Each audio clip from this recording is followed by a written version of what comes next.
I got Carlos Leal and Rinat Fakhretdinov as being the first fight. You know what I'm saying? As being the first fight. You're going to find out really quick. Like, ooh, free fights. No free fights. It's just a whole lot of me talking.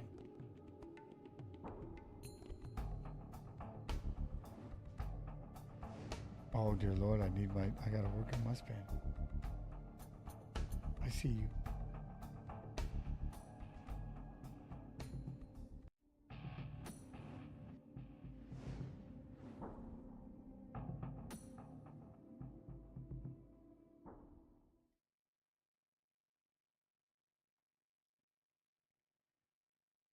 This is as much of the fight as you're going to see. Well, probably not. You'll see a little more than this. Watch along. You have to go to UFC.com/events on how you can watch the fights. I will not be showing those fights because I don't want to get in trouble. You know what I'm saying? But I'll be talking to people, and we do the thing called watch along. Jason Anic and Chase Hooper will be joining me later. And right off the bat, let me see. What first fight do we have? What's the first one? Ooh, I hear music. I hear music already. There it is. What do we got? Rinat Fakhretdinov. We're in round one. Prediction for the main event. I have to, Satvik. I have to go with Max Holloway. Don't get me wrong. Topuria is a beast. I mean, he's a beast. But just out of love and loyalty, Max Holloway, that's my, Max Holloway, Satvik. You know what I mean? UFC Fight Pass YouTube. UFC Fight Pass Facebook. UFC Twitch. How's everybody doing? Good morning. Good morning. And man, good morning.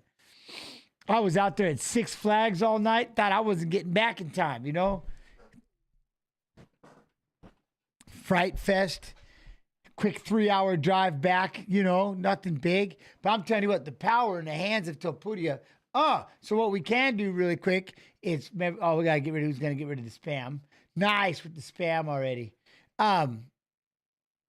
Let's look at this card.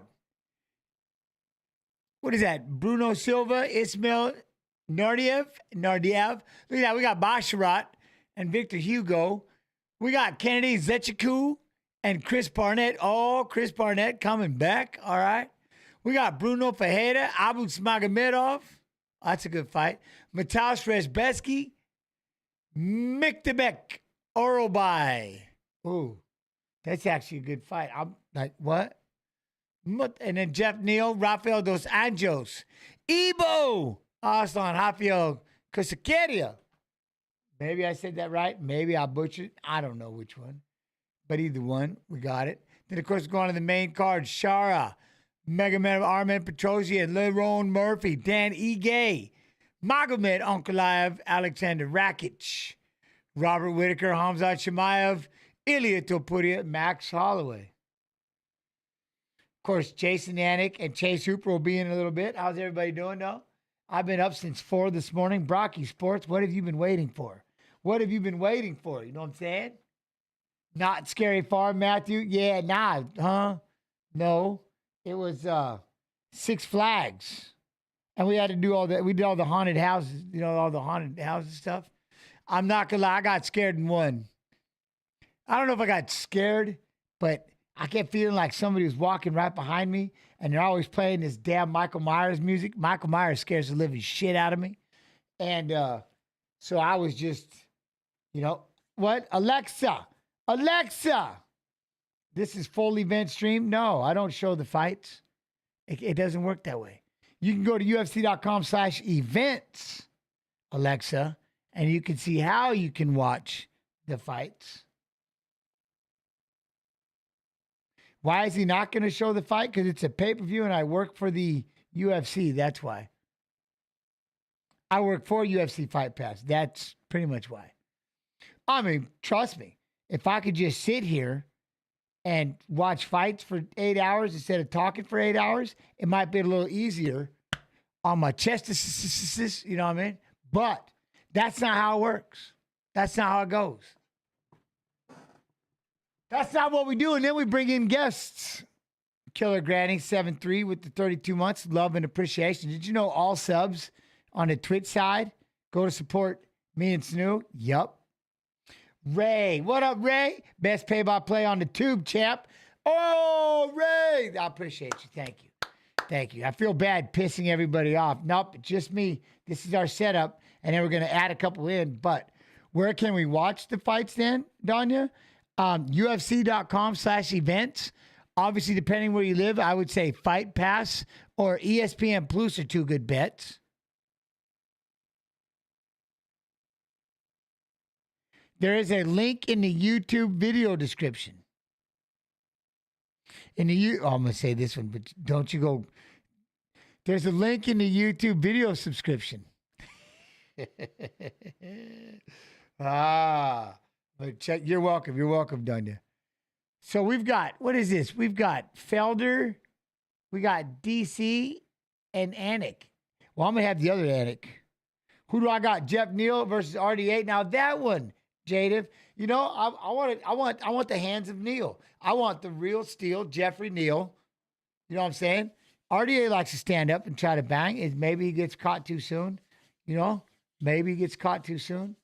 But the question is, those powerful hands of Mr. Topuria, how does that go? You know, how does that go? I think Max, I got to go with Max. I got to go with Max, and he just, boop, boop, boop, boop, boop. I know Cesar. Look at Cesar. Cesar's like, let's go.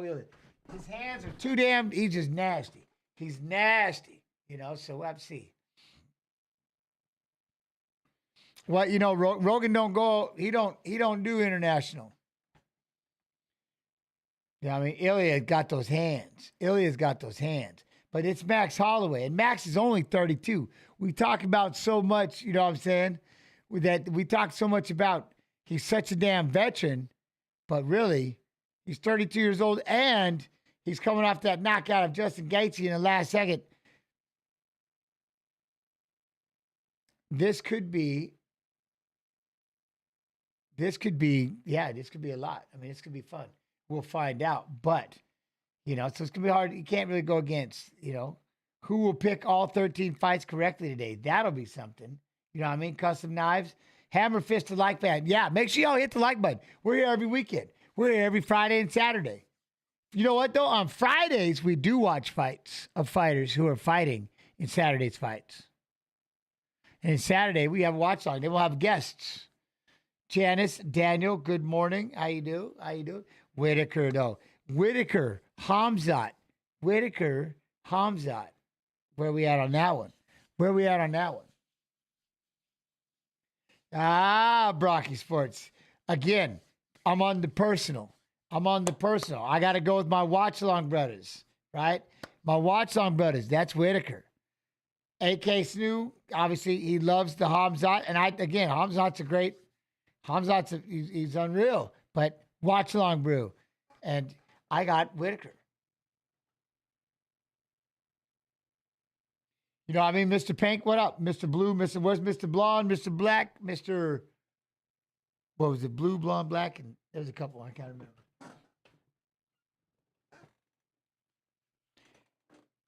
Jocelyn, exclamation, watch UFC. There you go. Rice. How you doing? What up, gents? How's the new Call of Duty? You know, I played it yesterday. I played it today for about a game, 2 games. That's it. I got to go through the whole storyline. I get started on that, but yeah, I got to wait. And it turns out I can only play it on this PC. So I got to wait till after I get off work. The other PC doesn't like to play Call of Duty at all. It likes to just freeze over and over and over and over and over and over. So we'll have to play it on this one. I just bought the pay-per-view on Fight Pass, gents. There you go, Mega Crying. Oh, you just bought the pay-per-view on Fight Pass? What? Let's go. I got Rob round 3 KO. I think Rob catches him. You know what, Brocky Sports? I'm with you. I'm with you right here, right now. I'm here with you right here, right now. Let's do that. Let's go. We will see in 3. You know what I'm saying? I'm in. Rinat Fakhretdinov, Carlos Leal. It's about to happen. We're about to do this right now. What, that other PC doesn't have 6 fans built into it like this one does? This one has 9 fans built into it. The other one does have, it has quite a few fans in it. Marius, what? Renat's about to walk out right now. On the Fight Pass app? Maybe. Maybe. I mean, it should be on Fight Pass depending where you live. Where can I watch their fights? You'll see it in the, Kim Patillo. Ooh, look at that. Kim Zanjo Patillo. Maybe I messed it up, but it's in the description. The UFC Fight Pass description right there in the front. Hey, Zeus, how you doing? My other PC has a bunch of fans. It just doesn't like Call of Duty. It's those DirectX errors over and over, and then it just freezes. I don't know what it is. Maybe it's too new. Who knows? Is it free to watch the live? Well, if you have Fight Pass, I would say maybe. Oh, look at this. Tatiana. Carlos is making his way out right now. Carlos is walking to the cage. It's a pay-per-view, though. You know what I mean? We can't show pay-per-views. That would kind of defeat the purpose. Now I have something to watch at the gym this morning. And now you're making me feel guilty for missing the gym. What? Huh? Yes, the undercard. Yeah, the undercard is probably on ESPN Plus. It might be on Fight Pass, depending where you live. And then I'll unmute you. And tell them to click that link that's right there that UFC Fight Pass just posted in chat. There you go. If you're in the UK, YouTube, you can go over there and that UFC Fight Pass just posted a link. There you go. UFC.com/events. It'll take you right where you need to go. Right where you need to go. Until the pay-per-view, then I have this weird feeling it's going to be on pay-per-view. You know what I'm saying? Who's favored which one, Matthew? Maldonado. I like that. What's up, Matthew?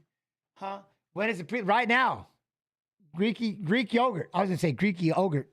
Carlos Leal. You know he's got back-to-back wins, and this is his UFC debut. You know he's got 10 wins by knockout. Did you know he's a Muay Thai black belt? Yep. Carlos went with a different kind of a haircut today. I'm in. The main event, what, on pay-per-view? Who's favored? Who is favored in the main event?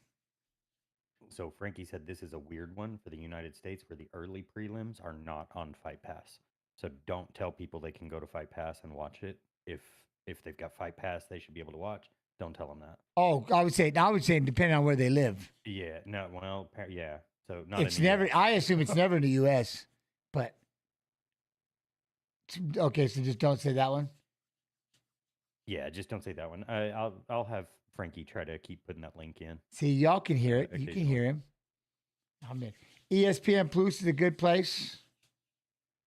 All right, here comes Rinat Fakhretdinov. Rinat making his way. Here he comes. Looking like he's little, you know. What are your predictions? Max Holloway or Topuria Greek yogurt?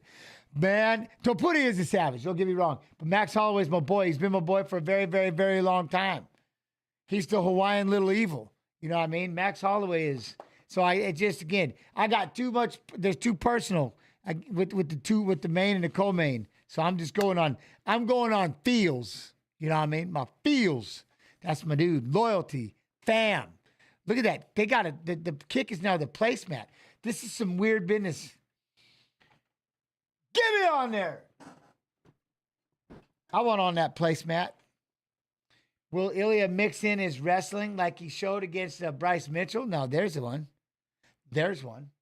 22-fight unbeaten streak. Did you know that? Hasn't lost in 11 years. You know he's 18-0 UFC takedown ratio. He's finished 17-22 wins, 11 knockouts, 6 submissions. Rinat Fakhretdinov has not lost. 22-fight unbeaten streak. Damn. Oh, Ebo Islan. I love that name too. Ebo. Lieben James. You got to go to the description. The description. Or if you caught that spam as fast as you did, go, I guess. My PC is covered and got all kinds of viruses. Ah, you know, Rinat's 33 years old, 6 feet, 171, 74-inch reach. Oh, they got it. Okay. One's 5'11". They both got a 74-inch reach. Mine is 230 favorite. Okay. Yeah, it's messed up. That is messed up. Ooh, look at that jacket, though. Look at that. Yeah, Gunny, it did. It's right now. We're listening to Bruce. We're listening to the buff right now.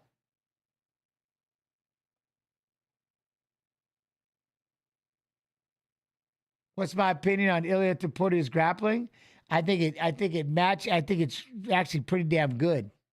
It's another one of those. Remember Jose Aldo back in the day? He was so damn good at kicking everybody that we forgot that the dude has a black belt in jiu-jitsu.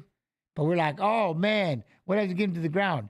Ilia's like ridiculously well-rounded, but his hands are so damn powerful and he's so much fun to watch. We forget, you know. But hopefully it gets into an anger issue where both of them want to try to knock each other out, so we just see them go toe to toe.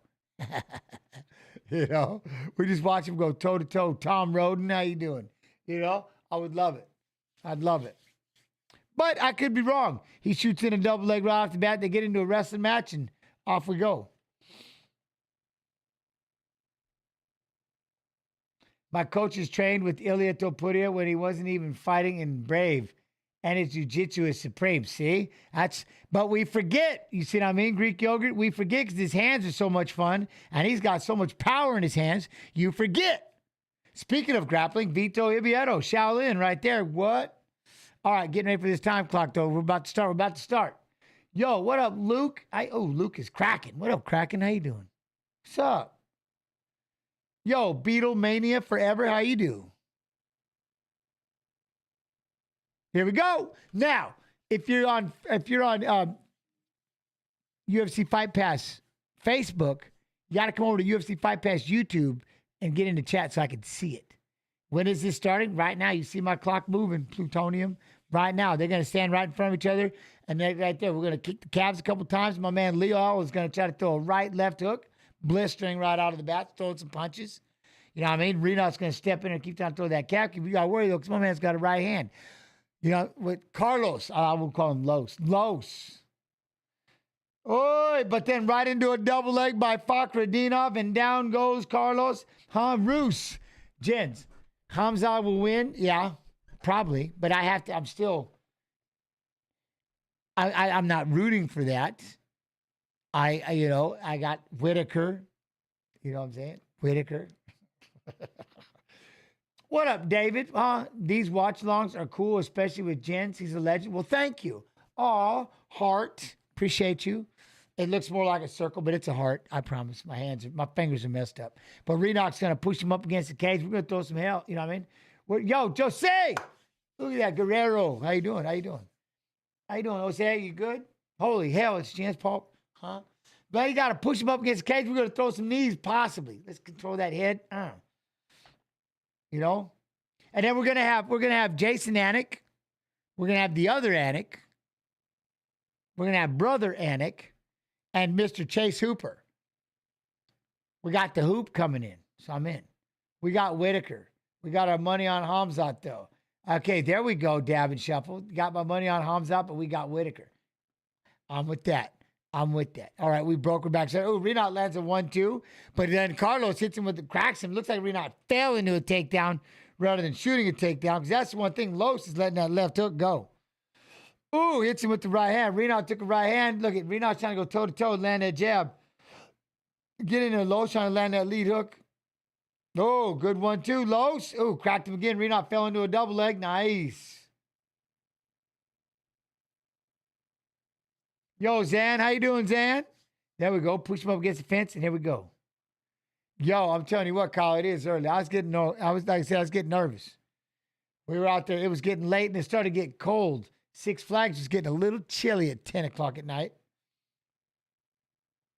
Fakhretdinov with that body lock, keep him pushed up against the cage. Frame. Aggravator, good morning. Let's see how these super early pay-per-view fights hit. It is weird. It was weird. Like at 7 o'clock, I'm like, oh, we got it. I was like, what time do I got to be in my chair? 8. I thought about running for a coffee, but then I was like, nah, no coffee. I'm just going to do this. Let's just do this. Boom. There we go. Los is going to break free and lands that left hand. I think Carlos is going to come in here and wrestle a little bit, throw that calf kick. He got Fakhretdinov trying to hold him against the fence again. Los is going to land these shots. You got to hit him with that 3-2. Give me a 3-2, Carlos. Rinat's with the inside leg kick. There's the right hand, but there you go. Ilia is a dog. Rags to Riches. There's a podcast, interview with him in Spanish. Wild Project podcast. Topuria. Much more likable in Spanish. He's much more likable in general. I like him. His hands are nasty. You know what I mean? But it's just hard because he's, again, it's royalty. Max has been doing this since he was a baby. And he's 32 years old. He's still in his prime.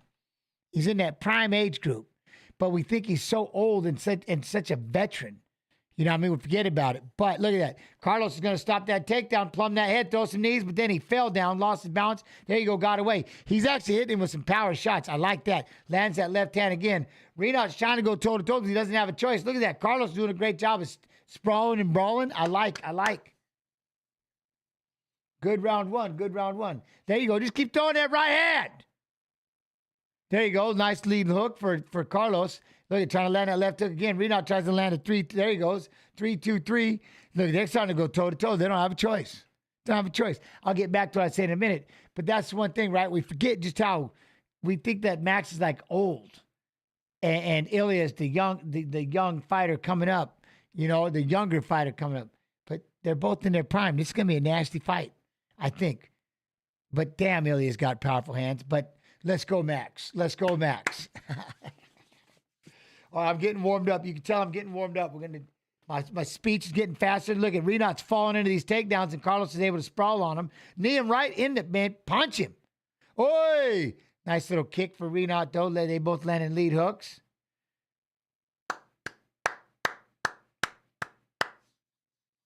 Good fight.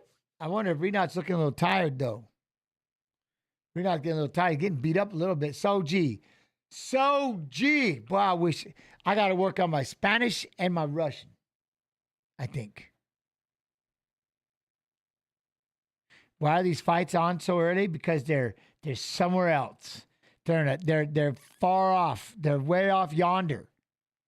And therefore the timing of it all. It's 5 o'clock somewhere. Literally. It's 5 o'clock somewhere. Every card should start at this time. Hey, if you live in Australia, they pretty much do. You know what I mean? They pretty much do. You over there in Australia, you get brekkie on Sunday. You get Sunday breakfast and fights. You know what I mean?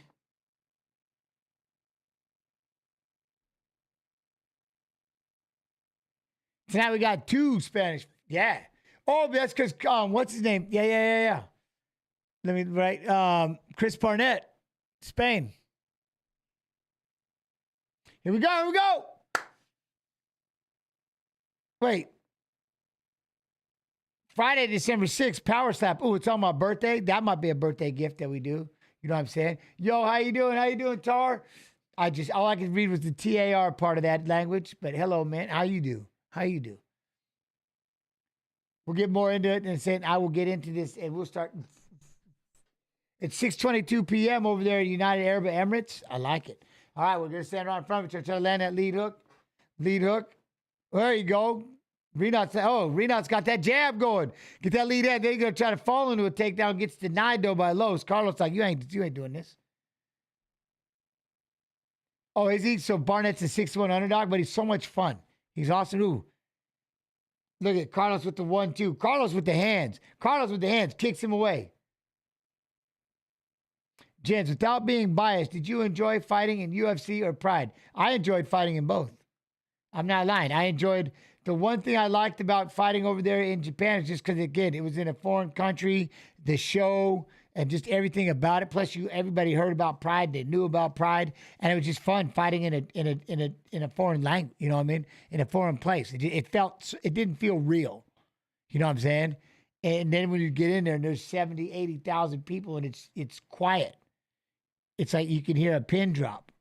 in between, you know what I mean, during the fights, except when someone wins, and then they explode, just boom. But it was, I mean, it was just fun. You know, I liked it. But of course, there's nothing like being home as well. You know, Leal is winning. Carlos is locomotive. Carlos is winning with his hands. He's beating him up. He's doing a great job. Look, he stuffed that takedown. Rinat's having a hard time. He's not being able to. This is in round 2. He's only, look at his hands are just landing more and more and more. And Rinat's getting stuck in a position where he's having to scramble. And now he's starting to struggle punch. If you understand what I'm saying, look, lands a big right hand, but it looks like he's struggle punching. Like, man, I didn't want to have to get into the striking there. See, I want these double legs, but this damn guy keeps stuffing my takedowns. So now I'm stuck. You know what I mean? Yo, Michael, how you do? Oh, I lost it because of the spam, but man, they're going to try for a minute. Jens was a real fight. I always loved watching you, bro. I appreciate you, Michael. Thank you very much. I appreciate the support. Now Rinat can push him up against the fence. Now you can take a little breather, pop it off, you know what I mean, and come back. But how much round is there? It says right on the round 2. I'm on Mafiosi. I'm in the with the time. I'm synced. Yeah, man. There you go. Spin off, Carlos. There we go. He spins off. Get back to center. Let that hand go.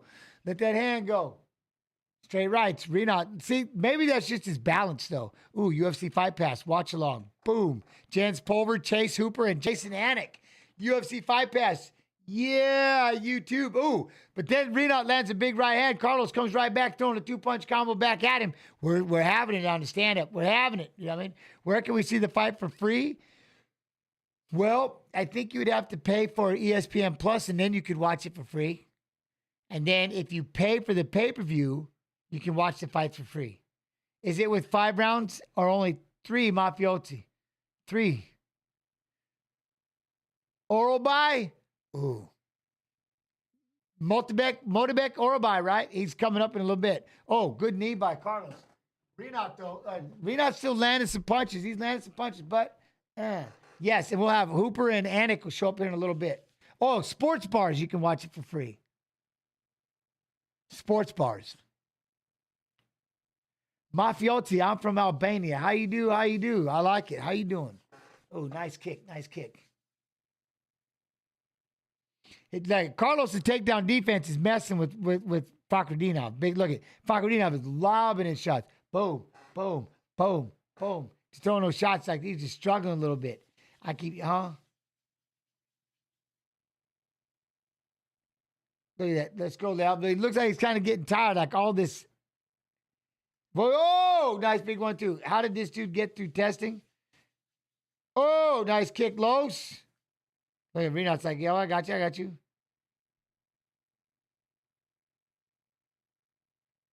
Yeah, the calf kicks are hurting. But look at Rinat finally gets his takedown. Oh, he's got these. Hey, but he's finally got that takedown. Is it me or is Carlos giving anybody else? He got like Bilal Muhammad vibes on his face. He kind of looks. He's got that like angry eyebrows or something, especially when he shaved his head.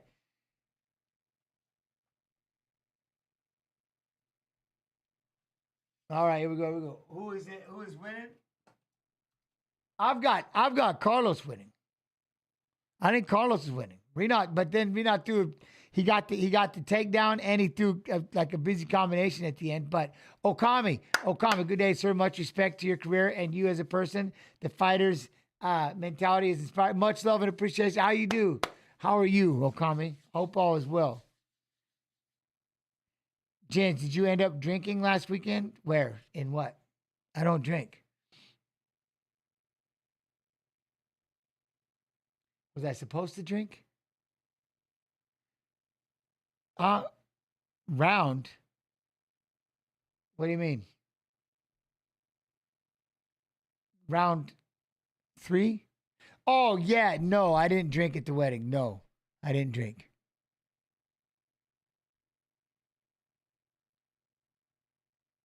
Here we go. Round three. I just bought pay-per-view on Discovery, and they're not showing the fights till 5. Well, Sydney, I think the rest of it, there's still the live part of it. I don't know if they would do that. Do they do that? Could you imagine? If you did, I guess if you bought the pay-per-view, you should be able to see the whole card, right? Maybe. I don't know.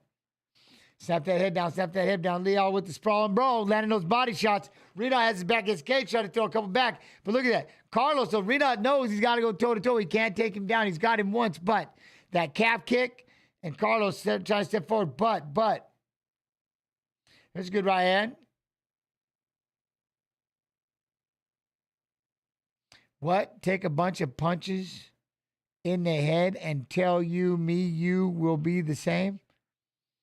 How many have you taken to the head already? What? Huh? You're confusing me right off the bat, and we haven't even started. All right, here we go. Land those hands. Prelims on ESPN Plus here, pay-per-view on the same channel for just a little more. Hey, when does it start? It's starting right now. We're in round 3 of this fight. David Smirling, what? Pay-per-view on Discovery? What the hell is Discovery? Oh. Please show the fight. I'll be fired, Necra. I'll get fired. I actually work for the UFC. Therefore, no.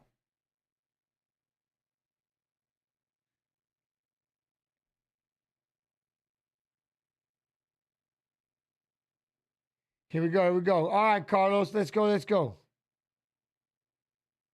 Hey, Rinat trying to fight in there. Boom. See, Rinat, the one thing about Rinat, though, is he always looks like he's off balance. He's always looking off balance. Like you think maybe a punch staggered him because Carlos is starting to tee off on him. He fired the right hand, came back with the backhand. But Rinat's always looking off balance. You know, then he just eats a 1-2 by Carlos. So it's hard to tell if he's hurt because he is getting outboxed right now. He's getting punched up by Carlos. Carlos is hitting the heck out of him. And he's stuffing the takedown and getting right back into the brawl. But when you see that, you know what I mean? I am in Europe. I can't buy this subscription or whatever. Where can I watch it? If I am, I think, like, wouldn't you be able to watch it on, if you're in Europe, you should be able to click on UFC Fight Pass. Or there should be in the description, Necra. In the description. You know what I'm saying? Oh, look at Rinat tried to fire a big 1-2. Boom. Carlos level changes, hits the double leg, takedown. There, UFC Fight Pass. Click that link. Click that link, Necra, that's in the UFC Fight Pass YouTube channel. Push him up against the fence, throws the knee to the belly. There we go.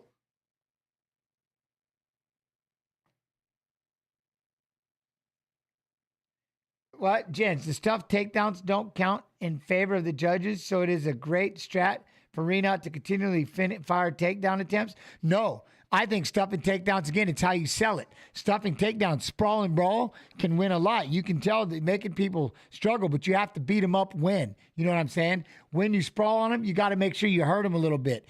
Throw that thing by. And so it makes it look like they're taking desperate shots. But then Rinat just lands 2 big shots after being stood up. Carlos is trying to get him to fight right in the cage. You know what I'm saying? Sell it like you're meaning to stuff that takedown. And that's the one thing that I like. Yo, what up, kid? How you do? Kid Breezy. But that's why you sell it. You know what I'm saying? And he is. See, and it's starting to make Rinat look like, especially when you box him up a little bit upstairs, and then he falls into a takedown. He's struggling. Look at that. You can tell Carlos is winning with his hands, and Rinat does what I just said.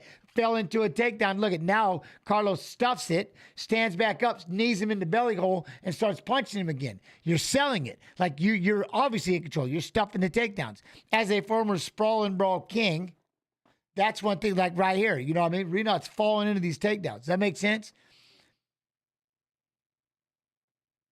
He's all over him. Look, he's just pushing on him. He's like just throwing these shots. He spreads. You can see Rinat's trying to grapple with him, but Carlos is just digging in deep.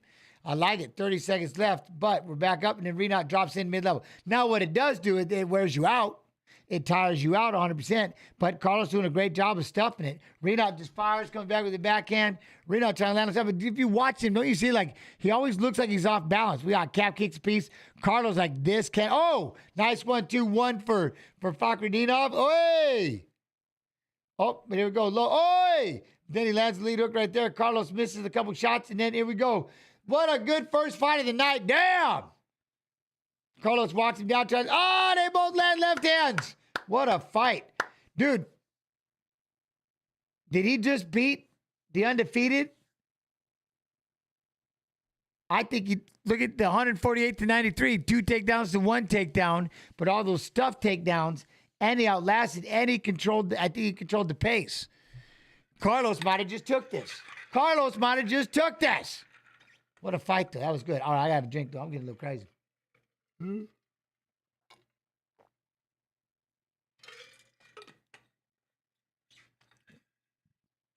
What? We should also get a few prelims at 1,800. That's what HBO says. Ooh, 2,000 main card will start. I'm in. Hopefully you get him. If not, you got me. And I'm trying to do the best I can. I'll talk to everybody. And I got 2 chats rolling because I'm just, you know what I mean? And talk about the fight at the same time. I'll let Mafioso, they're waiting. I'll tell you as soon as they win. As soon as they get out there and once they get lined up, they're cleaning themselves up. They're getting a drink of water.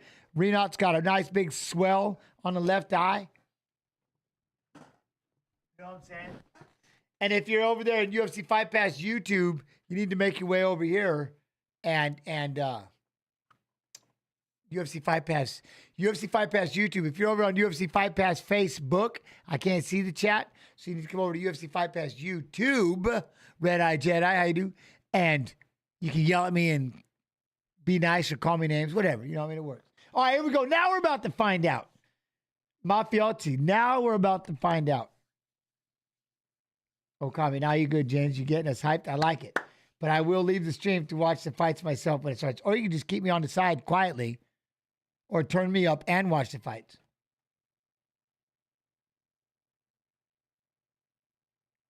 $29.28, and $30.27. Ooh, that's got to go to Carlos.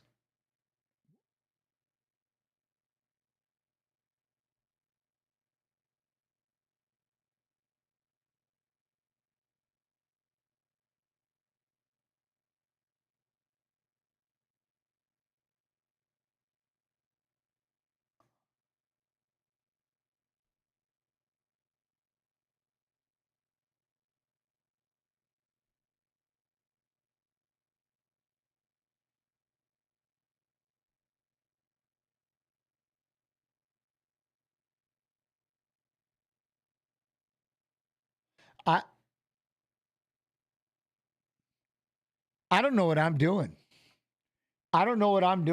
I think I need to just stop. 30-20, he won all 3 rounds. It was a unanimous decision. 29-28, 29-28, 30-27. One judge gave him all 3 rounds. I don't know what I'm doing in life. It's not just you. DC and Anik are saying the same thing. Yeah, I know. I can hear DC. Yeah, I know. Thank you. I can hear. DC and Anik are both speechless. Once I heard 30-27, I'm like, oh, Rinat. I go, oh, Carlos just beat him. I couldn't. Rinat won. I don't know what to do. Like, that just kind of sucks. Like, I really want live scoring so bad. I want live scoring so bad right now. Oh, man. I don't even know what to do. I'm done. I'm done. Carlos was sprawling, brawling. But again, let's go back to what you were saying. Just because he was shooting those takedowns, he must have been winning. Even though he failed at every one of those takedowns. Remember, it's not a takedown if you don't get him down. And they defended the takedown. That's why they didn't get taken down. You know what I'm saying? I thought it was pretty easy to watch somebody stop a takedown. It's not hard to notice. You don't get taken down. It's really easy, especially when you sprawl back and they're stuck on their hands and knees and you hit them a couple times. It's pretty easy to tell that you stuffed a takedown. But evidently not. Mafiosi, Rinat Fakhretdinov won all 3, a unanimous decision. A unanimous decision for Fakhretdinov. How do we fix the clearly shitty scoring system, gents? Well, that's the thing. Until we do fix it, I want live scoring. That's why I want live scoring. I would like to have some kind of accountability. You know what I mean? I know, Mafia. We're all shocked. Mafiosi, no. yeah, no, we're all shocked. We're all shocked right now. I'm stunned. I don't. Mike Bell. Look at Hadi, Muhammad Ali, all three to Fakhretdinov. David Lethaby gave 2 rounds, the last 2 rounds to Fakhretdinov. But Mike Bell gives the first round and the 3rd round to Fakhretdinov. You know it's a bad take whenever they stop the fucking show and start talking about it. Well, I mean, DC and Felder are still going nuts about it.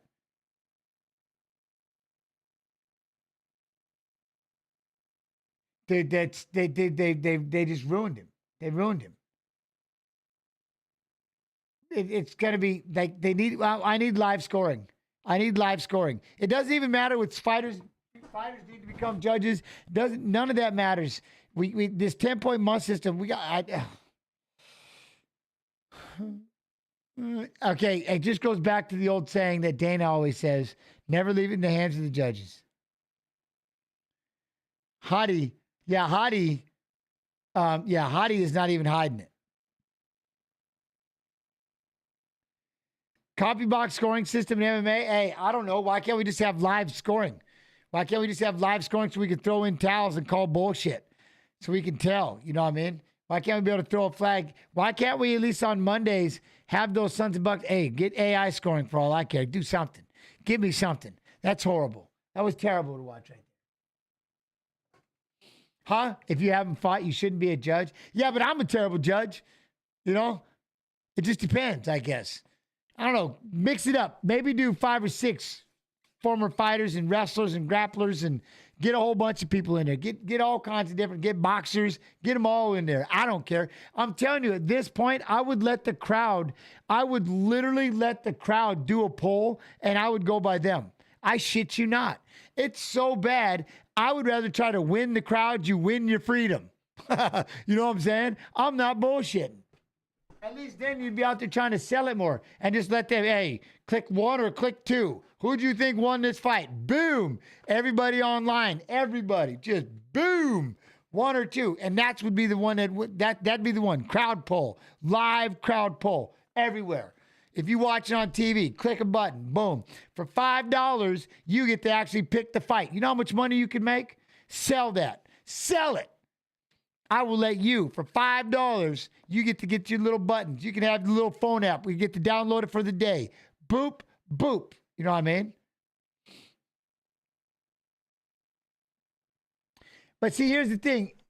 Heroin, shame on you, UFC. Damage does not count anymore. Stop hiring the... Okay, it's not the UFC. It's the commissions. The commissions. They hire. We don't... UFC doesn't have a choice. You have to deal with the commissions. You have to deal with the judging. But Bruno Silva's coming out. He's second most knockouts UFC middleweight division since 2021 with 4. He's finished 20 of 23 wins, all knockouts. And he's a Brazilian Jiu-Jitsu black belt. Yeah, that's Bruno Silva. But I would let people just do a buzzer. Boom, boom. What? Polovsky, that's bullshit. UFC can fix it, but won't.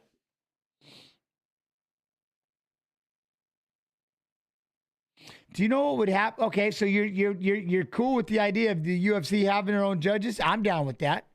I'm down with the UFC having their own judges right now. But I bet you everybody would start complaining about that too. You know what I mean? But I'd be in. I'd like just hire your own judges. At least then they would have to deal with Dana. At least then they would have to deal with Dana and the rest of the UFC staff. What kind of shitty judging was that one? You're going to get fired next time you judge like that. You know what I mean?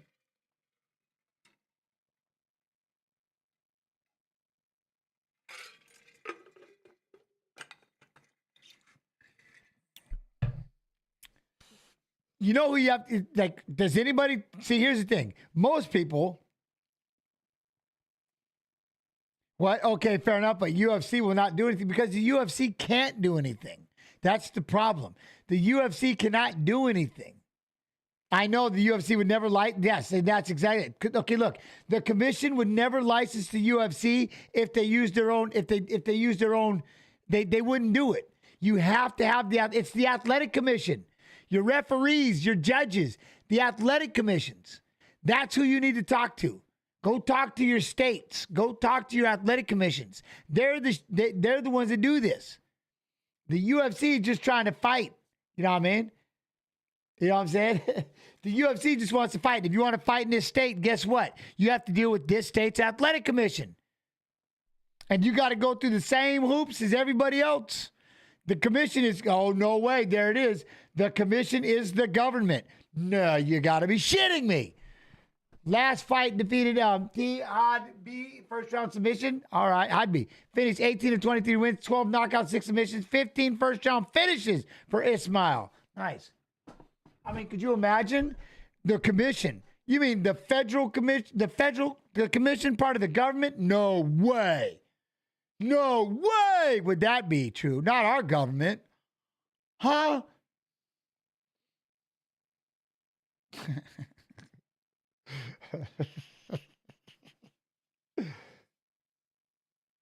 Yo, what up, Liam? How you do? How you do? Keep it real, bro. I appreciate you. What up, Liam? Liam hands. How you doing? Lay them. You know what I mean? Card so bad, no one hard. It gets so stacked. On the other hand, commission there is horrible. Yeah, evidently, new Predator. It's something. It's something. You know what I mean? 28, 35 years old. Bruno Silva, +1. Ooh, Bruno Silva's the underdog right now. Oh. What time does the main card start? Is it 2 Eastern? 1 p.m. Central. So, yeah, 2 Eastern. See, now, I wonder how we can do that. Yo, what, Dijon? Who do you got for the main event? Oh, you know, I got to go with Whittaker and Holloway. And that's just fave. That's my fave. 2 Eastern, much love, chat. Thank you very much, YouTube. Thank you very much, YouTube. But yeah, I don't know. Do you think AI can do it? You know what I'm saying? Yo, Will Powers. Greetings from Australia. What's up, man? How you do? How you do? What do you think about Islam Duta, brother? Latifi? I like it a Latifi. But Ismail right here, Naurdiev, 1 of 5 active UFC fighter training in Morocco. Oh, well, can he talk to my boy? We need help. You know, I'm gonna say it. Time served. My boy Lee Murray. We got the conversation. I need some assistance.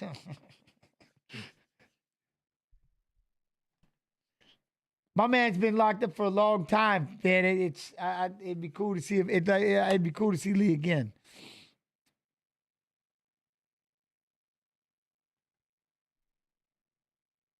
Here we go. Yo, Will Powers, of course.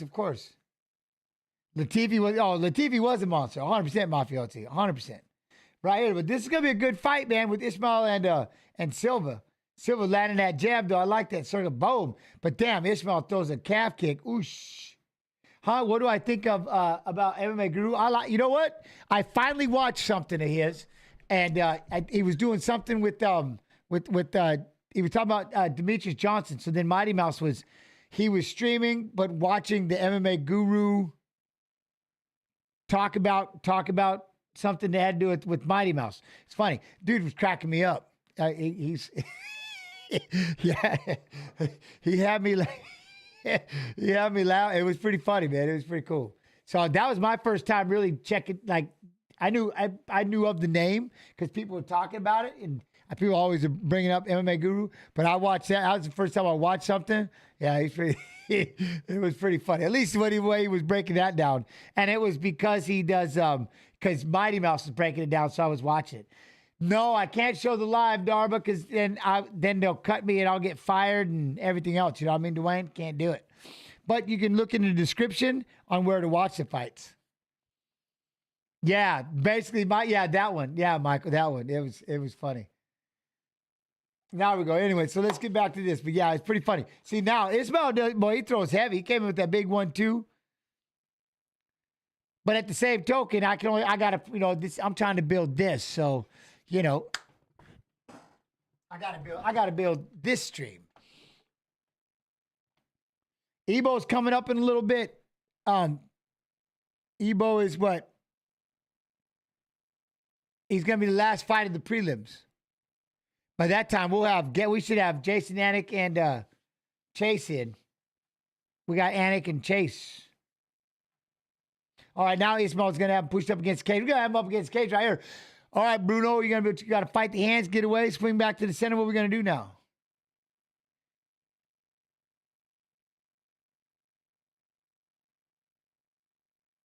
Ismail just got him pushed up against the fence, pushed up against the fence. Oh! Try to step in, get the throw. Ismail pushing him up against Cage. Look at that. But that's what he's going to have to do something differently than right here. Look, now he tried to step up, landed some 3 big hands when he breaks off the cage. Now, I like that. Yeah, right now, I think, he's doing a good job controlling it. But now he steps back and throws a big high right kick. He's going to back up more, put his feet right on the Monster Energy drink right in the middle of the cage. Oh, hey! Silva took too long, spin around after that kick. Now he's going to get Possum. Do you remember that back in the day, Gleason? The kid that streamed the pay-per-view live and thought he was pretending like he was playing a video game? Yeah. Yo, Michael, much love, man. Much love. Don't doubt, man. You got to make sure he has fun. Let him do his thing. But yeah, it was pretty damn funny. I ain't gonna lie. It was yeah. He's pretty animated like me, I think. You know what I mean? He was pretty animated. Like, oh, all right. There we go. Look at that. Whoa, swinging. Now we're swinging back and forth a little bit. You got to stop letting him push you up against the fence. Silva, you got to stop it. Now Ismail going to start walking forward. There you go, Bruno. There we go. 1-2 with the kick. Speaking of kick, you see it all. It's all over that damn cage. Hi. Boom. We're going to go in on a double leg. Drive. Ismail with the takedown. 2 takedown. Ismail. What do I think about the Hamzat fight today, Mafiosi? It's Hamzat. He's horribly scary. But I want to see what Whittaker can do. You know what I mean? I want to see what Whittaker can do. Can he stuff it? Can he hurt it? Boom. Now we're going to throw the legs in. Oh, Ismail's going to take the back. He's got the back of Bruno. Bruno stands up. Ismail's going rear naked. Oh, he's going rear naked, but Bruno fights the hands, but he's standing up and he's on his back. Ismail's on his back. Short time. Trying to fight the hands. Ismail got that back kind of easy. Ooh, I like it though. He's going to throw a hand. We're going to get a hand around that neck. Fight the hands. Oh, oosh. What? Do I ever miss fighting and the fight camps? Yeah, Okami, I do a lot. Yeah. I definitely miss the fight camps. I miss training, and that's why I'm now being a wrestling coach and getting to coach my son's high school team it's cool because now I get to be a part of a new camp, create a new camp. You know what I'm saying? And why is it called a rear naked choke? I think the idea of naked, now this is just me. There's no arms or hands in the way. It's nice. It's naked. Or you don't have no shirts. I don't know. Skin to skin. But you can do it with a gi on. So maybe it's just it's a naked choke. Is that maybe? No?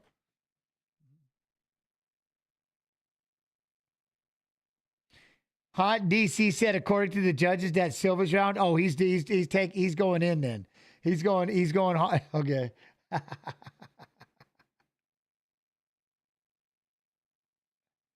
He calls it a live raid. It's when a lot of people from his chat goes to support others. Oh, I didn't know he does something like that.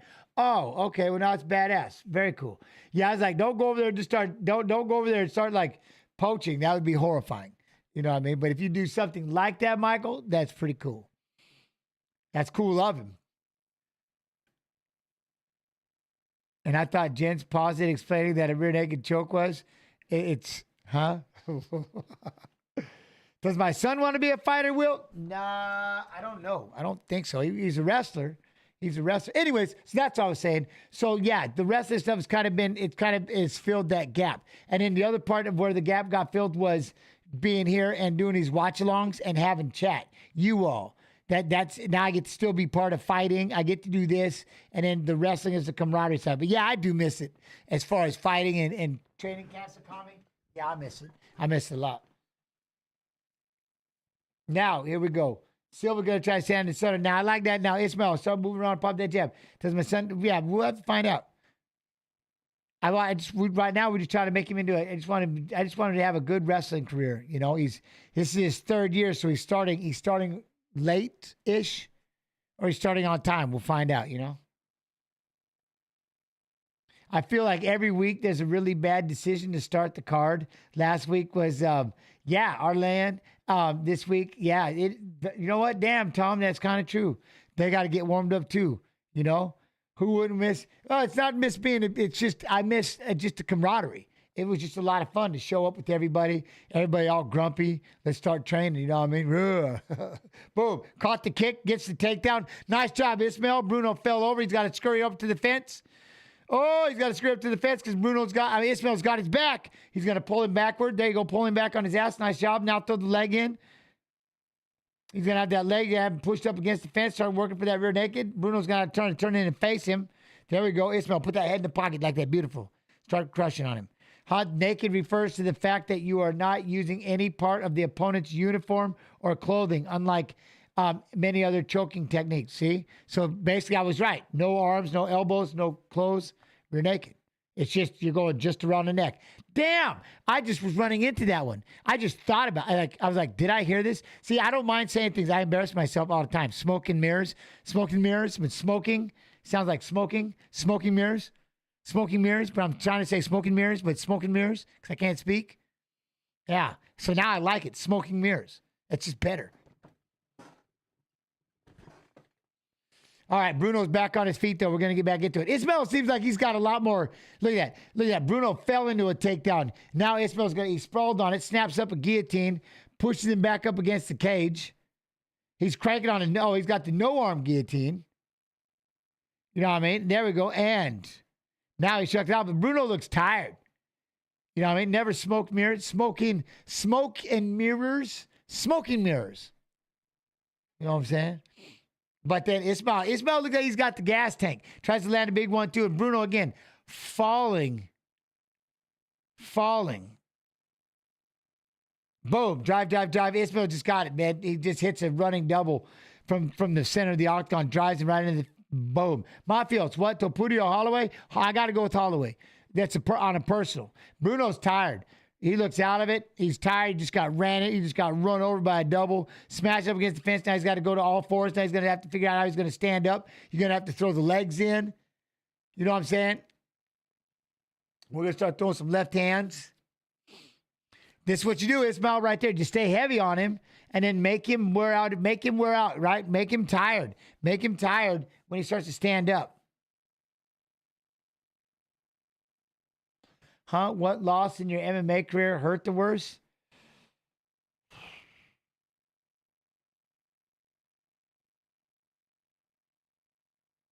Besides losing my belt in a contract dispute, that destroyed me. That ruined me. That broke me. And because I was in firm belief nobody was ever going to beat me at 155. You couldn't beat me. I beat BJ, just finished beating BJ Penn, you know what I mean, who defended it twice, beat BJ at the end. There was nobody going to beat me. And then I lost the belt because I wasn't exciting enough. And so that just changed me. I was like, well, I'm never gonna do that again. I'll just go out there and shoot the lights out. Either I'll win or lose, but at least I'll try to be exciting. And that's what I did. I mean, no, that's just the game. It's what happens. So drive up against the fence. It's just what happens. You know what I mean? It's part of the game. What was the happiest time in my career? I pretty much enjoyed it all. Like I said, I had a lot of good time going to, practice. I loved traveling. I loved meeting people. Like the biggest thing I loved about fighting? People would give me their time. It was the coolest thing in the world. People would literally, not only would they give you their time, they'd wait in line just to meet you. That's the coolest shit on the planet. That's why, again, I get back into it. That's why being in these streams and all of you coming in here and giving me your time, you know what I'm saying? Give me your time. It's the coolest thing in the world. That's why I sit here and talk to chat the entire time, because it's the coolest gift on the planet. And then if you go back and you see when people, what do they say? When they fall out of the spotlight, they fall out of, people don't want to give them, they miss it. And that was one thing, I missed it. You know what I'm saying? I missed the shit out of it. And so that's what filled up a big gap in my life, is having this stream, because I get to talk to all of you. So it saved me. You know what I'm saying? So the camaraderie, obviously, of my teammates, which is great, coaching them and working out. But this part, which I get from all of you, because it's pretty badass. So I don't miss it. I don't miss it that much. Now, if I lost this, now I might become some grumpy old son of a bitch over in the corner flipping everybody off. I don't know. You know? If I didn't have all of you, I'd probably be pretty pissed off. You know? But here we go. Round three. Ismail still got the gas in the tank. You know what I mean? My favorite strain, I'm not equipped enough to understand. I don't know such things. Once it's legalized, then I will become a connoisseur of the marijuana plant. But until then, I can't really partake because it's not exactly legal, which makes no sense to me. I'll never demonize the plant or the strains or anything of such things. But I also won't sit here. I can't really hype it up. You know what I mean? Maybe one day when they bring back the plant, we can all study it together and find the greatest strain there is. I don't know. All right, here we go. Bruno's got to figure out how to get off this cage. You got to get off this cage. Snap that head down. Ismail just got, I love this. Right in his face, gets the plump, throws the knee, snap it down, spin around. Yeah, I appreciate you. I appreciate that. The words, I appreciate it. Most people can't handle a job promotion and get all up in their ego. Imagine world champion. How do you deal with your ego once you're champ? You probably feel you can't miss, but you're still human. Oh, it is hard, and you need to. There's two things about being when you're the world champion. One, it's hard not to feel like, it's hard not to have that smile like you're the shit. You're at the top of the mountain. But the problem about that is now everybody is gunning for you. Everybody is dreaming about you. Everybody can't wait to fight you. You're never going to get an easy fight because you're everybody's hopes and dreams. It's pretty cool when you can just take a big doo-doo on it. Not today, but it's also, you know what I mean? It's tough because they're going to fight you extra. Extra, because you have what they want, what everybody wants. You know what I mean? So it's a hell of a deal. So Bruno thought he was going to catch a breather. Ismail goes driving in on a double leg. Bruno does a good job of standing him up, but everybody studies you. They're staring at you, and they're ready for you. Like they think about you. You're on every damn cereal box. For them, it's everywhere. You know? It's pretty badass. I ain't gonna lie. And then you have to find, and that's the one thing is you have to do that. You have to find it. You know what I mean? You have to find that motivation, which I learned later, but I wish I'd have learned it a little sooner. It's your job is to just be the dream wrecker. You just destroy everybody's dreams. Just take pride in that. You know what I mean? I'm going to ruin your dreams. You are not going to get those things today. All right, here we go. Bruno. Ismail, how much you got left? You got 2 minutes left. You got to go toe-to-toe, trying to land a jab. Bruno trying to throw a 1-2. White Max, my all-time favorite strain, and I'm in Maryland. All right. I don't have a clue what that is, but if you say so, Joe, I'm in. There we go. Throw the 1-2. Look at that. One at a time. Step in, step in. Oh, look at that. Bruno's got his back. Bruno's tired. My man is tired. He just sat back and rested against the fence. You see that, Gabriel? Bruno just backed up against the fence and just sat there. You know, boom, land that right hand.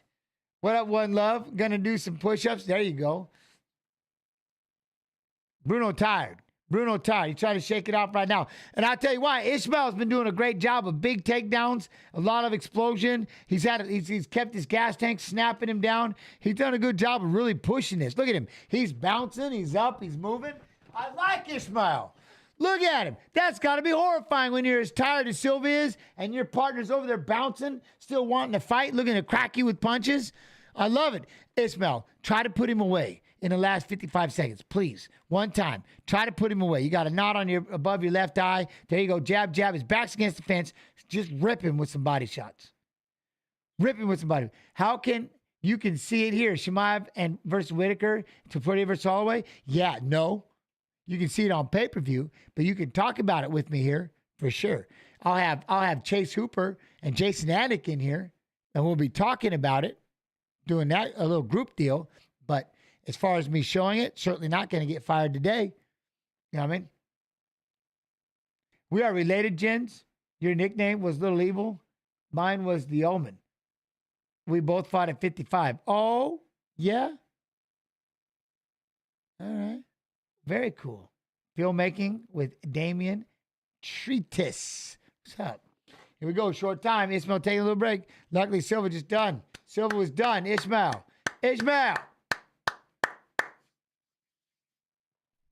Bruno got tired. Ismail looked good. This is his debut? This is Ismail's debut, and he just beat Bruno Silva. I like it. Huh? What was the toughest about fighting? Trying to be on that day. You know, there are days in that practice room where you're like, boy, I wish I could fight right now. See, that's why I like that you can be so busy now. There's so many fights, stuff like that. Back in the day, you got to fight once, twice, and you just had to be on that day. That day. Ishmael G. How you doing, gents? Quit saying my name. I will now. I'll call you Ish, and that was Ismail. Ismail and Ishmael. I'm Ishmael in my bun. Ismail, and you're Ish. I got you, Ish. My bad. He doesn't have an H on his. You do. My fault.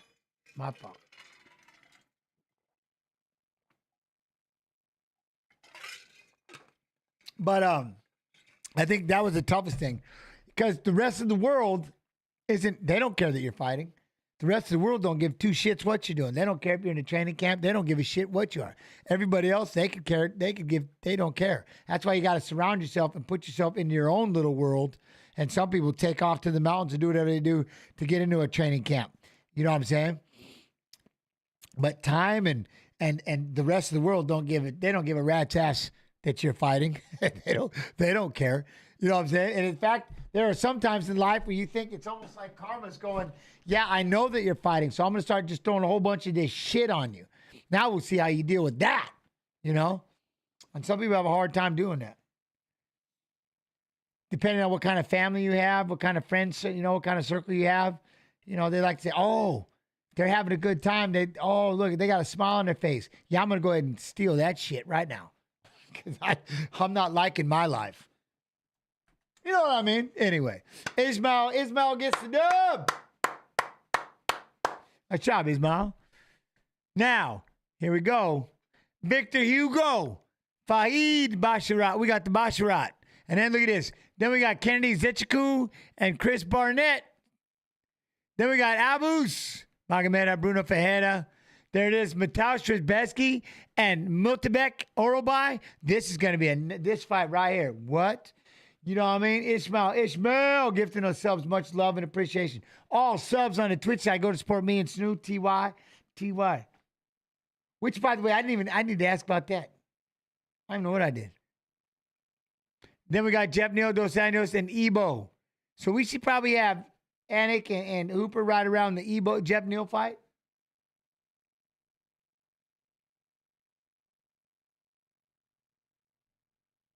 No. What, the MMA judges are the worst? They don't know how to score MMA? I'm with you. They need to have retired MMA fighters as judges. Well, I'm telling you, I'm just going to go ahead and throw this out here. I've seen a couple of the judges that were MMA fighters, and I was questioned. I was like, whoa, we didn't see eye to eye either. Or you just listen to their opinions, and it's like, oof. But that's it. It's just not an easy thing. It's just not easy being a judge, I think. But I'll tell you what, as long as you can just be accountable and be like, hey, this is why I scored it like this, then good enough.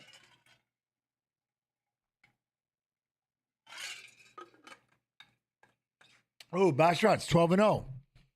Basharat's 12-0. Look at Victor Hugo, 12 first-round finishes. Look at Victor. Look at him, letting the hands go. Ooh. King Love. I saw Big John as a judge. Not bad, but not perfect. Well, the problem is, too, is it's a 10-point must system. Maybe if they just did something like, I don't know, where can I watch UFC 308 pay-per-view? Ivan Ivanov. What you can do is !watch UFC if you're on the Twitch side. It's in the description on YouTube. And Fight Pass Facebook. Come over to UFC Fight Pass YouTube. You know what I mean? I'm in. All right. Oh. Did we ever find out what? Hugo was 10 pounds over? Where? You know what I mean? That fight went 3 rounds. Why this one's going? Wait. Oh, look at those embedded souls. Those are gangster. Feel like, are they giving us time right now? We just taking a little TO? A little time off? A little time out? All right, now I get to talk. Like, we just hit the ground running. We went live and boom. Now, UFC judges. But UFC judges. If you want it, you can do the face-offs video. Look at featuring Jens Pulver, Chase Hooper, Jason Anik. Yes! You hear that? UFC Hall of Famer Jens Pulver? Yeah, see, it's cool when you got the brother. Thank you, Mr. Anik. Thank you.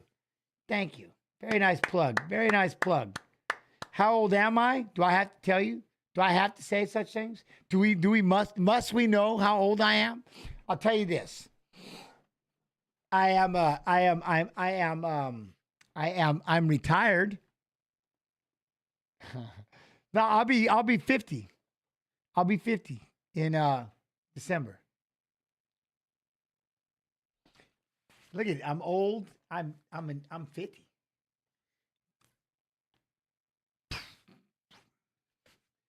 So I don't know. Way too much energy for an old man. Something like that. Oh. I mean, Faid Basharat. Hi, Faid. And then, of course, Hugo. Hugo. Huh? You look good for 50, bro? No, I appreciate that. Thank you. I feel good.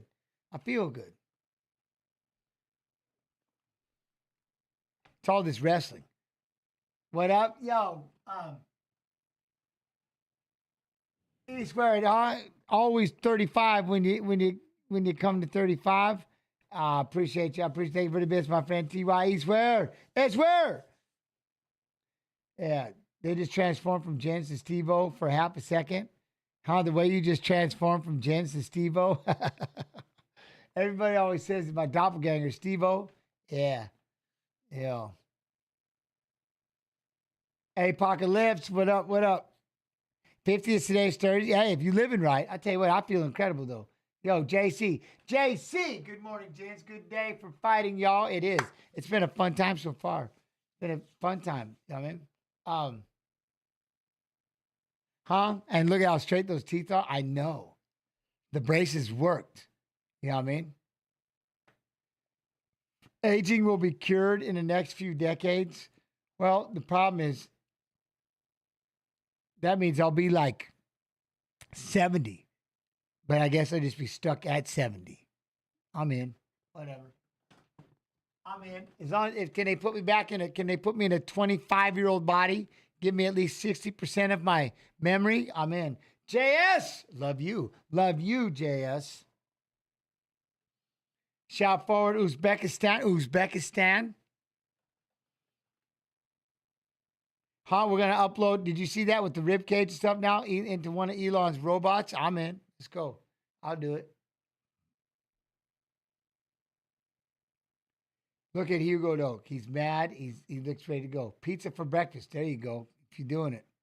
I had Lao sausage. 14-fight win streak, 7 wins by knockout, 10 by submission award, UFC contract, Dana White Contender Series Season 7, Week 9. See what I mean? I want to go back on Tuesday. On UFC Twitch, I'm 100%. We're going to go back and watch some. We're going to watch some old school contenders. I want to see where they came from, the beginning. You know what I'm saying? Ooh, cabbage rolls. Yeah. Ismail did win. He looked good. Filmmaking. Yeah, he looked real good. Ismail won. Jins, what do you think about CTE? I've never met him. I don't know. I've never met CTE. I never met him. Don't know nothing about him. Better not show up at my house, I can tell you that. Better not show up at my house. Contender series. I wish we had more contender series right now. You know what I'm saying? I wish we had more. Yeah. Let's go. Victor Hugo. But here comes Fahid. He's making his way out. Looking fired up. The hair is feathered. He's Rets. He's Rets. What? What do you mean, Pop?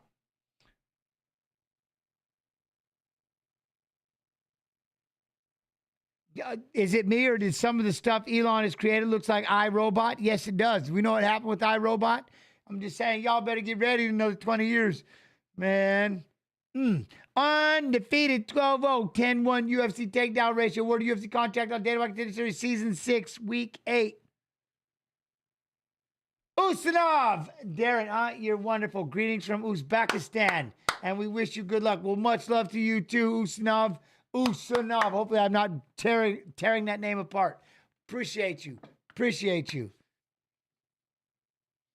Yo, Elon watched iRobot for sure. They're probably traveling around to and from the future and everything else. Who knows? You know what I mean? Who knows? They're like going in and out. Who knows what timeline we're in? I don't know anymore. Put a smile on my face. Just ride the wave of life and go where we go, I suppose. As long as my kids are all right, no one trying to mess with them, I'm in. I'm in.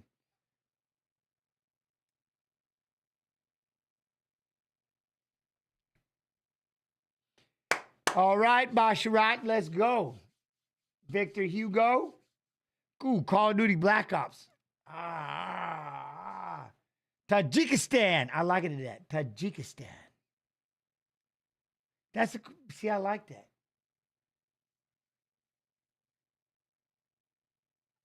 I like that, though. Am I a Trump supporter? Well, the thing about being a Trump supporter is I kind of have to be. Or I have been, because you got to remember who gave us our start in the UFC and where we got to fight in Atlantic City. Fighting from, we were fighting in Lake Charles, Louisiana. And then we finally got into Atlantic City, which we knew was going to be one step away from, that means we're going to get to Vegas someday. When again, we went from being illegal and stuff like that, you know what I mean? So that's what I mean by, but I don't mess with political side of things, but that's about because I know him, you know what I'm saying? So that's like my take on it when it comes to the UFC. That's why. How I won my belt, where I won my belt. And so that's just a big thanks because that was just a stepping stone to getting into Vegas when we were going to, you know what I mean? When the UFC was building. Well, at one point, we were only legal in 3 states. So, what time around does the main card start? I think 2 p.m. Is it 2 p.m. Eastern? Gents, haven't had an opportunity to say congratulations on the Hall of Fame induction. Damn, Dave, thank you very much. So well deserved. Super happy. I appreciate you. I appreciate you.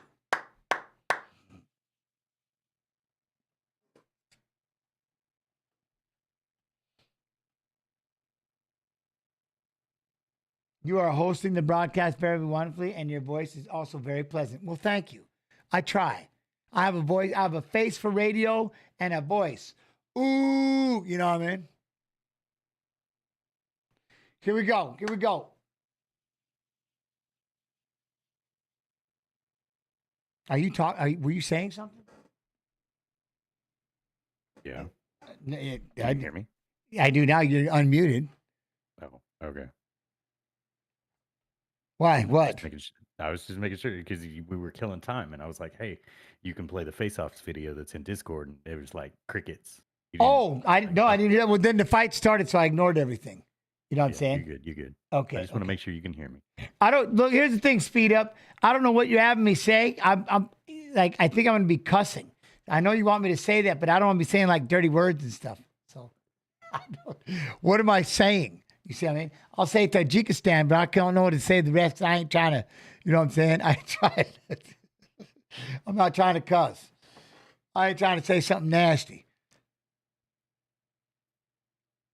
There with that jab, Hugo in the front. All right, Basharat's moving around the corner on the outside, on that outer track. Hey. Now, if it's something positive, I would. Oh, watch your balance, Oh, see, messed around with that fence. Hugo's able to get you up against the fence. Now we got an over-under position. Turn it around. There you go. There you are. Now, oi.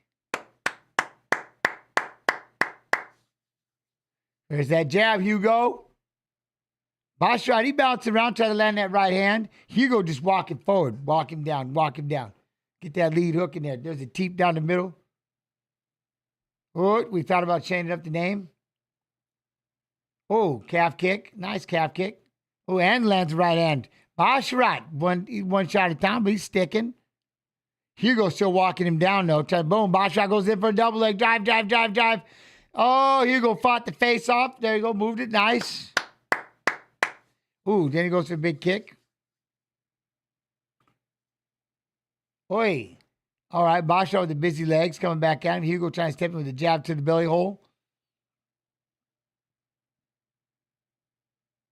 Oh, Basharat lands a right, left hook, right hand, left hook. Okay. Trying to do that side kick. Oh, he tried to throw a left hand, and Hugo has a spinning back elbow. That was all right. Good attempt. I like that. You know? With the jab.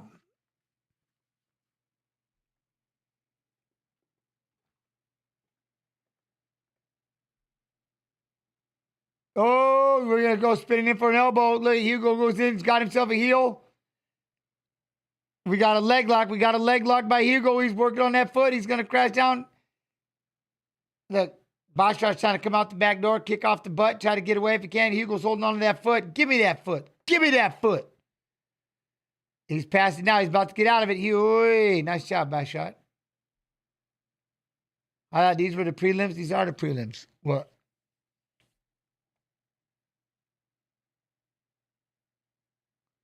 Is this a delusional chat channel? All right, now he's got side control, though. Now we're going to get some side control. Basharat's got side control. All right, Hugo's able to get that guard back. Yo, Usanov, much love. Thank you in advance. It's a wonderful comment. Well, thank you for listening. Thank you for not putting me on mute or just, you know what I mean? Appreciate you hanging out. Spinning back kick, Basharat. I like that. Hugo reaching out to try to chase him down. Give me this jab. Get in front of him, Hugo. Walk him down, cut him off. Oh, hey, try to do a combo, but. Oh, that kick. It was fun, though. Yo, coffee after. How you do? Huh? Jen, it's good to see you, dude. I've been good, coffee. I've been good, yeah. These are prelims. I like that. Look at that left hand. That was sick. Slipped the punch and fired the elbow. Jen, who you got? Topuria, Holloway? Man, again, Topuria he's a hell of a fighter, but I'm going on the personal side and going with the Holloway. It's Holloway. You know what I'm saying? Yo, what up, filmmaker? Let's run some Call of Duty sometime. All right, I'm in. The name ain't hard to find. It's just Little Evil. Now we try to get, talk facts. How you do? Talk facts. All right, chase him down. Hugo kind of drop down for a double leg, but then he got kind of spun off. He spins around in a circle, gets back at the key. He's got the heel hook again. Spun all the way around, hooked leg. Come up for a calf crusher. Calf crusher, Hugo. Calf crusher. There it is. He's trying to get it, but no time.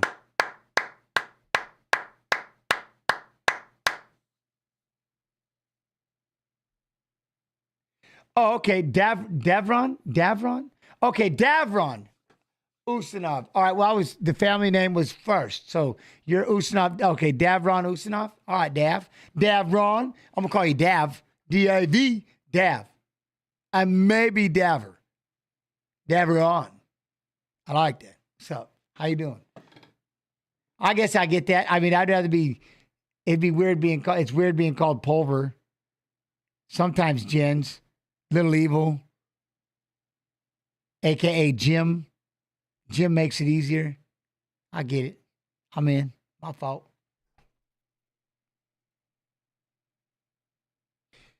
Yo, Tokes. Look at that. Tokes. What up, man? Tokes and Pokes. How you doing? Tokes and I Pokes. Love from Canada, gents. Old man power. Who's winning so far? You know what? I would say, Buckbang, I would be saying Basharat is winning. I think he's landing and sticking these punches on the fact that I would say that he's winning the round. But we did have 2 leg attempts. We had 2 rolling leg attempts for Hugo. And he is trying to walk him down. He's trying to stay in front of him. And, you know what I'm saying? I asked before but forgot. Where does your name originate from? You're the first gents I had met.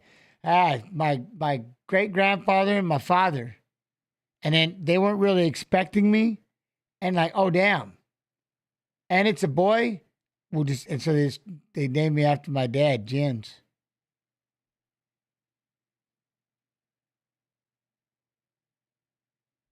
Yes. Danish.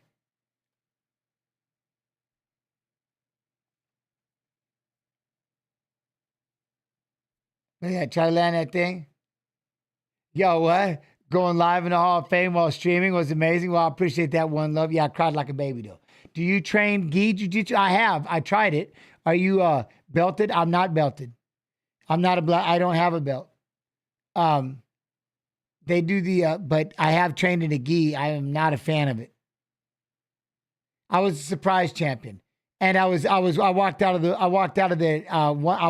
out the womb 1-0. Because evidently I was supposed to be a twin. And this is their eye. And I said, no can do. I'm coming out this thing by myself. So I walked out that womb 1-0. So I was born Little Evil. I ate them. What they go, oh yeah, before I go, I'm taking your eye and giving you mine. Boom. I guess how you do it. They took my eye or they gave me one of theirs. One of the two. I'm not sure. However you want to do that. Chimerism. All right. There we go. Now we stand out in front of it. Now we're going to throw some calf kicks. See right there? Basharat moving back. We're trying to land that right. Ooh, left. There's that jab. Look at. Got to get inside there, Hugo. How do we get inside? Big kick and misses. Got to get in closer. Chance, the knowledge you drop into this stream helps me a lot in my busy musician life. Let's go. Some of the stuff, it just, I gotta, yeah. And your optic nerves don't cross. Yes. Yeah. Oh, does it bother you? Oh, I'm sorry. All I had to do is not read that and I would have never known. My bad. Yo, I play MacBook. What? Max by KO. Mark my words, gents. I'm in. Much love with the bits. TY. I'm in. I play MacBook. I'm in. I was designing-ish. You know what I mean? Do you see Basharat's future in UFC? I do. He's very good. I like the way he's moving right here. I like how he's sticking one shot at a time. Look at stepping back. I like how he explodes, lands these kicks. I like him. Oi. Boom. Hugo trying to get inside. Basharat doing a good job with that range. Lands that left hook. Now he's going to go toe-to-toe for a minute. Not bad. He throws his hands in here. I'm not sure why. Victor. Oh, you want to try to draw it. Don't do it. He's not going to do it. Basharat's like, look, Basharat's sticking and moving. Pop, and then getting out of the way. Boom. Why do you not like it? It's not that I don't like the gi. It drove me nuts because people were pulling on my clothes so much. You know what I mean? And so it just drove me nuts because in wrestling, we can't even lock hands unless we're in freestyle Greco when you're on the bottom. And I wasn't used to it. And that was so. What I did learn and started liking about gi jiu-jitsu was you have very good, solid posture, and you have a very good balance because people are always pulling on your sleeves, and they can literally choke you out with your own damn gi. They can choke you out with your own damn jacket. You know what I mean? So with your own lapel, like they can choke you out with your own sleeves. I mean, it's just crazy shit. So it's like you're bringing weapons to a fight, and then they can use them again, and they use them against you. It drove me nuts. So my point is, so that's what I learned. But once I started getting into it more, I started, You know what I mean? I get it. And I tell you what, for all you that do no gi, it absolutely will help everything about your game. When it comes to wrestling and everything else, it helps you immensely because you'll learn how to just be that much more solid. You know, does that make sense? Because you have to have a hell of a base and stuff like that with those gi because they're pulling on your pant legs, pulling on your arms, pulling on everything. So you learn how to be quick and stick and you know, does that make sense? So when you do that without it, man. There you go. Hugo trying to chase after him a little bit. Boom, he thought he was going to get a spinning back kick. Basharat stepped in, cut that off, head to his back. Good fight, good back and forth.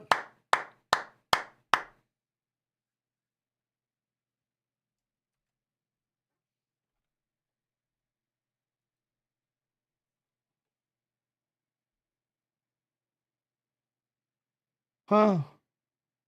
I having to readjust my gi constantly. Well, that's another thing, right? Constantly having to tuck your damn gi back in. Your belt gets all over. Yeah, right. It's maddening. It's maddening. So then what happens? You just take the damn gi top off. I'm tired of fixing this thing. I want it to be nice and tucked in. Well, that's a good thing about, hey, rash guards come along, save the day a little bit if you have to have something on. You know what I mean?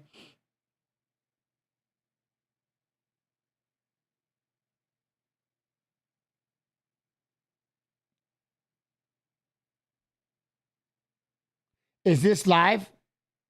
Tomato Toes? What do you mean, Toes? I'm live. Yo, Tom Rodin. Love these chants. Well, I appreciate you being here. TY. Let's go, champ 2023. Good day, Jens, and everyone else. It is fight day. It is fight morning. It is fight time. Yeah.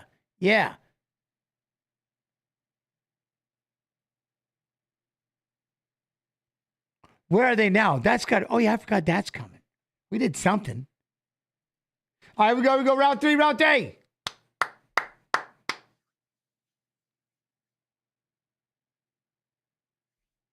Ooh, try to throw that kick. Nice job. Spinning. Going to go in on a single leg. He's going to try to run the pipe. Nope. Drops the single leg. Couldn't get it. He's like, nope. Hugo's like, you're not getting me down with this. You're going to have to take me down differently than that. But there we go. Spinning back kick right to the belly hole. Sends Fahid back against the fence. He stands up. Hugo tried to jump in with the spinning, flying knee. He got out of the way. Now we're in the clinch. That spinning back kick, though. Douche. All right, Jens. Chase on the watch long tonight. Hey, yeah. And then we got Anik.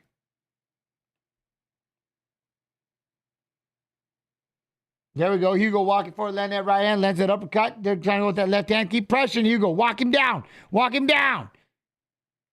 Hey, Basharat tried to catch that underhook real quick. Push him back up against the fence. Try to throw that knee to the belly hole. Why, Rice? What happened? He just got caught up. Nothing but love and appreciation from Mr. Bilal. Hopefully next time. Basharat catches him with the counter. Look at Basharat trying to step back and counter a little bit. Catches him with the single. Waiting. See what I mean? That's the one thing. Look at now he's going to go up top. We're going to try to get the plata.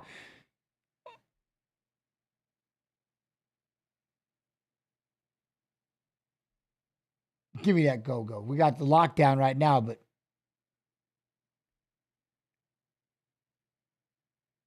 Yeah, he's got it locked down a little bit. What are we going to try to do here?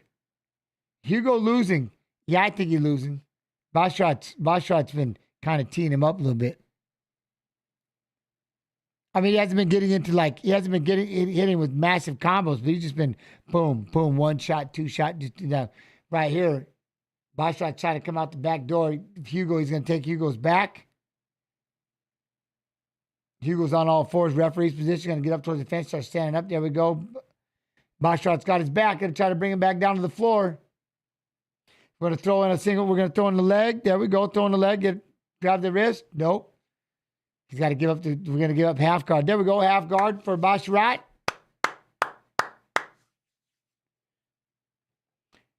See Hugo going to step in, get his guard back, spins around for that arm. Thought he was going to get that plotted for a minute, but Basharat's right on his face. Let's go. Pressure.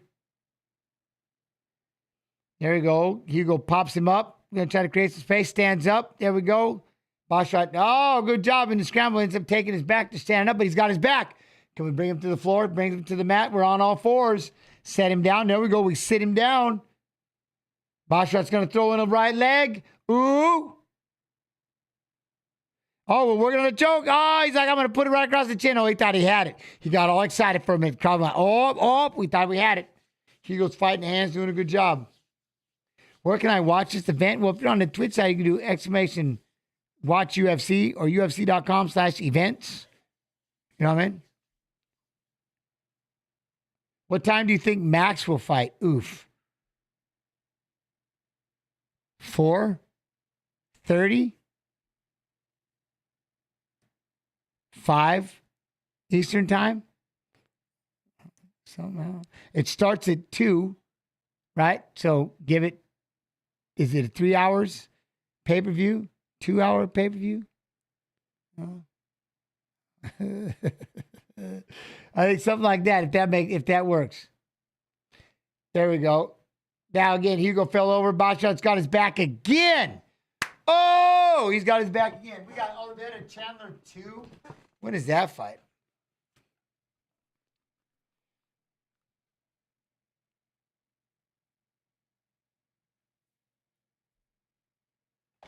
What time is it where you are right now, gents? What, Chicago? 10:30. Throwing in the leg.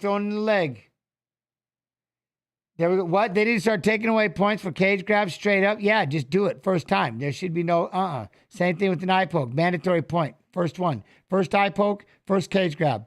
Grab it. You know better. They tell you over and over and over and over and over and over and over and over. You already get your warnings. So you just do it. Take it instantly. First grab. Boom. Even if they say, I'm sorry. So what? Don't touch it. My bad. Who cares? Just take it. Take it.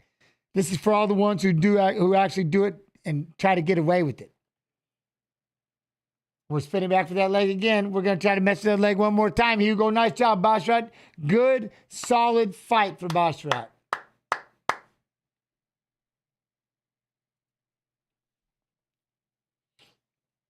Glad I agree. Huh? We'll have to see. What, Fahid? Yeah, he got this. Easy. Well, yeah.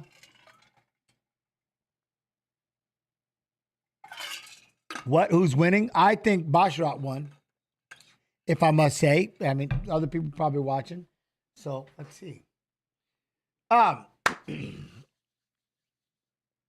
This guy just beat the dude who weighed in 10 pounds heavier.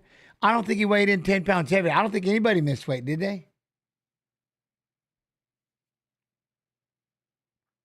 29-28. Patty gets the ready. All right, gets it. I'm in. Yo, Pigeon Poo, what up, man?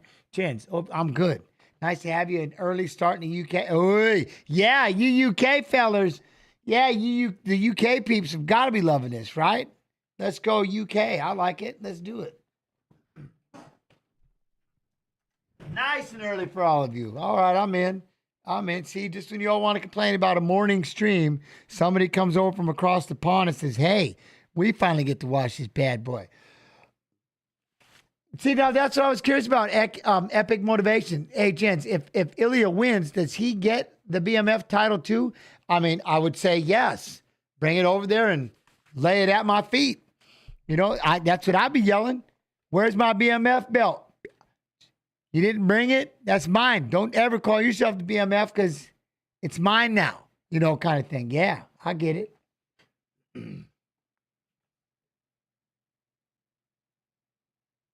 229-28 and a 30-27. Basharat's like, I know I got this. Ferocious gets it. Did. Here it is. Nzechukwu. Barnett. Nzechukwu.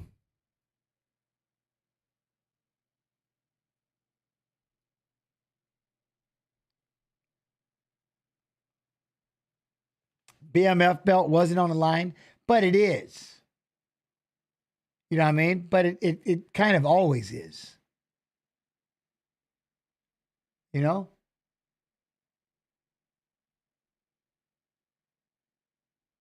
Look at him. Fahid's like, I need to be ranked. Right now, I deserve this. Unbeaten. I deserve to be ranked. Yeah, Fahid won. Yeah, he won. That suit's a nice color. Very nice color. I love Barnett. Oh, yeah. Oh, yeah. Has anybody even noticed the height discrepancy here? 6'5" against 5'9". 6'5" against 5'9".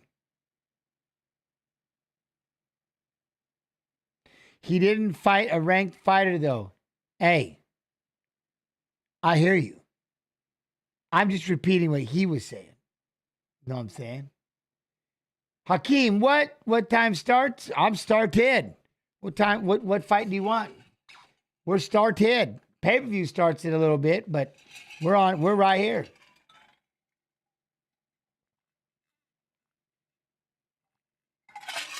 Most significant strikes in a single UFC fight, Max Holloway has the top two, 445 and 290. Rob Font's right behind him with 271. Jared Cannonier, 241. Nate Diaz with 238. Single UFC fight, Holloway's got two of them. Could you imagine if he decides to let loose a 500-punch significant strike night against Ilia? Oof. Oof. Oof.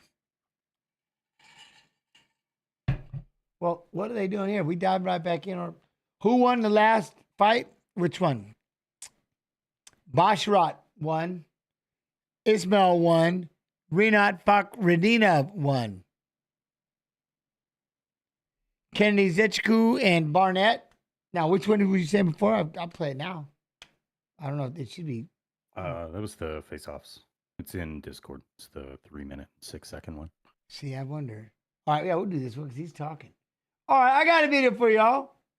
Wait. Huh? Oh, Discord. Oh, okay. Wait, intermission.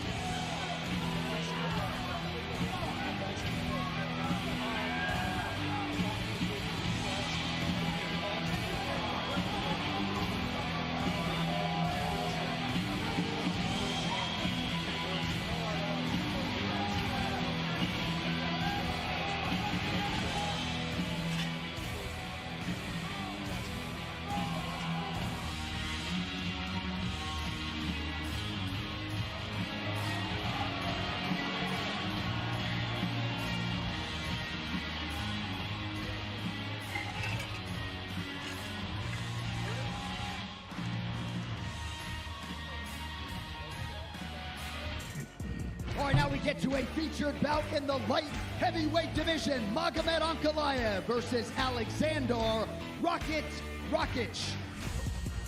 All right, next up on pay-per-view in the featherweight division, Lerone the Miracle Murphy versus Dan 50K Ige. All right, ladies and gentlemen, that brings us to the main card. Live on pay-per-view, first out of the shoot, the middleweight division, Shara Bullet Magomedov versus Armin Superman Petrosyan. All right, that brings us to the featured prelims coming your way in the light heavyweight division. The last Ottoman, Ibo Aslan versus Rafael the Lion Cerqueda. All right, next prelim at welterweight, Geoff Hands of Steel Neal versus Rafael dos Anjos. All right, next preliminary matchup will be contested at a catchweight of 160 pounds. Mateusz Raumbecki versus Muktabek Oralbai. All right, next up should be a good one in the middleweight division. Abus Magomedov versus Bruno the Hulk Fajeda. All right, moving on now to the heavyweight division. Kennedy African Savage Nzechukwu versus Chris Beast Boy Barnett. All right, moving on now to the featherweight division. Ferocious Farid Basharat versus Victor Striker Hugo.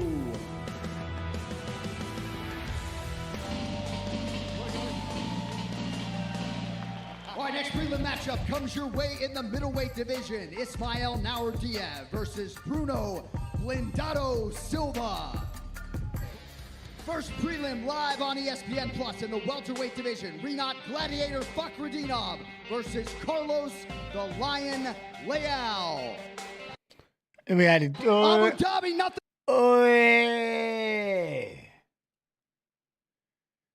All right, making his way,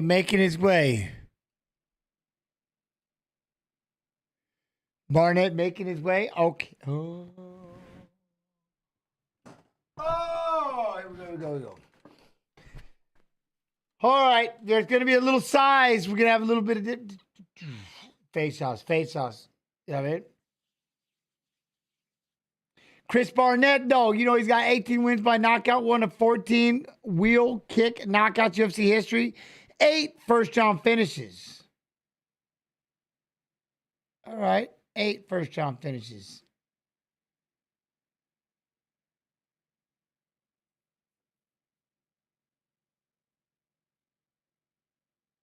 Oh, he's all fired up. Here we go.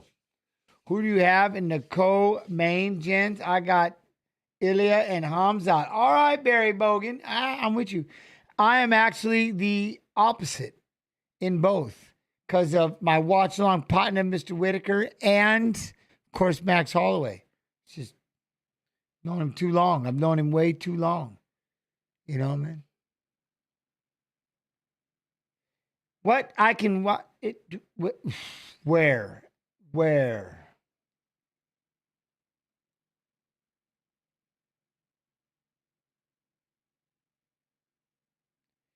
Brandon Paulson. Urshaw, hey, gents, man, happy Saturday to you as well. Happy Saturday. Let's go. I taught you to turn the jacket, huh? Talking about. I think Hamzat will be too much for Rob, and that pains me to say as a fellow Aussie. I'm with you, Barry Bogan. I'm with you. Can we watch the fight here for free? You can watch me for free, like you're doing right here, Turkey. You can go to the description and see where you can watch it. But you know what I mean? It's a pay-per-view. So, yeah, no. Kennedy, he's the UFC heavyweight debut. This is making his UFC heavyweight debut, 8th highest takedown defense UFC light heavyweight history. 81.7%. He's awarded UFC contract, Dana Contender Series, Season 2, Week 8. What? I didn't know that. Yeah, no, I can't show the fights, though. I can't do that. I can't do it that way.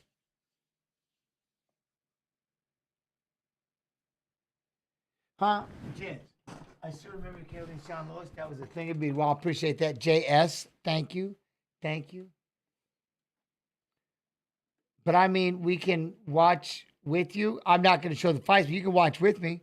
You can sit here, and if you're watching the fights, you can, turn me up, turn me down, whatever you want to do. 6'5", 241 pounds, 83-inch reach. Barnett's got a 75-inch reach, 264 pounds, 5'9". Damn. 5'9" going up against 6'5".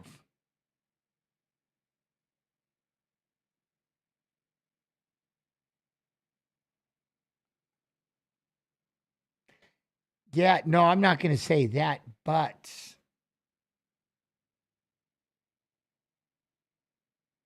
you what? I hate watching people hurt each other. Oh, yeah, don't show it.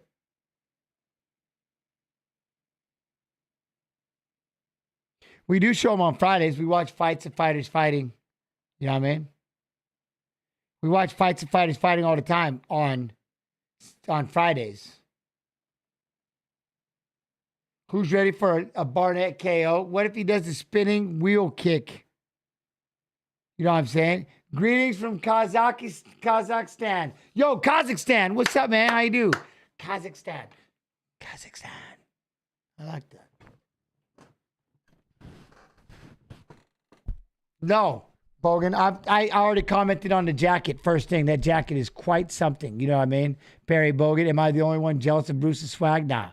You know me, I always see the jacket. There's you know what I'm saying? Yo, Suburban Commando with the 11 months. Gents, I must know. How do you feel knowing you can't pause the pay-per-view?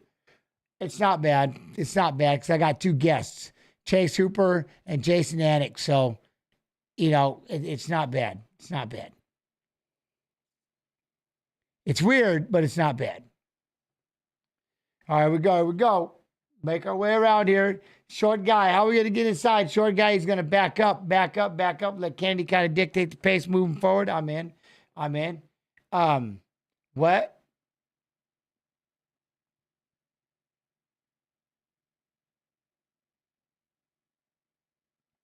Why would you what would you call Demetrius Johnson as a guest on what? Would I do something with figure that out? But I thought Bilal was coming on. So did I, Jeremiah. So did I. But I think we had difference. Yo, Kyrgyzstan.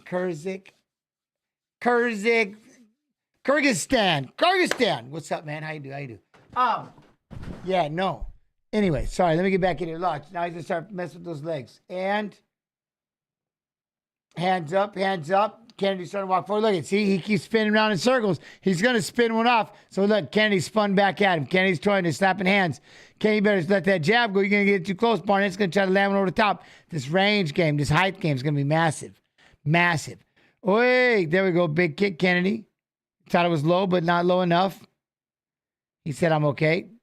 Look at Barnett. Misses with the 1-2. Got figured out he's going to get inside. Look at, he's trying to jump forward. What is he going to try to do? Kennedy. Throw that teep up the middle. Perry. He needs to run a couple circles right around him. Move. You know what I mean? Oi! Trying to land that spinning back kick. Let's go. Yo, I appreciate you. Thank you. I wish I say your damn name. I got to figure that out. I need to get that, you know what I mean? Huh? At that size, why not just stick the jab? Just keep trying with the jab. Get in there. Throw the jab over and over and over. Maybe a calf kick. You know what I mean? Or something like that if you're Barnett. But if you got Nzechukwu all day, just jab. No problem, Bob. How you do? How much is the pay-per-view? I don't know. What they move it to? It just depends. Oh, bring Rampage in to pronounce names for you? Yeah. Right? Dude, it's kind of, hopefully I don't butcher anybody's too bad. I try, though. I got to dive in, give it a whirl. You know, I just got to make sure I don't be saying, like, cuss words. That's my big thing. Or reading those weird names. All right, Kenny, you got to try to throw that teep up the middle. See, fortunately, though, Kenny, look, he tried to see that big left leg go up over the top? Just went right over the top of him. But he is kind of playing the game because, you know, he's like, he needs to try to rush forward. I'm not saying he can't just stay out here at this range because now just like Kenny's just going to land one at a time. Is it $80? It's 1:51 a.m. here. I'm lit. I was at the casino. Damn, I won $900. Now I'm going to sit up all night watching fights. There you go. See, he's got his back against the fence. He doesn't just get picked apart. You know what I mean? Yeah, did he step? What did he do to himself? Look, he's just stuck there. He can't close the distance. He's kind of waiting, maybe try to react off what Kennedy does. See, there's that jab, and that's it. He's trying to let, he hurt his foot. He rolled that left foot. Now he can't do it again. He's stuck because he just tried to step on it again, and he buckled. So now Kennedy must notice it because he's going to start opening up those hands a little more. No, they're not going to let him continue. Look how bad it is. They're not going to let him continue after this. He's done. This thing goes to it. Now he lands a big, look, there goes his leg. Is it his knee or his ankle? So he had to curl up, and he's got to concede. He's trying to land a punch back, but Kennedy lands a big knee, flurry of hands. He threw a big overhand left and fell down. Was it his knee? I assume it was his knee. He's grabbing the back of his thigh.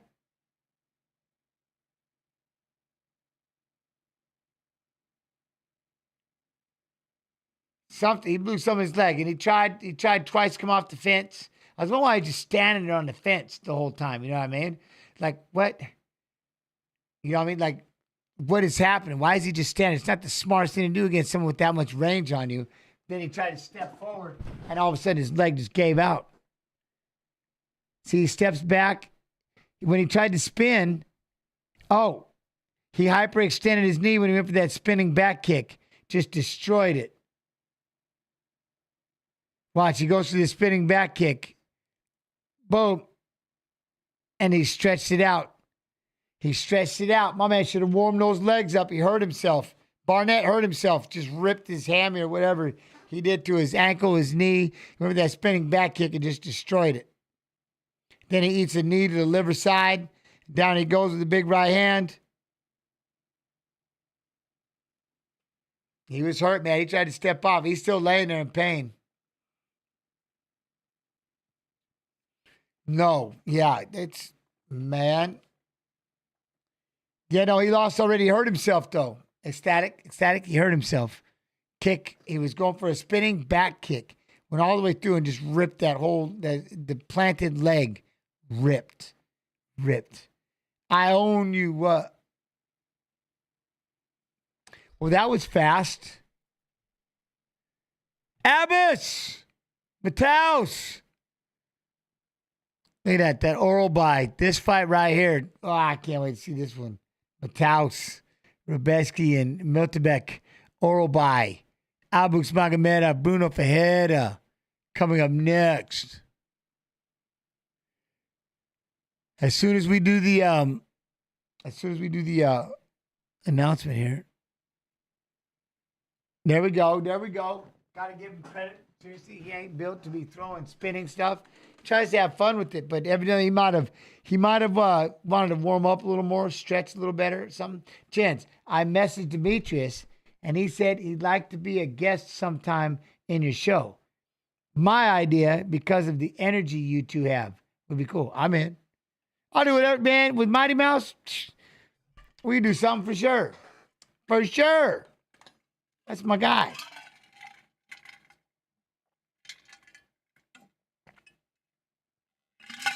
I don't do the guests though on this stream. That's UFC Fight Pass. Fight Pass guests. Oh man. Look, he was jumping, but when he jumped right there was one. Look, there he did it. See, when he jumped, really high, he hurt his knee. When he jumped really high. So then when he spun, was it his ankle or was it his, something. So it must have been, the fight's over. Yeah. When he first jumped up and down, he landed on his foot. Then he does the spinning back, and that was it. Okay. Nick on the next card. See what's up. Hey. Yeah, Ortega, right? Ortega that messed up his leg right before that fight. Yeah, someone else is saying that in the other chat too. Yeah. So yeah, that was it. So now, I wonder how long they go before. Shoot, we could do. I wonder if do they got to kill time? Play video number 3, probably. Oh, you think on this side? There. Let's see. Featherweight division. Yeah, it's the current state of the featherweight division. Ooh, current state of the featherweights. All right, I got a video for y'all. See y'all in a second. UFC's featherweight division has known nothing but iconic Hall of Fame level champions. Ilia Topuria hopes to add himself to that list, and while the Spanish Georgian has all the tools to do so, he must first get past a Hawaiian king hell-bent on getting back his belt. This is the state of the featherweight division.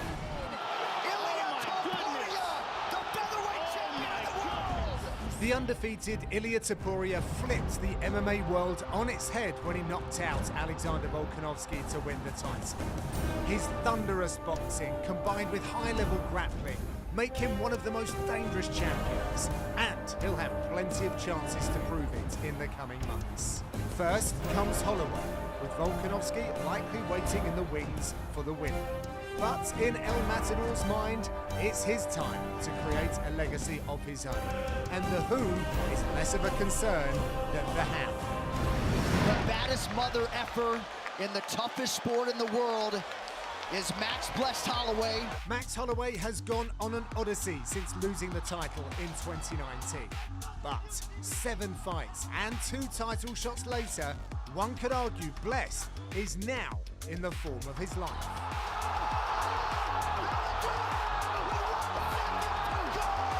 Holloway stole the show at UFC 300 with his last-second knockout to win the BMF belt.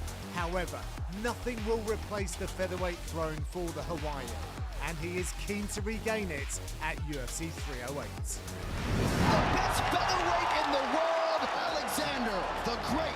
Alexander Volkanovski has taken a well-deserved and necessary break after suffering back-to-back knockout losses. The former pound-for-pound king has wondered aloud about a potential opponent for his next fight, but the general consensus is that the Great will have a chance to reclaim the belt back the next time he makes the walk. You gotta be kidding me! Diego Lopez does it again! The hottest sensation in any division is arguably Diego Lopez.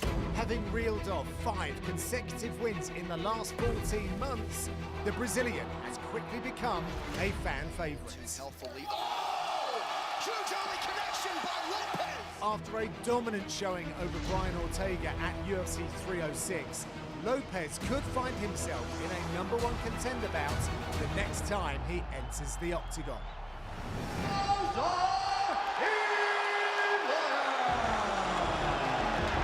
Perhaps the quietest undefeated contender on the roster, Movsar Evloev has methodically climbed to the top 5 since making his UFC debut in April 2019. Perfect through 8 bouts, Evloev has taken out the likes of Dan Ige, Diego Lopez and Arnold Allen in his last 3 outings. Although he is still pursuing his first finish in the octagon, Evloev is undeniably a contender to watch, and he hopes a win over Aljamain Sterling in December will prove he is championship ready. Featherweight is never short of contenders on the rise, and Aljamain Sterling is the latest to join that list after a great reign as bantamweight champion. If he can get past the buzzsaw that is Movsar Evloev, he still has plenty of matchups on the horizon to build his case. Holy smokes, Aljamain Sterling! Whether it's someone established in the title picture like former interim champ Yair Rodriguez, or keen contenders still looking to cement themselves like Arnold Allen and Lerone Murphy. The featherweight division is among the deepest and most talented, and making it to the top is no easy feat. Ilia Topuria is apt to prove, however, that his era is beginning, while the past kings remain right on his tail, hoping to say, not just yet.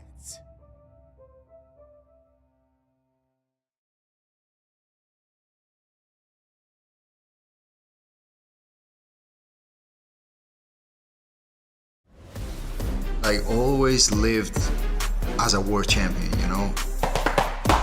In my mind, I always was a world champion. It was a matter of time that it will manifest in the present. Ilia Topuria, he's got that kind of confidence where they know they're the best even before they're the best. He's literally fighting the best guy ever in that division, and he's telling everybody, I'm gonna f this dude up inside of 2 rounds. Oh! Topuria crowns Volkanovski! That'll do it, and new! The belt is headed to Spain! You could call that a lot of things. Manifesting, cocky, whatever you want to call it. He made it a reality. He came out and did it in spectacular fashion. If he keeps his head together and continues to do what he's doing, he's going to be a force in that division. This kid's special, there's no doubt about it. He said he was going to stumble and crumble him, and that is what he did. Ilia Topuria is a straight-up assassin. Every opponent I had in the past, they all being like, I'm gonna humble him, I'm gonna beat him, I'm gonna take his 0, I'm gonna whoop his ass. Boy, shut up and prove me wrong. If you think that you're better than me, show me. Oh! He just chopped him down like a tree. My word! Unbelievable power by Topuria. He's the real deal. Topuria has knocked Ryan Hall out cold!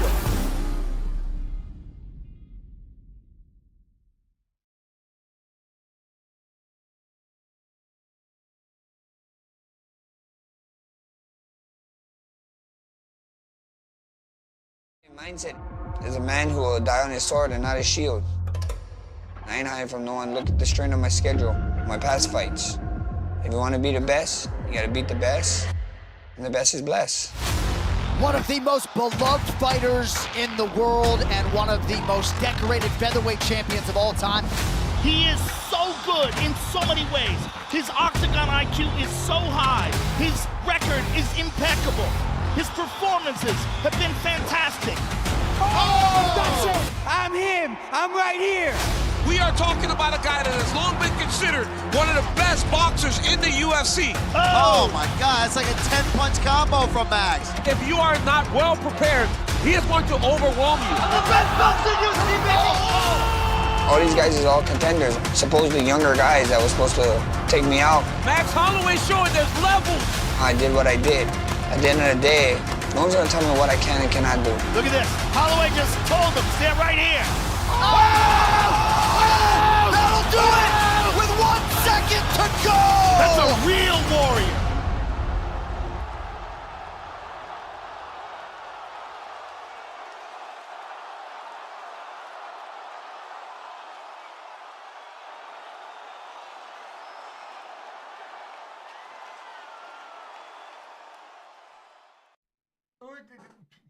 Let me see where I'm at. Oh, not too loud. All right, now we're waiting. We got a little downtime. It's just nothing but silence.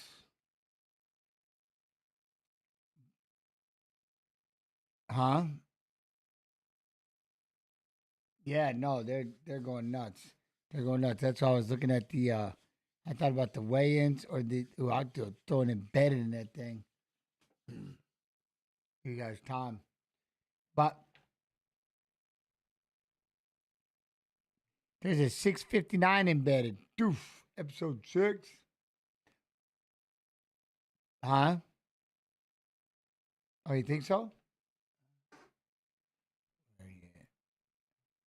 Oh, all right, all right.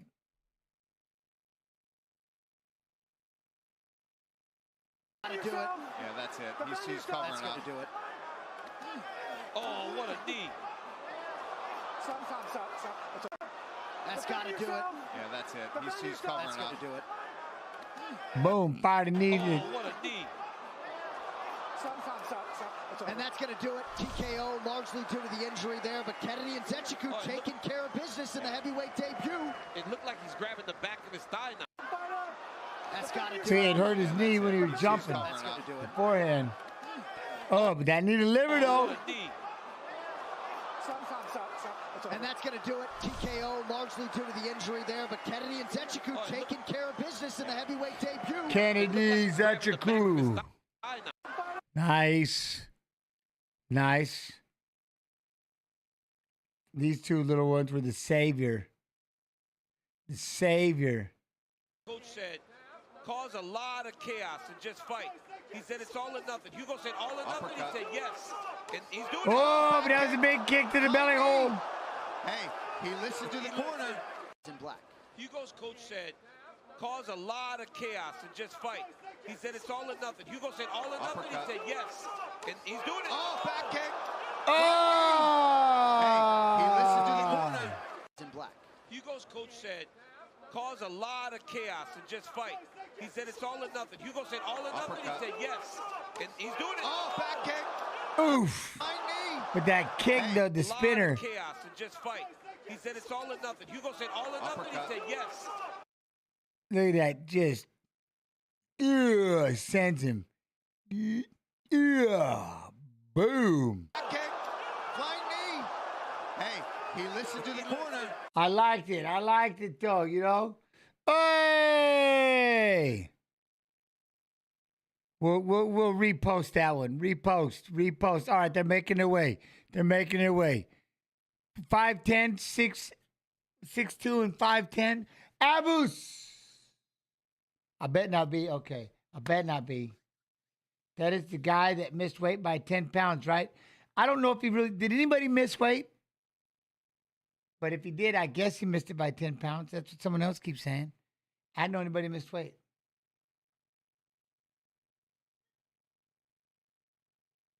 Anybody else? Anybody else know on such things? Which big heavyweight had been the most successful?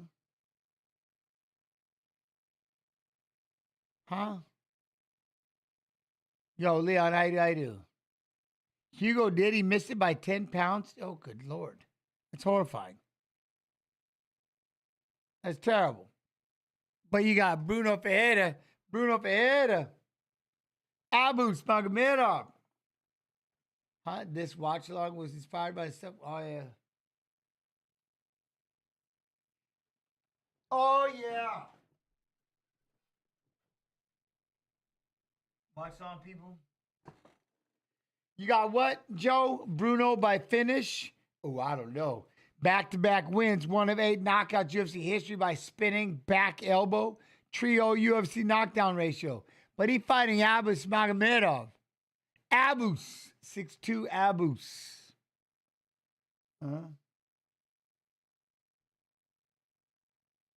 WTF, so how much of that purse will he lose? I mean, you missed it by 10 pounds. I wouldn't even let you fight. That's why I can't believe he missed it by 10 pounds and they let him even fight. It's crazy talk. I don't believe it. The guy that did the spin, he came in 10 pounds over.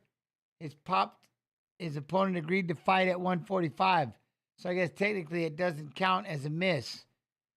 But they were supposed to fight at 135. Oh, okay. Oh, well then that. So he didn't miss weight. They just agreed. They agreed to fight. You're talking about Basharat and Hugo.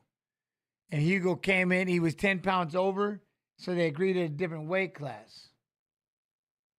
Oh, I didn't say. I didn't know that he missed a weight. But it is true. But that's okay. But my point is, when they agreed on the fight at the end and they weighed in, it was at 145, or he didn't miss weight, and then they go, well, let's just make it at 45. They agreed that week when he got there. So technically, he didn't miss weight. As in, you're sitting here and he missed weight. So, you know what I mean? Now, did he get money for it? I'm sure they'd probably work something out in the contract. Last fight with defeated Alves. He finished 20 of 26 wins, 14 knockouts. But, you know what I mean? That's why I was like, I don't recall anybody missing weight. Barnett lost to an injury. Am I buying the pay-per-view fight? Me? I have a direct feed to the truck. You know what I mean? I am fed in. I hear all the goings-ons with the producers and all that stuff. I hear it all.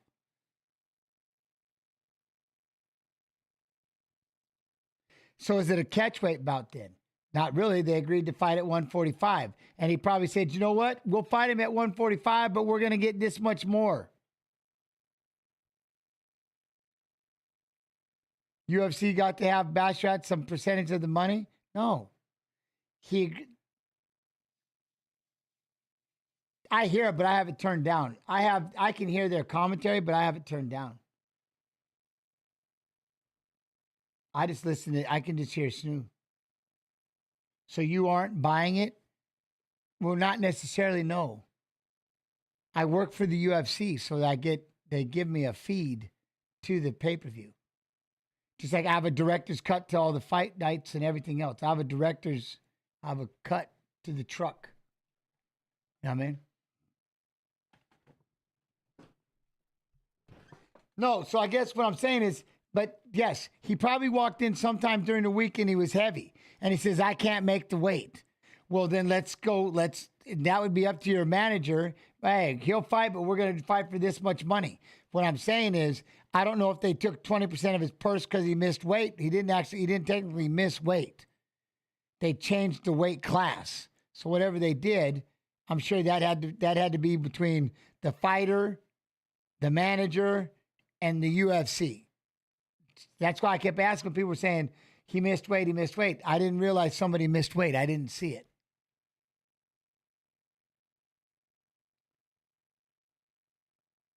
As in, technically, he didn't get on the official scale and not make weight.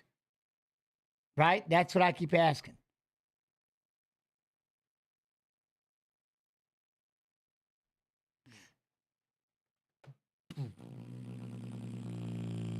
Abus Magomedov, here we go, Abus. Abus looks great. Look at him. I need that. Man, see, I got too much. Look at that with the big jumping kick to the face right off the bat. Damn, Abus. Bruno, you better get inside that. You better get inside that. He's got long arms, long legs. Better get inside there. We're going to circle around a little bit. Look at that. Bruno he's trying to get inside there. Abus, stand out in front, land that jab. Abus, where's that jab? Where's that jab?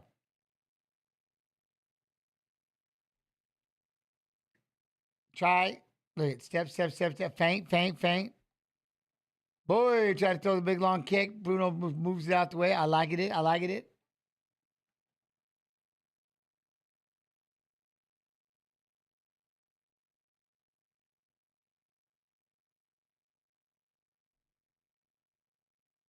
Oh, damn, he's got a quick left hook. China got a quick left hook, huh?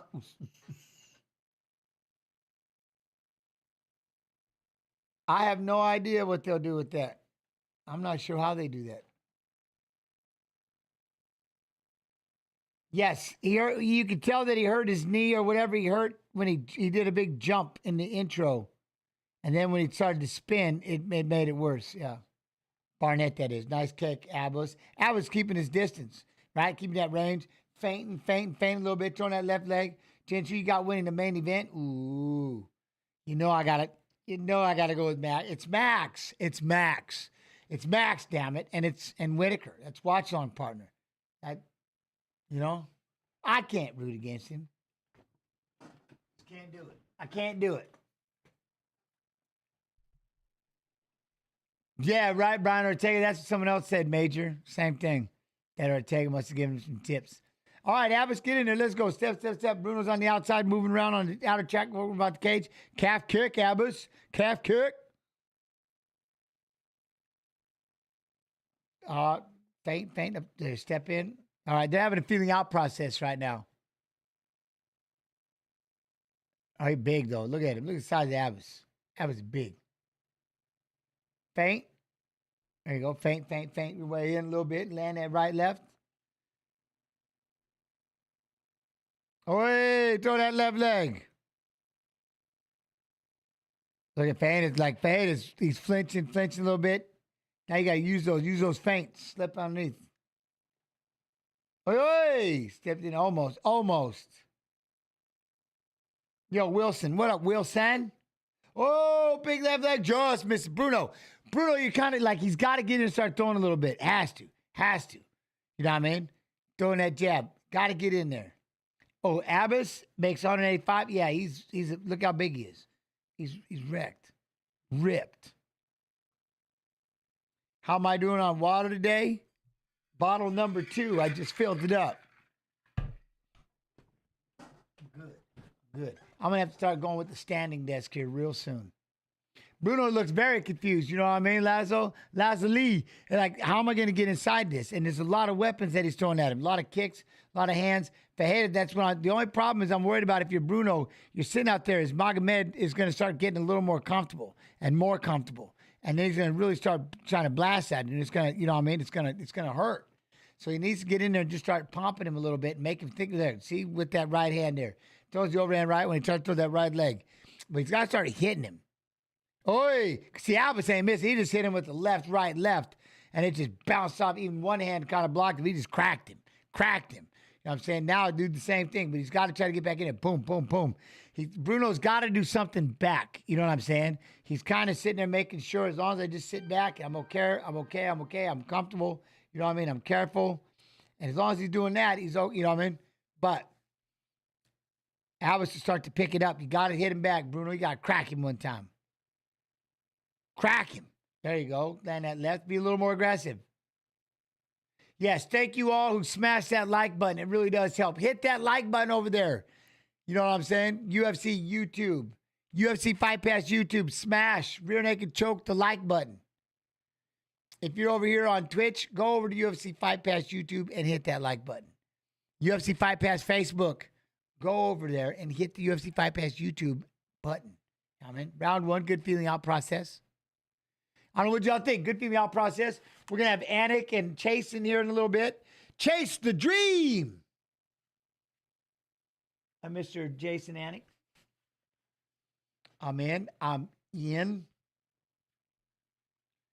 Red Eye Jedi, 5:20 p.m. Where you at? All right, I'm in. Yeah, I'm in. Good. Good first round. Where are we at? Second round. How's everybody doing? Everybody doing all right? What do y'all think on that one? Who'd you have on that round? Abbas with 14. Like I said, you see how Bruno's only got 2? I think that's the biggest thing, right? I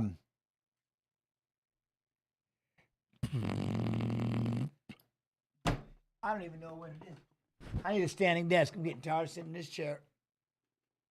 My back is like, telling you, those burpees, never again, ever.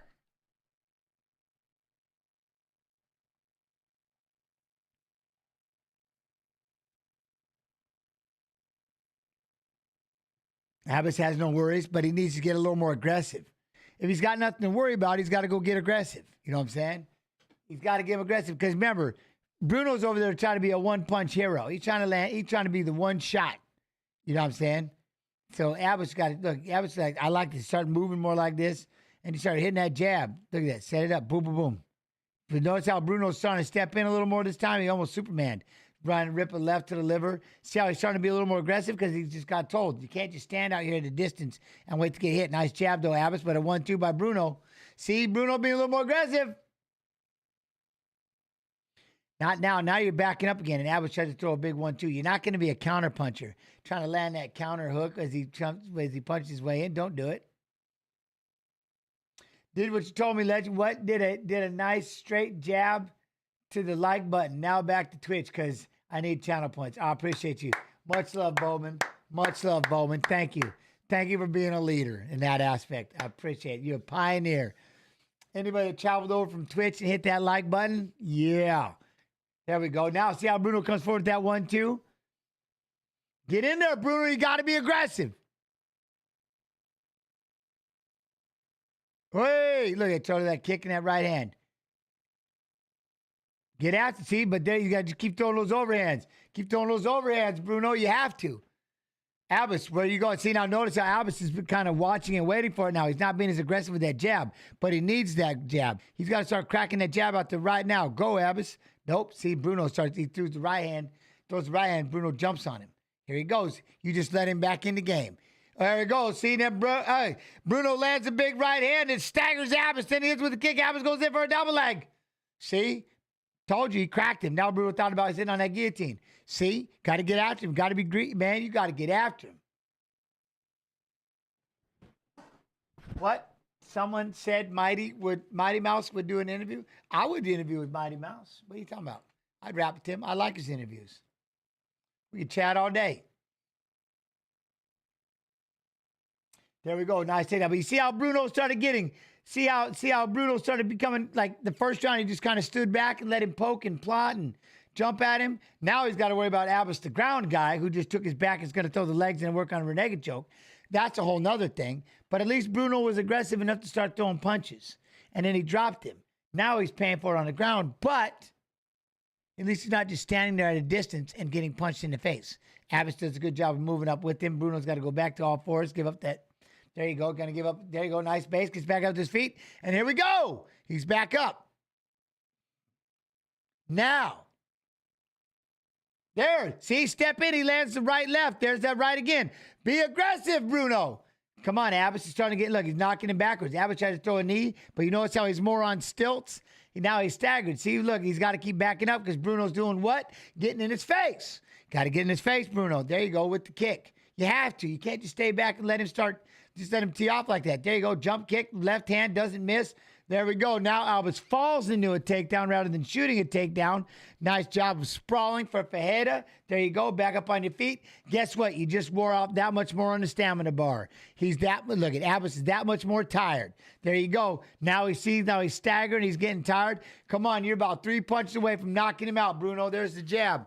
Load up one big cross. Boom. There's a big left. Oh, he took it. Oh, but the uppercuts and the hooks. Abbas tried to come back with the hook of his own. All right, there. Oh, that was the left, but then he tried to spin the elbow when he missed it, and Abbas locked up the body. Oh, don't let him weigh you down. You got to get up. You got to get up. You got to get up. Abbas is trying to be heavy now. Abbas is going to be heavy on his back. Don't sit there. Don't sit there, Bruno. Get up, get up. I know it's a lot. That's a lot of weight crushing on you. And then he tried to pull him backwards, and he rolled all the way through. Nice roll. Walk up the fence.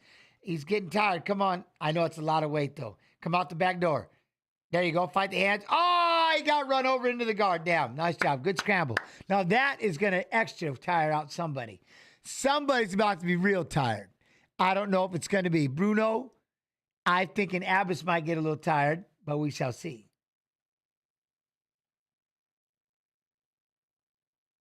You know, we'll have to see. But look at that. Good job, Bruno. Good job. He brought the fight to him. You know, I made a big difference from the first time, even though now Abbas is in half guard, trying to climb up the body, throwing lefts to the belly hole, lefts to the belly hole. Good round. Good round. We'll see who recovered the most in this one. Abbas is in top. He's on top in half guard, but he ain't doing much. You know what I'm saying?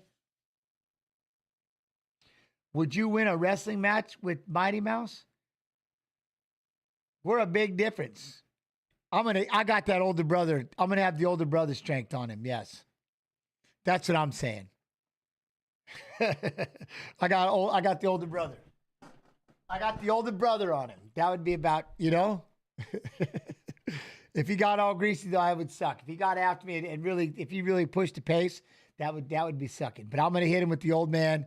I'm gonna be the bigger brother on that one. He would have, what? Mighty would have technique. Yeah, but see, that's the thing. Jens has technique too. Jens got wrestling. He's got that young speed, which I would have to try to somehow grab a hold of and bring it down. I got to bring him into quicksand. You know what I'm saying? I got to bring him into the quicksand. But he knows, and I can promise you, one failed shot, and that's going to be a heavy Jens on top of you. I'm very, very good at front headlocks, and I'm very, very good at snapping that head down. And if at any moment you try to get up with even a bend in your back, I will spladle you, and you'll be staring at your own nutsack. There's nothing you can do about it. Nothing. So don't get up that way. I'm not saying I would do it to him, but I'm just telling you that that's what would happen.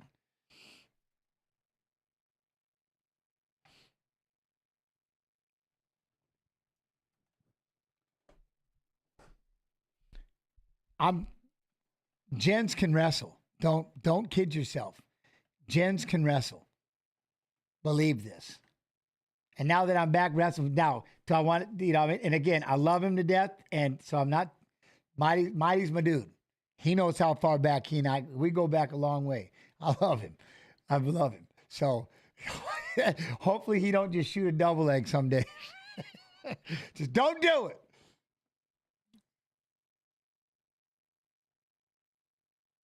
Huh? Mighty Mouse? No, the one love. It could never. That's what I'm saying. I go back a long ways with Mighty Mouse. We go back a long way, man. I love that. That kid when he was in high school. He's awesome.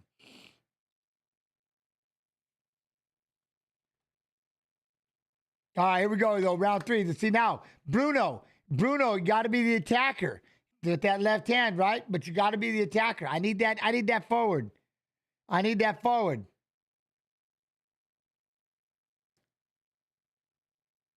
Hey, Teep, trying to get after him.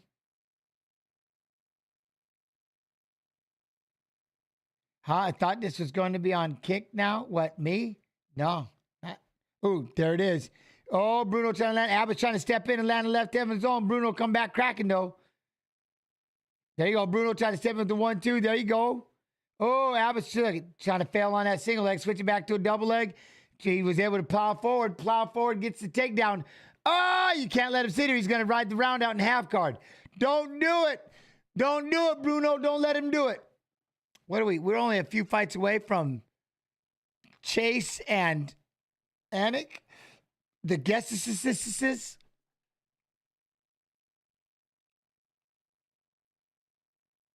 Yeah, but now he's got to. Now he gets to sit here. Bruno's got to get up. Bruno's got to try to get back up. Well, Coach, do you think spinning attacks are desperate moves? Nah, man, they're great setups. You know what I mean? They're fun. That you'd be surprised how much those things work all the time. But at the same token, you can pay high risk, high reward, you know. But it's fun. It's a highlight reel.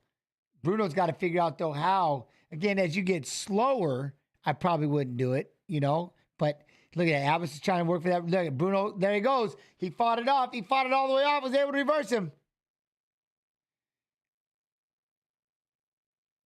Okay. And then he's going to drive. It's everywhere.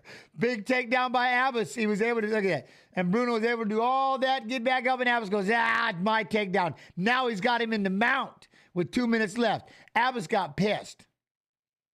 Now he's in the mount. Now this is going to be hard for Bruno to try to figure out how he's going to get back up to his feet. Because look at, he just went off to the arm triangle.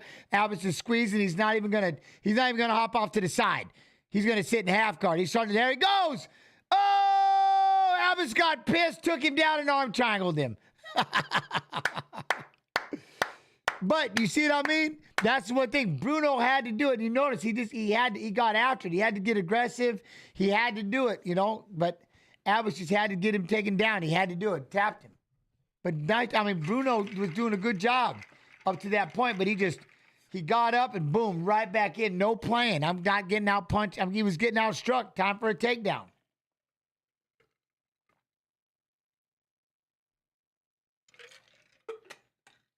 He went straight from the mount right to the arm triangle. Look, right back up. Boom. He just shot a long double leg. Drive, double. And then he just hopped over the legs. Look at that. Locked up the legs. He was elbowing him in the back of the head.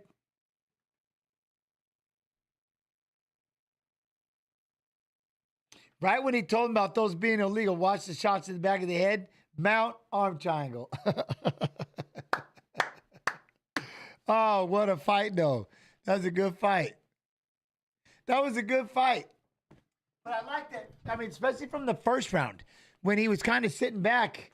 You know, that was one of the things. You can't just sit back and let Abbas put him. But look, he wore him out. That's what I'm saying. He got him tired. That's what you have to do.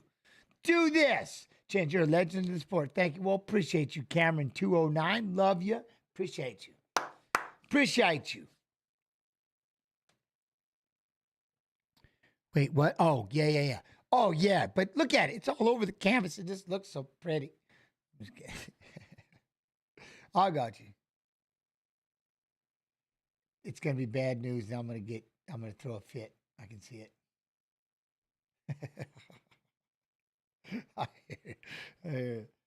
Abus!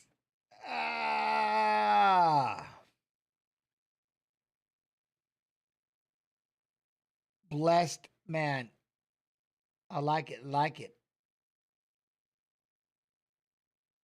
All right, so what does that do? Mataush.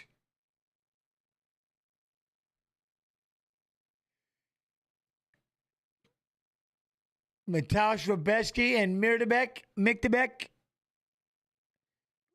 Oralby, Mountabek, Medibek. Did it best? Yeah, he won. Yeah, he finally just shot into a mount, straight into an arm triangle, and choked him out.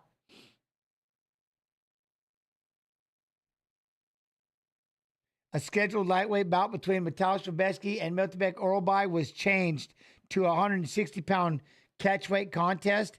It was not immediately clear why that change was made. Wait, is that 2 fights?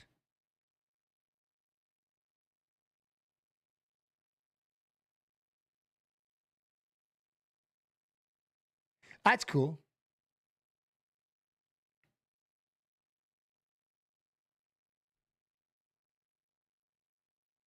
Damn. All right. Oh, yeah, no, but that's cool. I got you. So I'm reading what Bradshaw's putting. A scheduled lightweight bout between Mataush Robeski and Miltebek Oralby was changed. I want to know more about the other one. Well, you were saying that he weighed in at 160 or whatever. Victor Hugo, that he was 10 pounds he's over. Be off by an entire weight class. Yeah. Yeah. But it looks like this one was too then. Oh, we're diving right in.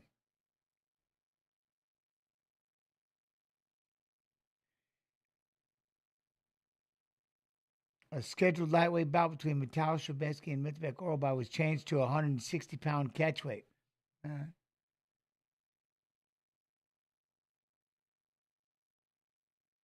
All right, but multiply. Look at the size of Mataush. All right, Hugo weighed in at 145.5 pounds. That would have been fine if the matchup was contracted as a featherweight bout, which was a non-title limit on 46. The non-title bantamweight limit is 136. So instead of risking potentially not competing this weekend, Basharat agreed to take the fight at featherweight. So that's what I'm saying. So did he miss weight, or was he just going to be over when he weighed in? You know what I mean? So my man had to do it right there on the spot. I guess we'll just do it at catch weight. Or so he missed it. So he had to put a pound pack on to make the new agreed upon weight. Briefly rehydrated before stepping on the scale at 137 pounds. Damn. So he just wasn't going to be able to cut the weight. And like, hey, I'm not going to make this weight. I can get on the scale, make it official, and miss it. Or we can agree to do this fight at this time. Damn. Either way, be like, well, if I get paid a bunch and I'm going to try to hydrate to 137, damn, that's crazy.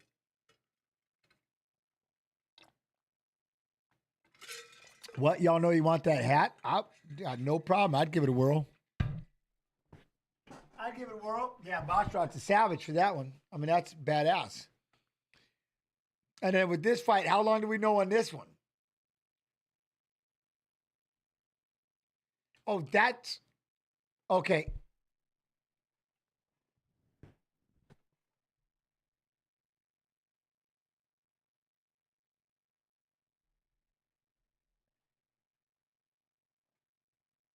Okay, so that's what it was. He had a visa issue. Oralby did. He barely got here, and he was going to cut the weight, and he was close, and they said, don't do it. And that's why he was, yeah, I'm listening to DC talk about it now. That's why I had to turn him up, actually, because I heard something. So basically, he would have done it, but because he had visa issues and he didn't get to do that weight cut, they said, well, we'll do this for you.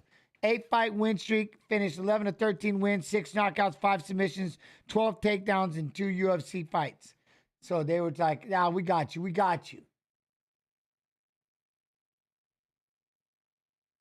So I like it.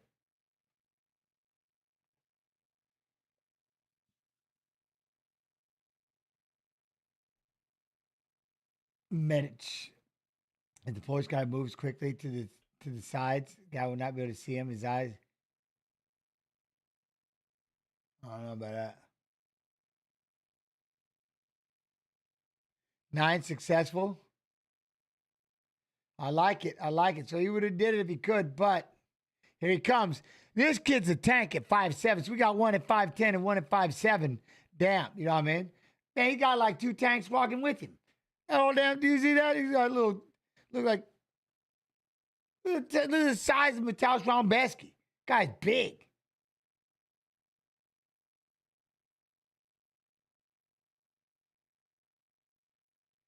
Oh, what? He fought Diego Ferreira. That's his loss. Okay. Who do you think will be the fight of the night? Ooh, you know? I like this Ismail fight. I don't like the decision on this one at all. The first fight. It was a good fight. I liked this fight with Ismail. I think Ismail did a great job. Wore Bruno out. This was the injury. This was, again, very technical fight. Basharat technically beat him, you know? So far, I don't know, out of those two right now. The first early prelim, you like that one? Raumbesky, though, 16 of last 17 fights, win. 3-0 UFC knockdown ratio. Yep. Awarded UFC contract, Dana Contender Series season 6, week 6. The first fight you liked, right here with these two, that's what I mean. I didn't mind the fight, but I was pissed at the decision. You know what I'm saying? The decision made me. That's why I was like, I'm not even doing it.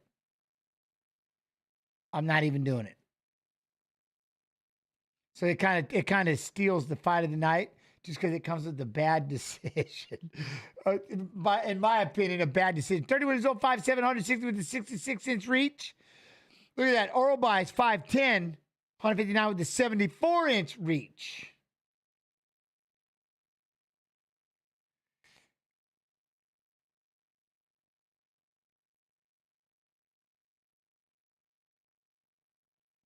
Yeah, I thought Leal did too. I thought he won. I thought he did great takedown defense, throwing hands. I damn sure know there was no 30-27. I mean, I can't. One judge had him win. Had Fakhretdinov winning all 3 rounds. There's no way. No way. That's the first time ever failed takedown scored more points than anything. That's wild to me. Never seen that before. Off Thursday. So my man's coming out of Sacramento. All right, Oralby coming out of the Sacramento. Willpower's what? You are making me laugh. That's my job. My job is to be entertaining, funny. I'm not trying to anger. I anger some people, not on purpose, but I can't help myself. I guess people get pipsed. They get a little pipsed at me, you know. First time failed takedowns won a fight. 100%. That's exactly. First time you know for a fact failed takedowns won a fight. That's just crazy. Oh, whoa.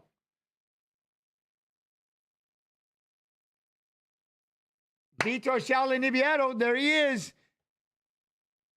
Did y'all look him up last time? See, there's a fighter that's a referee. Yo, one love, much love. I appreciate you, one love. I'm only angry because you don't save any. Yeah, right. There should be, the sea should be just littered with them. I've been blissfully married for years. I love my wife. She a badass. They're all out there. Look at that. Go right into him. Chase him down, Mataush. Get in there and clinch. There we go. Oh, hey, don't let him grapple with. Don't let him grab you.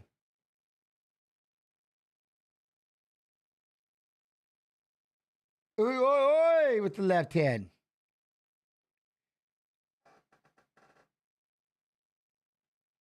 Look at that. He's trying to throw those little short hands. Oralby trying to stick and move a little bit, get out the way. But Tausch is just swinging big shots. Throw that leg kick. I'm in. We could phone booth fight. I like that one, love. Phone booth fight right here. Phone booth fight. Cook the head, do an uppercut. Oralby. I like it. Damn, just finished my rebuilding my PC. Been out for a while. Been out so long. This is the first time I see you without braces, gents. Damn, it's been that long. Looking good, man. Hope all's well. I appreciate you. Glad to have you back. It was me. You haven't seen me without the braces? That's crazy talk. It feels like it's been forever. I forgot what they were like being. Well, no, I still remember. You know what? Oh, I'll give you a whole new story. Just had to go to the dentist. Who walked out of that house? The whole family had to go to the dentist. Somebody walked out of that dentist's office with the checkup so clean, didn't even have any tartar. Someone was tartar free. They've been doing such a good job with their water pick and their brushing of teeth.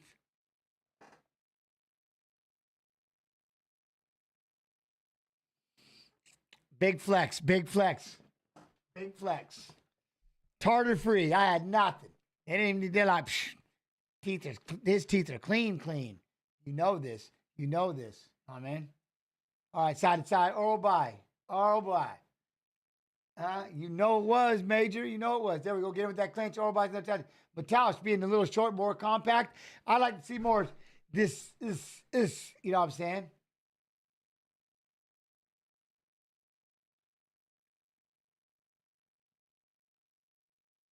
Dennis got to get. You know what's funny, chaotic? I actually asked for one.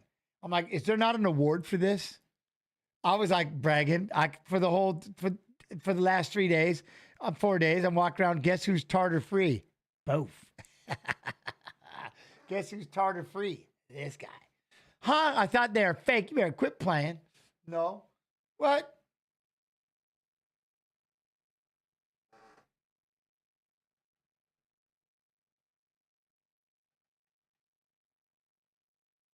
Just a wall of what? Push.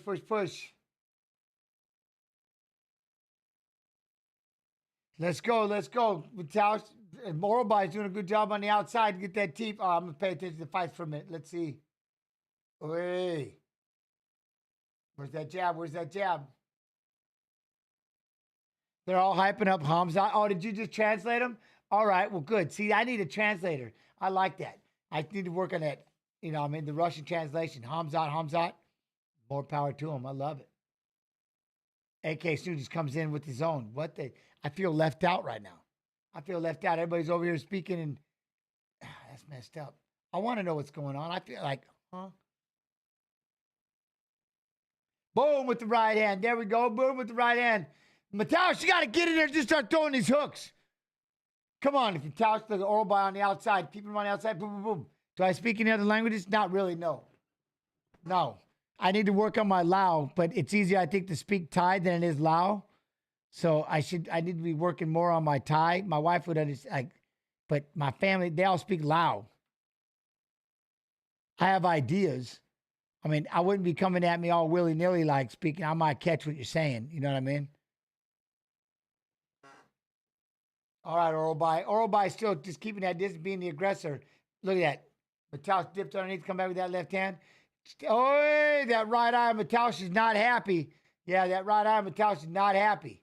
And he's circling on the right side. Boom. See, you got to get in there. You got to get that left. You're just outside of it. You're just outside of range.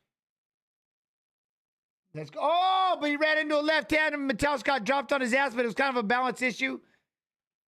But then, Oralbai's right eye is all closed too. They both got eye issues. Oh, now I see Oralbai. You couldn't see it for a minute. Okay, that right eye is wrecked. Where did that come from?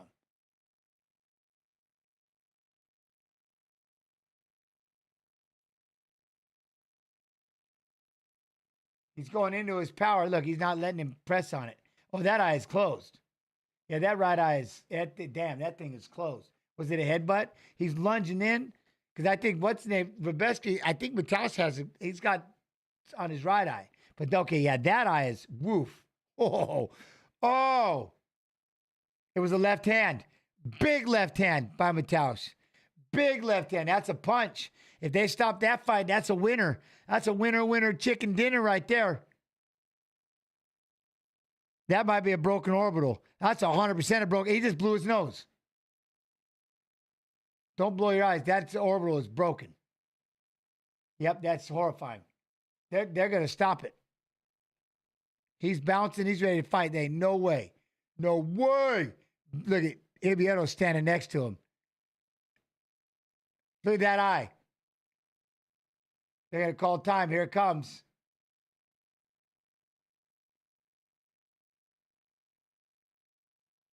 See, look, Ibiano's not even buying it. He made him. Look at that. That's the one thing. Ibiano's like, nope.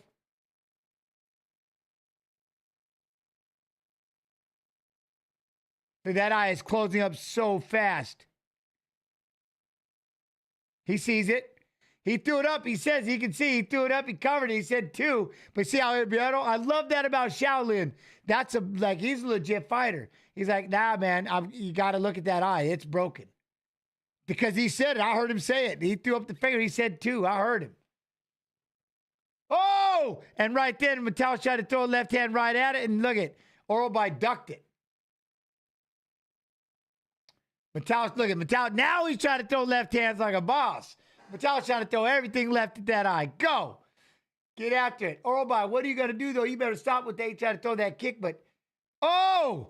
He tried to kick him and keep him at bay. Because look at... Now Mataush is just windmilling that left hand in, which he should. Oh, big kick. Big kick. Here comes... Look at Oralbai. Oh, he got a bloody nose. Now he's going to go in on a single leg. There you go. Big sprawl. Mataush. There it is. Oh, we're back up. Back up. Boom. Oh, big. He threw a jab. He slipped inside, hit him with an uppercut. Nice uppercut, Oralbai. Oh, there we go. Look at that. He's catching him on the release. Teep up the middle. Oh, he tried to throw a left hand right hook for Mataush, though. Mataush hits him with the jab. Circle Mataush. Keep circling to your right and just crack him. Oralbai tries to throw the head. Now we go. Mataush ducks under. He's going to take his back. They're going to walk up towards the fence. There you go. There you go. Rebecca's going to throw a leg in and hang off the back. He's going to hang on the back of Oralbai. Then he hits him with the left hand. There you go. Drive in, drop in on the leg. Oralboy's going to try to get on double leg. Boom, gets the trip. But Mataus gets away. Oh, here we go.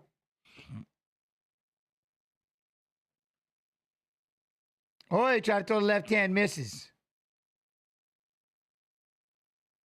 There's the jab. Try to throw the 1-2, gets in and out. Hit him with that jab.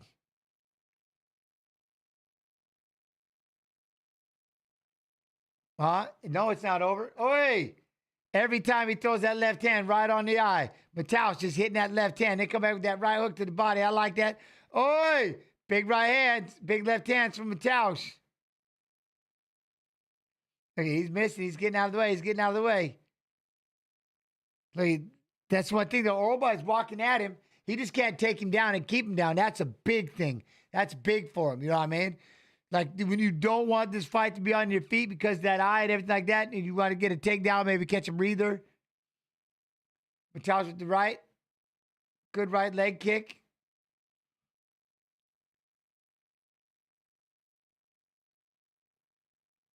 Oh, the miss with the 1-2. Boom. Big right hand. Big right hand, but then we had a short little hook for Mataus. Oi, big 1-2 misses for Mataus. Damn, it's good left hand though. He was swinging. There's a couple of jabs. Jab, jab, jab.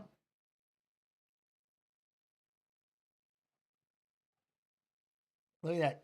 The head up. Boop, boop, boop. Inside leg kick. Mataus. Oi! There's a right, left. Oi! Nice kick. Boom! In goes Oralboy for a double leg, but getting denied. Get those underhooks. Mataus gonna try to get the underhooks and pull him up. He's holding on to that one leg. Like he's got that one arm pull, so you can't pull the leg. No pulling the leg. You are not getting this thing. Oh, takedown. Oralboy with the takedown. We've got a cut on that right eye of Mataus is bleeding. You know the one I said that eye was swelling?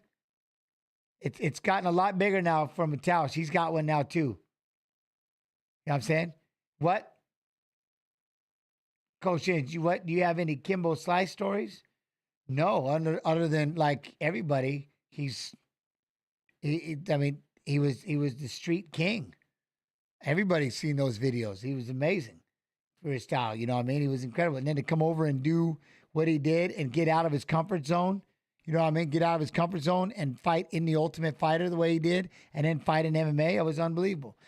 This right here. What about that fight of the night? I think we're watching it right here. 100%, especially with both of them having eyes that are compromised. Here's what I hope, though, that they let it go the last round. They better not, you know what I mean? No reason to stop it. Don't you dare stop it. Let them have this next round. They earned it. Let them have the third round. They earned it.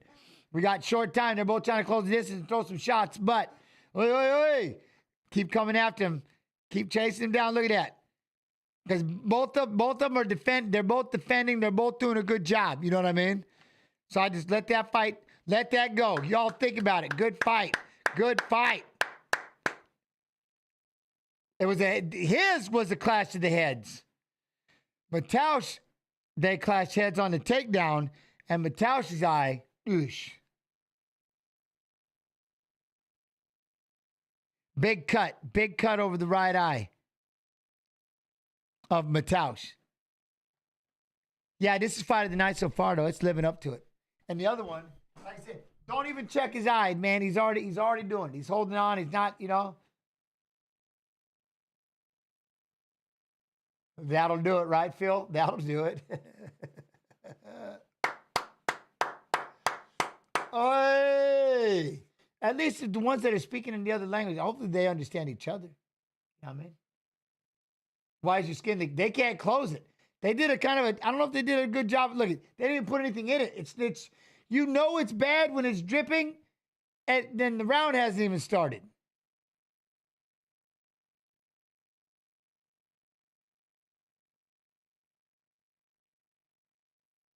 Well, they clashed heads, and he was still going for a takedown. They clash heads all the time. We clash heads all the time wrestling. It's level changing. You drop it down with your head to meet him. Boom. You clash heads. You drive right through it. Takedown. Headbutt takedown. You don't lead with, you don't use your head. Yeah, You're supposed to drive with your head. Who do you got on the scorecard? I have no idea. No, I have no clue.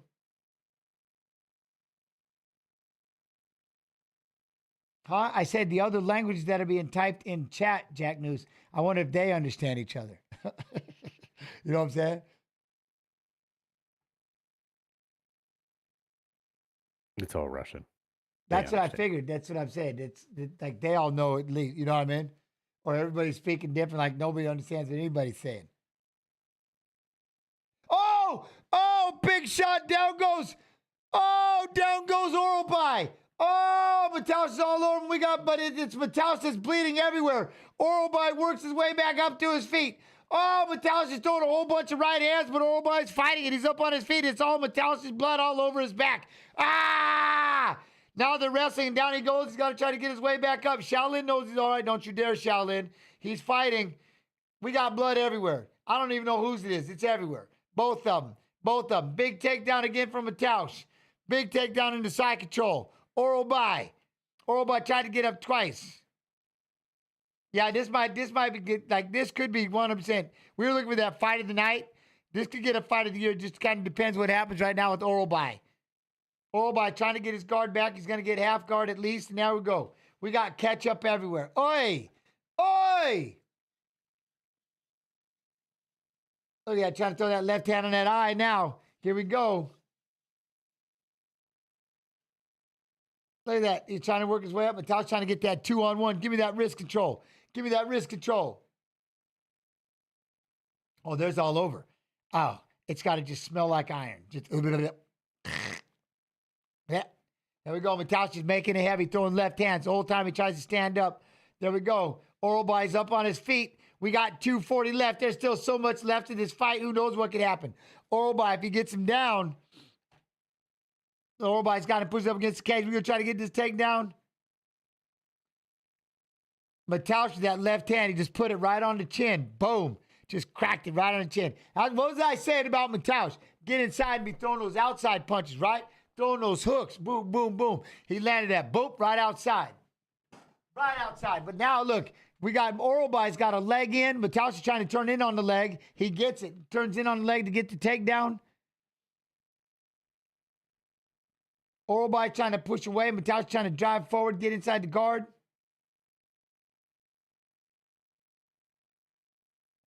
There we go. Mataus going to try to hop over there. We're going to get into side control. Oh, not yet. Not yet. Oral By's doing a good job of keeping those legs, keeping him like using his legs to keep him at bay-ish. We're in that half guard. No. Hey! Robesco's in side control. There we go. Now he's gonna look at Oral By's going to turn into him. Robeski, there you go. Get heavy. Cross face. Keep him away. Oral By goes to the other side. He's going to roll through. Rolls him through with the reversal. Oh, he reversed him. Now he's on top. Oh, he's in half guard. Oral By's in half guard. Mataus is going to try to turn into him because that's what you're supposed to do. Hook the leg. We got a cross face. Oh, now we got elbows. We're going for the... Oh, does he got... There you go. Now he's back in the... He's gonna... Are we mounting? Are we mounting? Oh, we're mounting. Nope. Now we're going to go half guard on the other side. Look at that. You got to have to get down. Look at Robeski trying to turn into him. Dude, you got all the ketchup and everything. This is making this fight batshit. We were just asking what's going to be the fight of the night. Oh, look at it. There we go. Look, Robeski's got to get to his hands and knees. Oral By misses him. Robeski gets up. He's back on his feet. We're grappling back and forth. We got over-unders. Push him up against the fence. Oh, plumb that head. Oh, wait. We got a head plumb by. Oh, right hand lands for Oral By. There's the jab. He's trying to move. Shaolin's like, look, they both look horrifying. And if I was any other ref, I probably would stop the fight. But neither one of them's taking anything too bad. I think, oh, hits him with the jab. Robeski tries to throw a left back. He's kind of like, it looks like he's on stilts. Short time. Oh, this fight is nuts. One big right hand. Ah! What a fight. What a fight, you two. Jack dead. That was awesome. Oh, that was awesome. That was awesome. Those two are beat to shit. They are beat to shit. They got blood going everywhere. That was awesome. That was awesome. Well, don't ask about fight of the night because I think that one just got covered, at least for, you know. Oh, and that right eye, I'm so glad they let that eye go.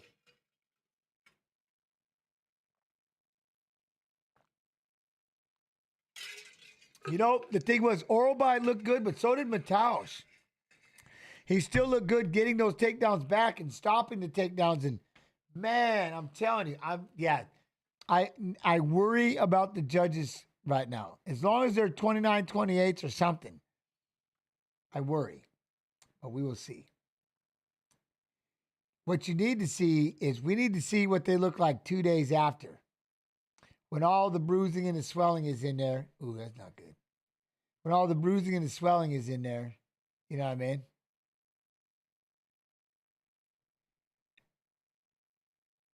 See how they cleaned up.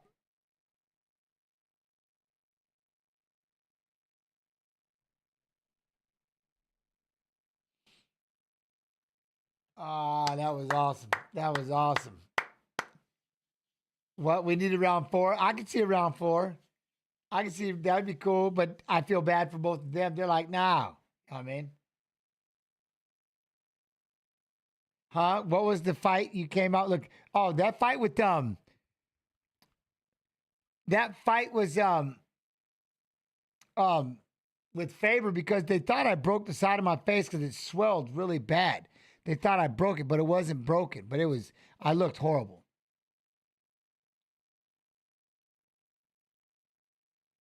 $29.28 Oralby. $29.28 Robeski.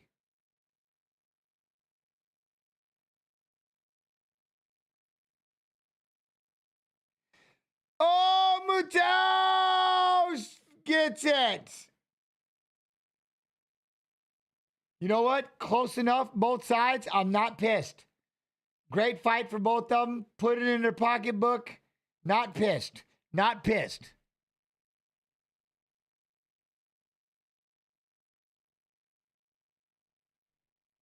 So, for the Ebo one, we'll try to get him in, or?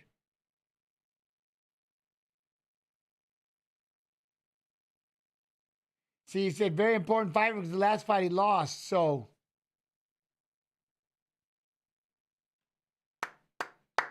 117 of his last 18 fights. Damn. Dang. That was big.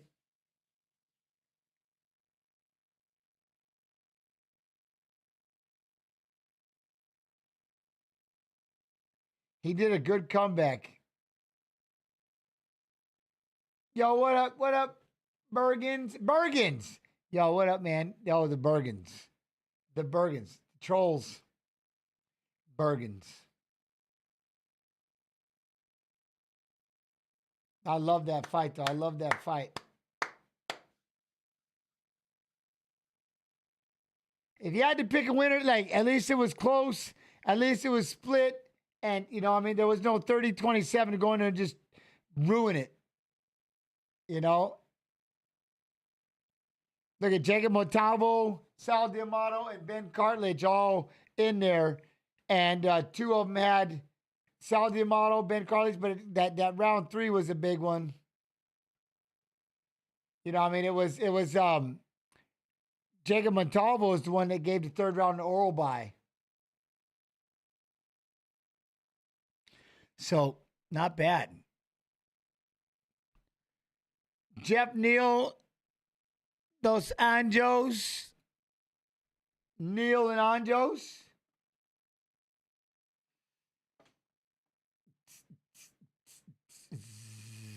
Yes, he had him in trouble, right? This guy only has a cut. Do I like to rewatch my fights? No. No, not at all. I'll watch, there's 2 of them I'll watch, or 3. There's 3 fights. I don't like reliving my career because I don't like that my career is over. You know what I mean? I'll watch fighting as long as it's not me. I don't want to be. I don't like that. I'll watch fighting all day, but as long as it's not me.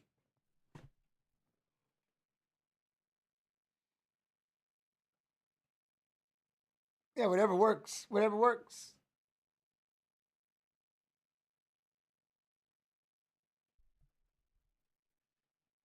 What? How dumb do you have to be to say that was close? LOL. The only damage he took was from a headbutt.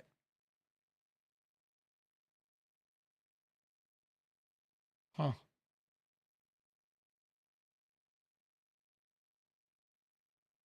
Oh. I guess we're pretty stupid, I guess. I don't mind. I'll be stupid. I liked it.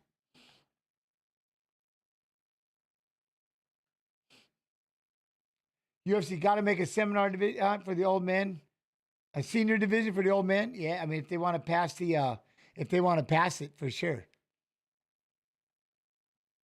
You know what I mean? If they want to pass it, stuff like that, for sure. Huh, gents? Do you get PTSD when you see a low blow in a fight? No.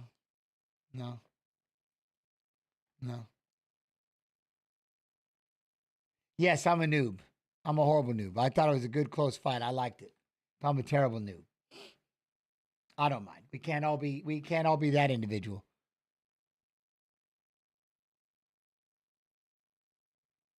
All right. Well, make sure you get over there and you like and you have it. You know what I mean? Make sure you get over there and like and subscribe. UFC Fight Pass. Everybody's allowed their opinion. I don't mind. Everybody gets one. I'm not really into this next fight. Really? Geoff Neal and Dos Anjos? The power? No, that's not it. That's not it at all. It's just 1 foot out the door. What? Well, maybe it shouldn't be fight. Maybe it's not fight of the night. Maybe it's not fight of the night because it was such a lopsided victory, minus the cut. We can't call it fight of the night. Forget that. It was not fight of the night. It was a one-sided ass whooping, minus the cut from a headbutt. You know what I mean? So we just leave it at that instead. Nobody needs to have what we got. Hey, I love and appreciate you, One Love. We're golden. Everybody gets an opinion. I don't mind it. It don't bother me at all. Gents, can we take a second to talk about how Sal just scored a fight correctly for the first time in his career? We are right now. Merc plays. Can we take a second? Let's take a second and think about that for a minute, right? Let that marinate, right? Let that marinate. My man Sal D'Amato did it.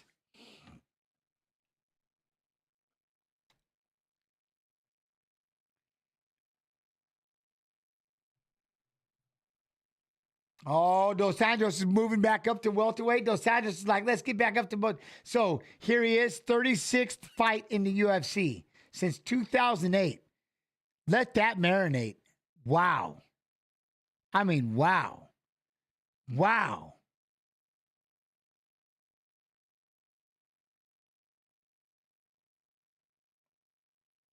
He's been fighting that. Who, Ryan? Whose 40th birthday? Dos Anjos? Is it? It's his 40th birthday? Oh, even more gangster. Is it serious? Shit.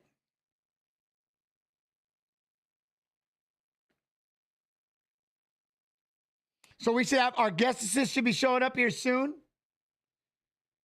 Mr. Anik and Mr. Hooper. Chase the dream. Well, happy birthday, Dos Anjos.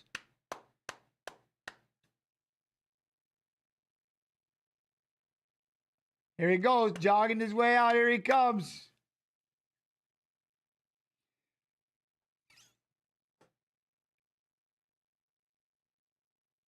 '20-year anniversary. It's his 40th birthday. Here he is, 20 years to this. I love this guy. Damn. Damn.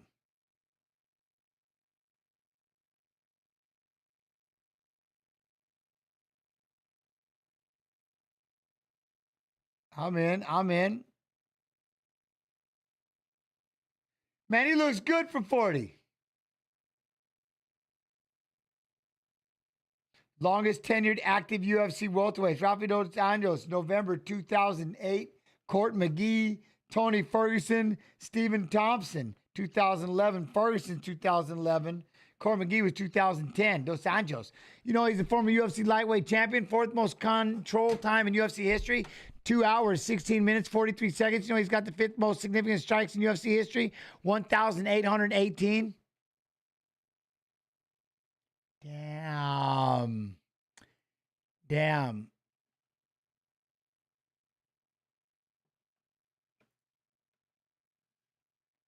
He's all right. Dang. I like it. The way that he's aging and he's tearing it up. This guy, man, I love him. I'm in. Come visit Spain. You don't even want it, man. Warrior, I'm telling you what, Warrior. Warrior, you know, I want it. Yes, it will be happening. I will be in Spain soon. I want to get up to the high mountain. I want to be drinking Calimochos everywhere I go. I'm going to walk around with a Calimocho. I'm going to have a Calimocho thermos. You know what I mean? Here comes Geoff Neal, Austin, Texas. Then we're going to have the guests. We're going to have the guests after this.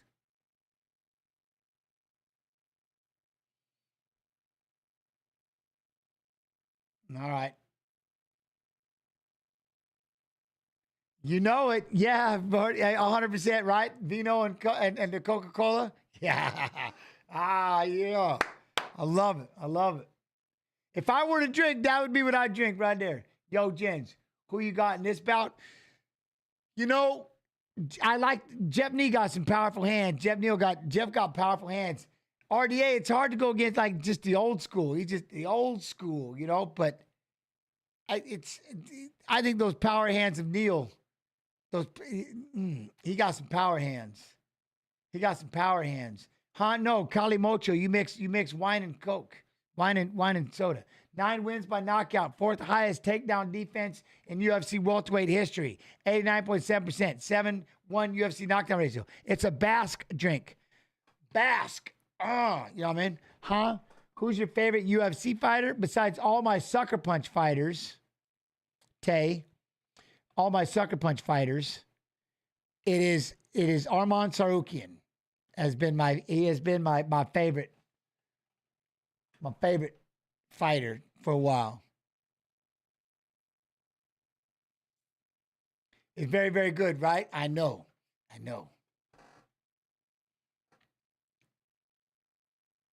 Very good food and drinking.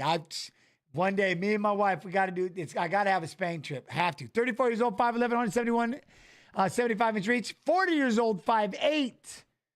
With the 70-inch reach, we got a 5-inch reach advantage for the 310 favorite, Geoff Neal. And again, those hands. So again, it's worried about Dos Anjos getting the takedown. What happens with those takedowns? You know, and I think Geoff, we got to see these hands. Spain is awesome. I know. I want to find out. I've earned it. Yo, gents, who you got in this? Oh, yeah, I got you. I know. Coach, you deserve it. Right? Watch out, Spain. Hey, one love. I'm in. We're going to get it dialed in. We're going to get it figured out. You still go. And very true. We do got a bunch of little Bo Nickels. I got an entire, the PV wrestling, man. My PV wrestlers. I got a bundle of those wrestlers ready to go. I'm just happy to be a part of it. I love my wrestling team. Like I'm recruiting. Huh? What do you mean by sucker punch fighters? Like I'm part of my management team is called Sucker Punch. So all my fighters on Sucker Punch. My manager, Brian Butler, and Sucker Punch.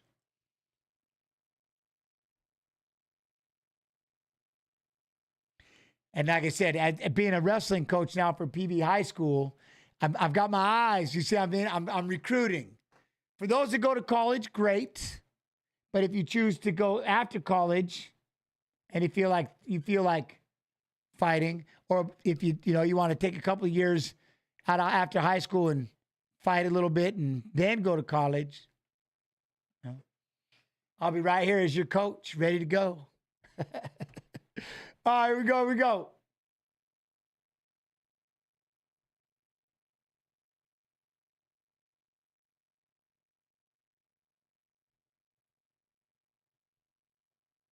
Why call it sucker punch? It's called sucker punch. I mean, you guys never heard of sucker punch in management? Look it up. All right, here we go. Dos Anjos goes with that leg kick. Geoff Neal bounced on those feet, though. Geoff Neal got those hands. See, 1, 2, and then the way that he comes out afterwards. I know it's awkward, Jeremiah. Like, I'm becoming more of a coach now, though. It is pretty cool, though. Oh, wait, what? How did you come up with that name of the MMA gym? It's not an MMA gym. Oh, see, the left hand landed. Down goes Dos Anjos. See, there goes that left hand. The left hand. There he goes. A lot more left hands. He's going to go in for the ground and pound. Brian Butler, you'd have to ask Butler how he came up with the management team. Management team, sucker punch. Look at this. Oh, the mat, it got all covered up, didn't it? Look at, now we're gonna go right back to the takedown. He's gonna go ahead and try to hop on over to the side. Let's get into some side control, Geoff. Now we're gonna pop back up. Dos Anjos gonna get back up on his feet. Boom. Yeah, there he goes. No, something happened with his knee. He fell over. So he did something to his knee, and down he goes. He ate a 1-2. Something just snapped on his knee. That ain't good. When you turn 40 years old and you're going to have a knee injury like this, that's going to take you out a year and a half.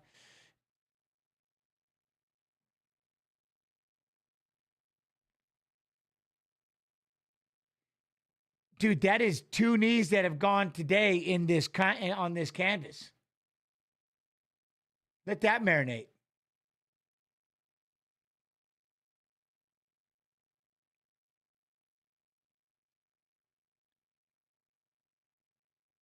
One, two. Look at big. That might have been when he did it too. When he got hit with that left hand, that might have been it because he gets cracked this left. But look, it wasn't even that hard of a shot. But that's when he, wait, no, that was the bad one. That's not even the punch. Go back. So I don't know, something. Oh,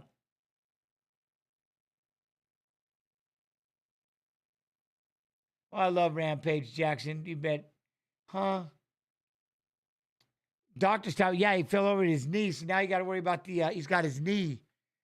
So we'll have to see what happens. That's 2 knees today. That's wild. Because earlier, Barnett, right? Chris Barnett, he was jumping and he hurt his knee on the intro. You know what I mean? All right, well, let me know if we switch ready whenever we got to. Here, I'll mute this thing. I'll mute you. You're muted if you want to hear. It's got to be a doctor's stop. He fell over. He's hobbling.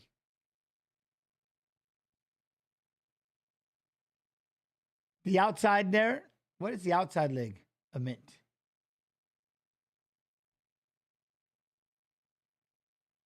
Barnett hurt his knee too. You can see when he was jumping in the beginning, and then he tried to spin it. He did a spinning kick, and down he went. He did the same thing. It was the intro, but the spinning kick just made it worse. But he hurt it on the intro. So that's 2 knees on this canvas. That's crazy. Is the clock driving you nuts? Why? Is it driving you crazy? All right.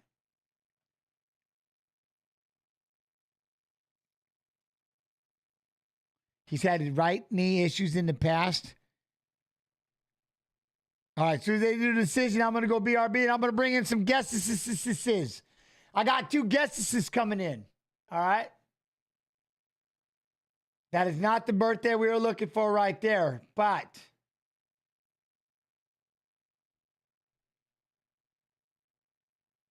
1 minute, 30 seconds, first round. TKO.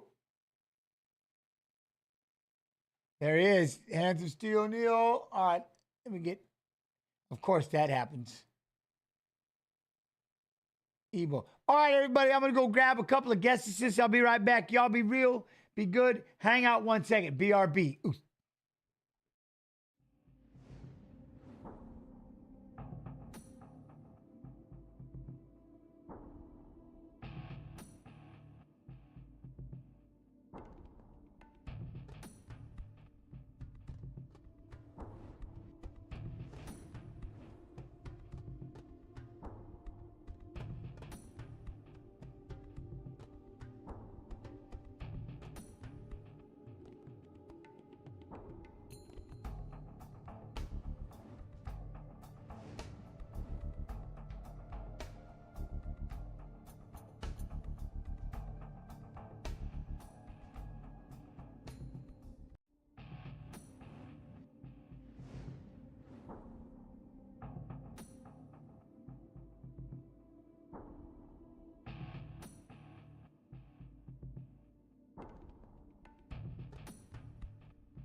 All right, man. I went diving into the back and I found these two. I found them. I had to chase them down.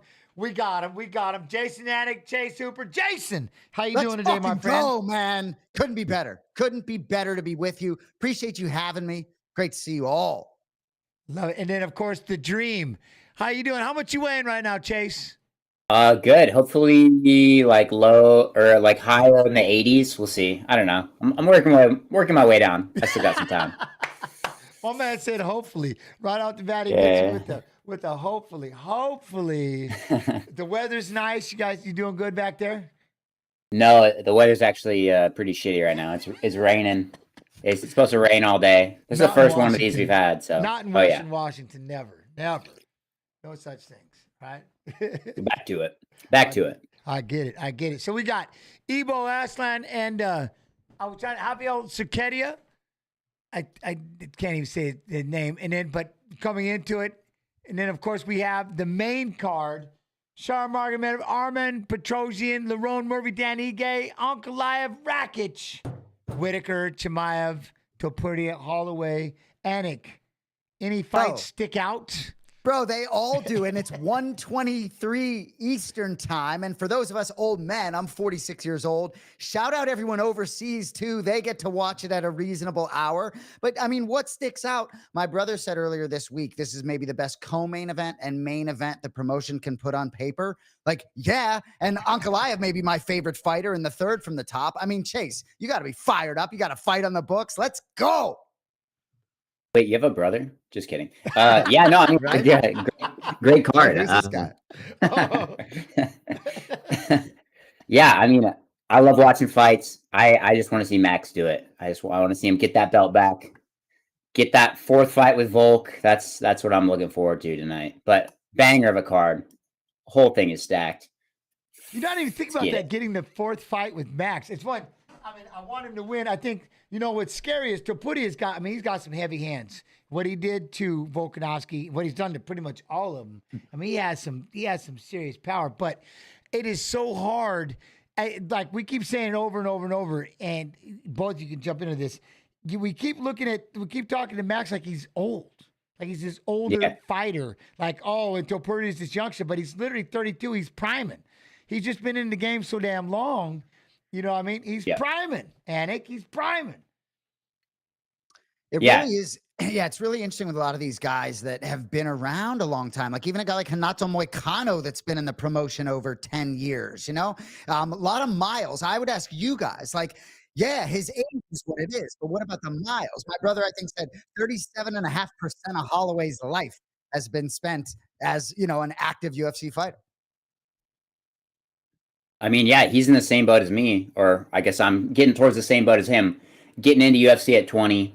I'm coming up, December will be 5 years for me in the promotion, so it's cool to see a guy like that who's, again, started at the same age I did in UFC, and just how long he's stuck around. And again, like all these iconic fights he's had, he's a Hall of Famer for sure, one of the greatest featherweights of all time, and he's not done yet. I mean, he just had a highlight reel performance against Justin Gaethje. Like this, he's still going. He's still got plenty left in the tank. I'm excited to see it.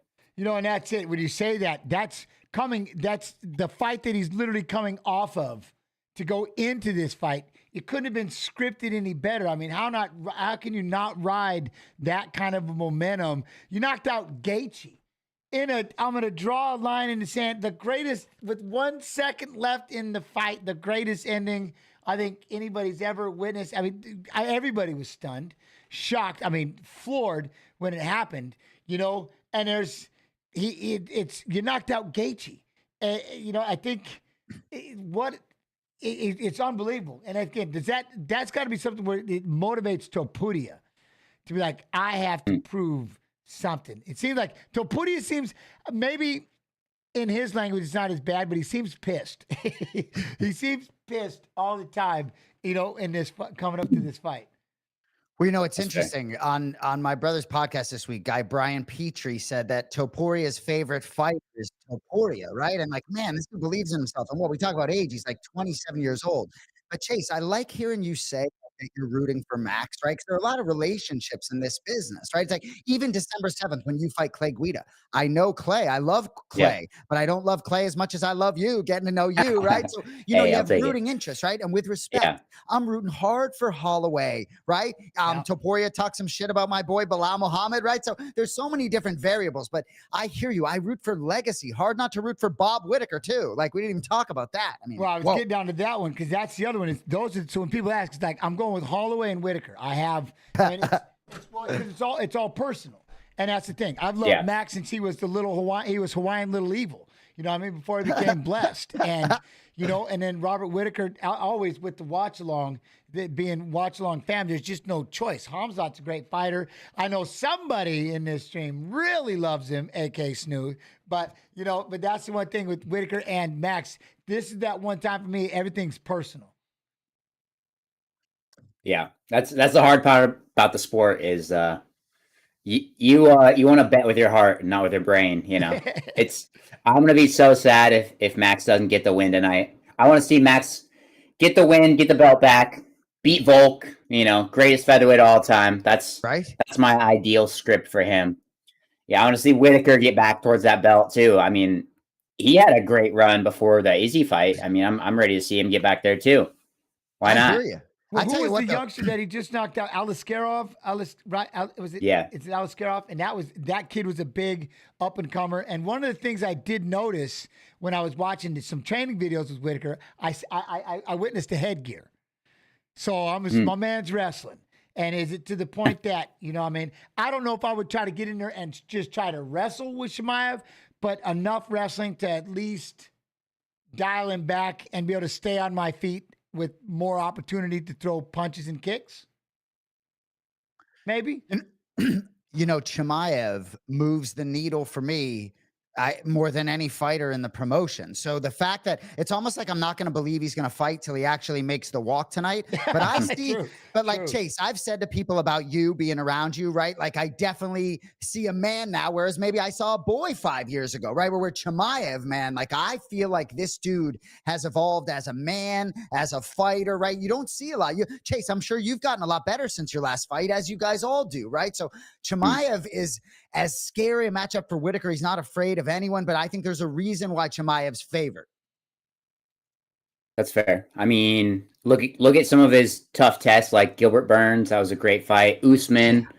We'll see. Whittaker just has more of that title experience. And it's back up at 85, where Khamzat's maybe had a little more struggle than at 70. But yeah, I mean, I'm hyped to see it for sure.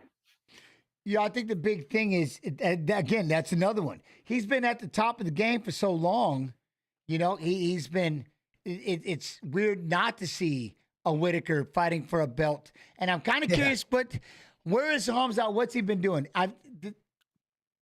It's weird because he was so busy, right? He was you want to know what he's been doing? Fighting. Like, what kind of improvements? Because one thing I did notice in his last couple fights, his hands got a lot better. Striking. Well, I think he's been in the Russian mountains at altitude with some of his original camp. Dude, this card is just bananas. Can't wait. There is a lot. And like I said, we've got Ivo Asan, you know, and I can't wait to see, but we got Shara Bullet and Armin Petrosyan. Anything there with you two on that fight?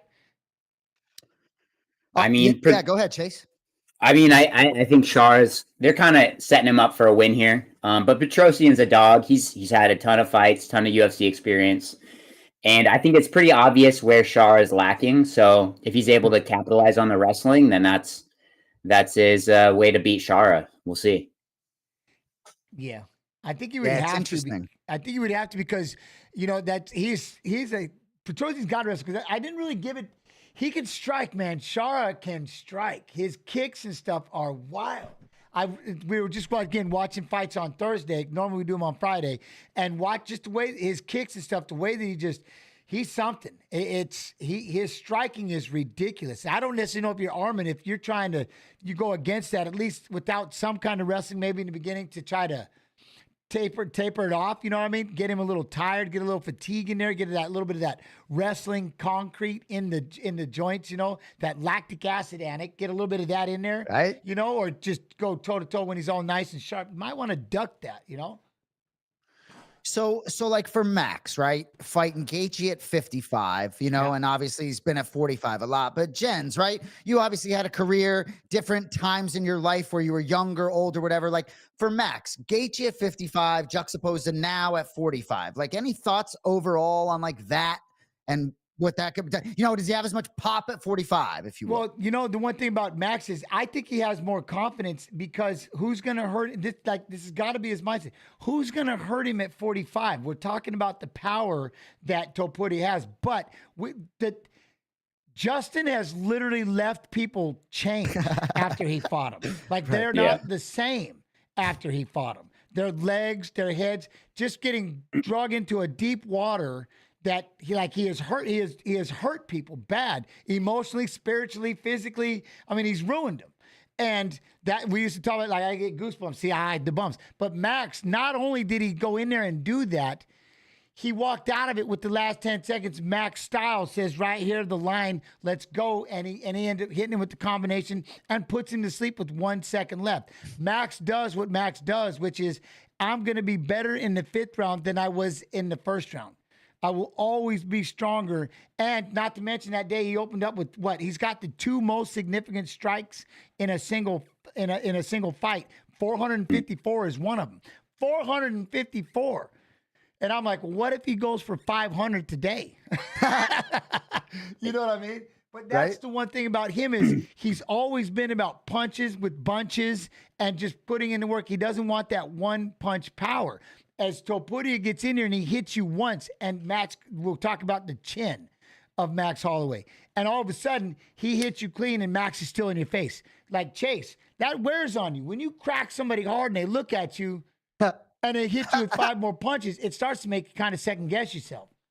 I mean, I've never had that issue. I'm not really cracking dudes, but no, I mean, Max has been in there. There's been so many times where people are like, oh, this is a guy that's going to knock out Max. Like Calvin Kattar. Remember the Calvin Kattar fight? And the lead up, people were like, oh, this dude's going to destroy Max. And Max, made a show of it. Same thing with Yair. Like, very different style, but very explosive striker.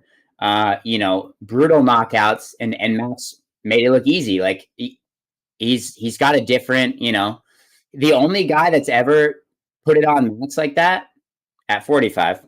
Poirier did pretty well at 55. That was a close fight though, for a good bit of it, was Volkanovski, so as long as Max is able to avoid, I think, taking any heavy shots in the first round, I think he's got it. I think just the experience and the cardio, obviously, and like you're saying, the ability to just keep in these dudes' face and keep the pressure on him. I think it's a good win for Max if he's able to, stay out of those shots. That, again, anybody can catch one of those shots, but I'm just hoping he doesn't. Because crossing my fingers for him. Yeah, Topuria, he does crack. That dude, he hits. He hits hard. But that's the one thing. And go ahead and dive in. But yeah, Topuria can't punch, and that's got to be. It's that damn chin. I like that you said that. That damn chin of Max's. It might get tested. Maybe. But we shall see. But speaking of, we've got Rafael, what is it? Sakedia? I was trying to listen to my brother pronounce it to nail it, but dude's undefeated, so that always matters. I was going to say undefeated 11-0 UFC debut, walking in against Ibo Aslan. And right here, he's going to be the prelim main event, the headliner. I like that. He's finished 10 of 11 wins. He's got 8 knockouts, 8 first round finishes. Oh, okay. And we are going with Serkera, according to that dude who just pronounced it, who I know a little bit. Okay. That's what it was. I was trying to listen, but I get to talking and I can't hear. All right. Oh, I'd rather listen to you than him, Jens. You could be sure. Way. That's why I'm here. Yeah. Well, I love it. I love having you both in here. Oh, speaking of, did you guys see that one? We had, I just noticed all the blood on the canvas. What was that fight earlier, chat? Besides Vitaly Shabesky and Olabai had a great fight. Basharat, Hugo, that was a good fight. Ismail, but what was it? I'm sorry. It was Maltabek and Rabeski. That fight was insane. They were all over each other. Broken noses, broken eyes. How they kept him. His eye was swelling shut, Olabai, but he said he held up the eye too. He knew that, he was able to see through it. DC said on the broadcast, always say 2. Yeah. Well, if he knew it, it worked because it worked, and he fired off at 2. But then then Matau's getting that cut on his eye, and I thought it was a great back and forth. I thought it was a fun fight. 50 G's both ways, gotta think. Those are the guys. I want them to beat each other up, and then I don't want to worry about that right now. I don't have to fight those guys. I want them to fight each other, and then I'll just let some of these not until I have to. I love it. When are you fighting again? December 7th. Me and old Clay Guida stepping in there for what is it? 310. Jens, how about that? Clay Guida, right? I know. That's a dude from your era, is it not? I know. It's absolute insanity. And how long he's been going? Because we just watched Dos Anjos, who's been going since 2008, which is mind-blowing. Celebrated his 40th birthday. Hopefully the knee isn't too bad. But then we got another old school meeting this youngster right here, you know what I mean? How does that feel, Chase? Like you're fighting Clay Guida. Is it? Yeah, I mean, it's cool. My coach, Geoff, actually was telling me the other day, he's like, I went to the very first, because I think it was WEC. He said the very first sanctioned MMA fight in California. And he said it was Josh Thompson, the main event, versus some dude named Clay Guida. And then he was like, everybody, because Thompson's a California dude. They're like, he's going to murder Clay, whoever this dude is. And then Clay just dog walked him, got the win, took that belt. I think that was his only WEC fight. But again, that was 2006, I want to say. Right. And he's still going. He's got, for the style that he has, he's lasted so long, with just, I don't know, you don't really see guys with kind of a gamer style like that lasting as long as Clay has, but yeah, I mean, he's a legend, and he's still always a dog in the fight. And yeah, I'm just trying to make sure my cardio is up to par for that. Why do I have it in my? Oh, go Sorry, ahead, gents. sorry. Chase, did you grapple him competitively or? Yeah, it was a couple years ago, but I mean, and I got him with a calf slicer. That was my thought. It was after his loss to Claudio Puelles, who got him with a knee bar. I was like, okay, he's probably pretty.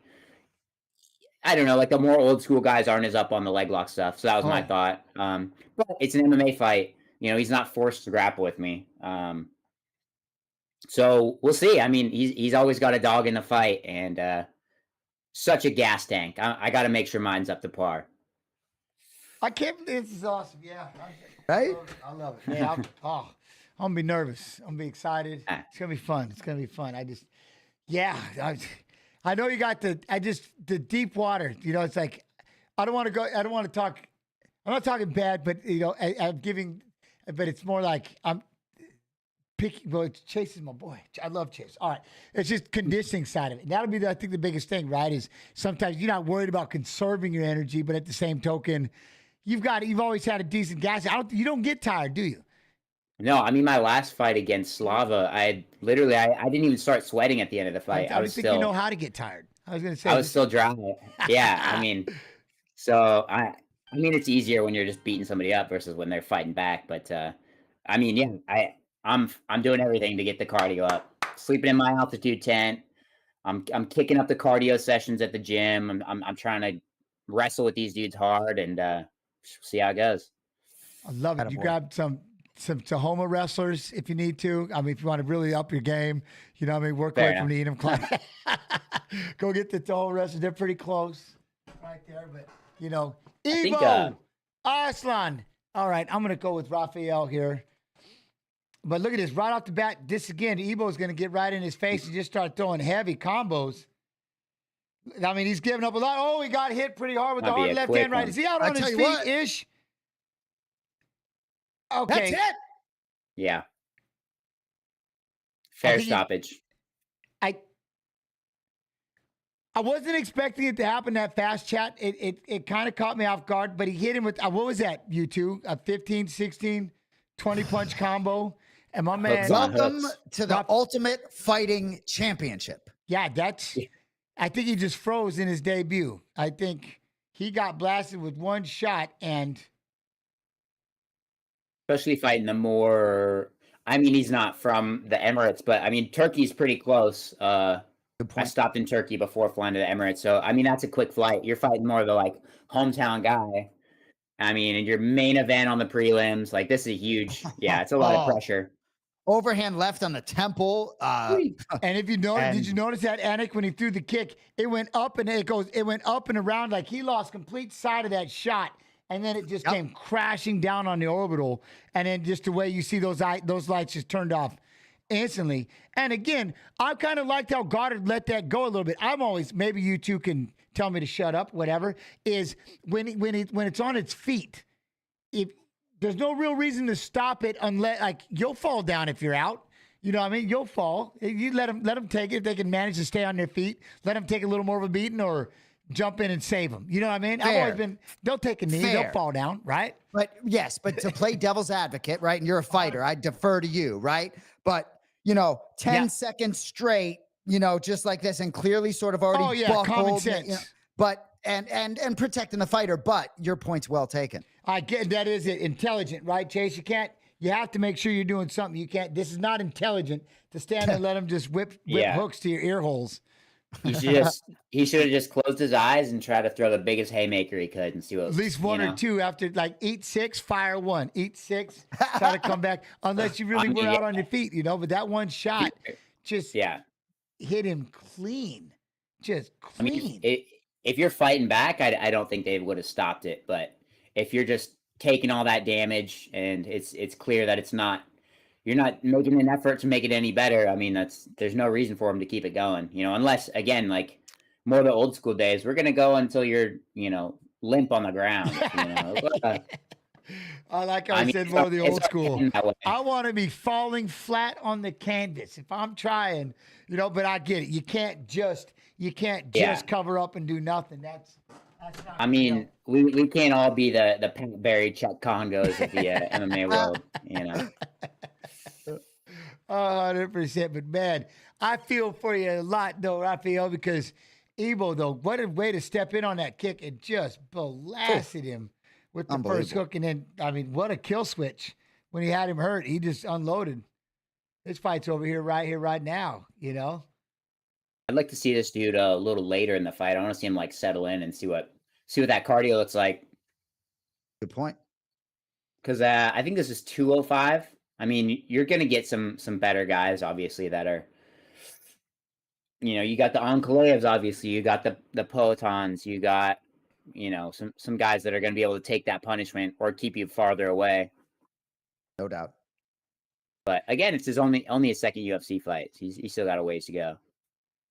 18 punches. He just let it go. He's in his feels. 100% finish rate, all knockouts. So he's 100% finish rate, all knockouts. He was in the which contender series was he in? Good question. I mean, the roster, right? Look at these two guys. One guy undefeated, one guy one loss. I mean, oof. Yeah, I mean, just right on the tip. Look at those eyes. My man, he didn't even see that left. Unbelievable. Well, so there you go, right? So if Goddard already had that cross-eyed visual, Jens, right? You know? Yeah. You know? Yeah.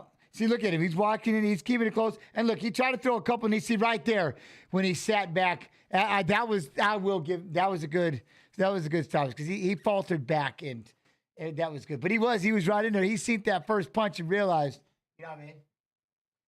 Calling it now. I got you. Yeah. AK is a big chase. He's a big we got some people. We all are. That's the thing. Oh, everybody loves Mr. Hands. Come on. I can't see. Yeah, I'm excited. So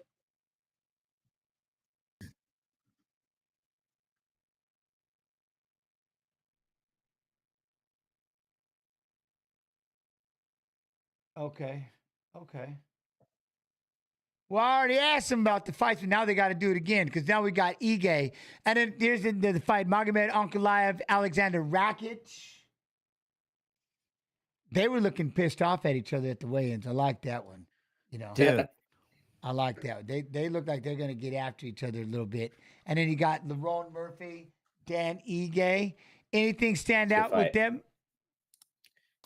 I mean, that's a hell of a fight for Ige to come off of the Diego Lopez. The Lopes fight. Yeah, sorry. You're good. Well, CTE action. But Lerone Murphy's, 14-0, that one, whether there's a draw or no contest, I can't remember. That's a huge step up for both of those guys. I mean, I'm hyped to see it. Yeah, I mean, you get these guys like Lerone Murphy undefeated, but Ige, man, it's like after everything he went through to fight Diego Lopez, and it's interesting hearing him talking about being a mixed martial artist. He's like, he's like, I live that life. We should be. He's like, I'm on the massage table. I should be able to roll in. His dad is like a high-level Navy SEAL. Like, yeah, he's ready to go at any point. So I love it. I'm really I'm rooting hard for Dan. I know him well. I know Nixick well. Dan Ige really vaults himself back in contention if he gets it done here. But Lerone Murphy's a problem. I can't wait for it, man. This fight card is absolutely stacked, boys. Yeah. I love it. And that's like I said with Ige, he earned so much. Like he really can call his shots. When you talk about that fight that he saved the card, my man showed up he was about to go eat lunch or something like, oh wait, what? Yeah. Right. I mean, you want me to be the main card? Yeah, sure. Yeah, I'm in. And dude, and as you guys know, right, changed his life probably financially, right? The contract got ripped up, new contract, show money's different, right? Whole difference. And with respect, right? Lerone Murphy might have been on this spot on the main card, but like for Dan Ige, maybe not necessarily. I understand, right? He's had some moments, but he's been higher to contention in my mind than he is now. And a win over Lerone Murphy gets him there, but he's a pretty big underdog tonight. Yeah, he's a big underdog, but there's just something about him. I love the power in his hands. And yes, it's just Ige. It's hard not to. It is hard. I've always loved that kid. He's humble, and like I said, it's hard not to love him. Anybody, like, it reminds me, like, when we were kids, and you bring your singlets to the wrestling tournament just in case. Hey, we have a match. Okay. And then you get to throw on your singlet and you get to wrestle because it wasn't like you weren't there, but they had an exhibition or something. I'll do it. And that just seemed like Ige. Like you're just hanging out in the morning, having some brekkie, and all of a sudden, hey, I think we need you. What? Like your blood work and everything's good. Your physicals are good. You want to come be the main event? Yeah. Right? But then to go and who it is that he goes against and to make it pretty damn good. In fact, I think he was actually coming on in the last rounds. You know what I'm saying? Against Diego Lopez. Agreed. This kid is on the rise. He's on a tear. So who he went in there, who he hung with, and how he did it. I mean, it took that level, like it literally overnight. Ige is now, he's in a different world. You know what I mean? Financially, fit to me, mentally. So yeah, I'm excited. I'm excited to see him. So Chase, I'm seeing Lerone Murphy minus 300, Dan Ige plus 225. I mean, I know that the betting line is not going to impact your fight or never does, but do you pay attention to it at all? Like if I'm Dan Ige, I'm like, all right, plus 225. I mean, to an extent, maybe, glance at it, whatever. I don't know. I mean, the people that are making the bets, I mean, they only know so much about the fight. And, you still got to go in there and do the damn thing. That's the thing about this sport is it's not, anything can happen. Like any punch can land and that's a knockout, Dude can slip, fall into a submission. Maybe like Shevchenko and what, Grasso? What is it? Grasso, yeah, where she threw this spinning back kick and got caught in the choke, you know. Like that's why people love this sport. So much crazy stuff can happen. I mean, you can beat the odds very easily. As long as it's not like a minus 700 favorite, which we've seen some of that before. I think Kayla Harrison was probably more the recent one against Home. But yeah, I mean, I don't look too much about the odds, but I mean, Lerone's coming off the Edson Barbosa win. That's a huge win. Where Ige's obviously coming off the loss to Lopes. Before that, beat Feely. I mean, he's been at the top for a while now. But kind of up and down. But he's fighting anybody and everybody. He's truly fighting all the toughest fights you can get. I'm excited. I'm excited for this one. Something about that underdog spot in Ige, he tends to like it. That's kind of where he ends up. He gets put there, and he's again power in his hands, and it's hard to not root for him. Not again with Lerone. I'll sit back and enjoy the fight and see what can happen. But But it's still gonna be fun. I'm sitting here, I'm watching this video, watching them train. That still to me is the biggest thing when we're talking about with Khamzat and Whittaker, being able to watch those two train right there and to see like Khamzat feels like, where has he been? What has he been doing? You know what I mean? Because he looks like he's got a smile on his face. Has he literally been just getting meaner and more pissed off and more angry? Like, remember when he first come out and he was exploding onto the scene, like, did he need to take a little time off to just go, to get that Hulk back, so to speak? I don't know, just hanging out in Chechnya, I guess. Yes. So Well, like- it for him.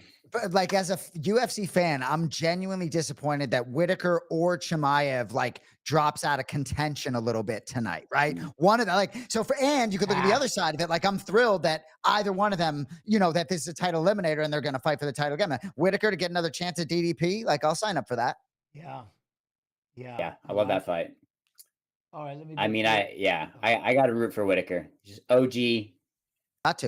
Got to. I mean, it's an uphill battle against Khamzat. That crazy world-class wrestling. I mean, somebody's got to do it. Can somebody sprawl? Can somebody do it? It's going to be my young man who's been doing it forever. But I'll tell you what, we can lead into that. We'll go into we had a press conference the other day, and let's check out some highlights before we get to the main card, which is going to be starting here, I believe, at the top of the hour. So we'll get to this, and we'll see y'all in a couple of minutes.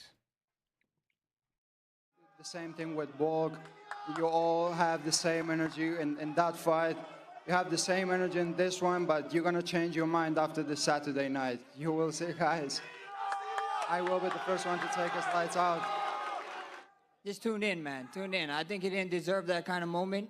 He had that moment with Josh Emmett, and Who asked you someone if I shot, deserve and it someone or took not? someone down, someone hold someone down. You if I deserve it. The moment I will needs to point be to the deserved. ground, and Brother, you can brother, do we're whatever you adults. want Let me talk. Let me talk. We're adults, brother. Bro, Let me talk. stay down. Calm down. Let Stay me quiet. talk. Stay quiet. Let me Stay talk, quiet. brother. Let me I talk, don't brother. even ask you if I deserve it talk, or let not. me I will talk. point to the Question. ground, and you can do talk. whatever you want Yeah, to you're do. just trying to If steal you another wanna stay fighter's in the nose. middle, shake the hand, and you stay in the middle. If not, run away. I will cut you anyways. Brother, I will cut you. No, we're days I'm away. gonna take your We're head days out. away. Trust We are me. days away. Trust me. Trust You're you. gonna wake up from a long Days sleep. away, brother. We're just You will days see away, 2 brother. more days. Be And an adult. Let me talk. Like The I like question to is say, be an adult. we'll find out.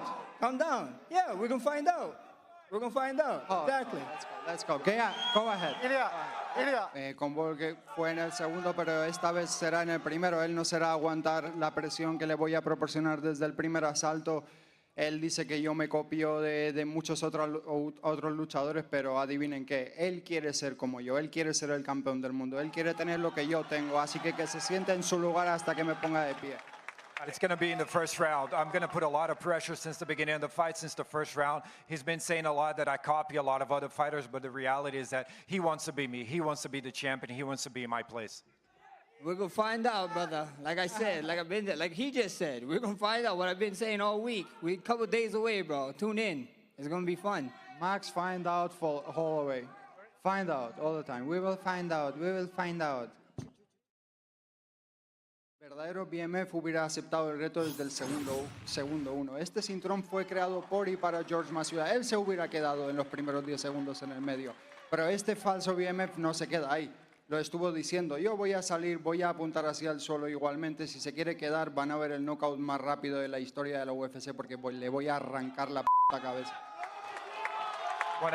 La segunda pregunta para ti, Ilia, es because he's not the real BMF champion. This belt was created for Masvidal, and he's just a fake BMF. He's going to see when I point to the center of the octagon who's the real one. Is hard sparring a part of your training camp for Ilia Topuria? Yeah, of course, you know. We bring it back for Justin Gaethje because he's Justin Gaethje, you know. Now we got a tough guy in Ilia Topuria, so we kept it along, and I can't wait to come Saturday night so you guys can see what happens. The thing is, though, we're not wrestling. I'm going to be doing my hardest to not wrestle with him. You know, I'm going to try and take the fight into my own strengths. And honestly, I've heard it's really good. He says it's good. Everybody else agrees. So show me. I'm ready. I want it.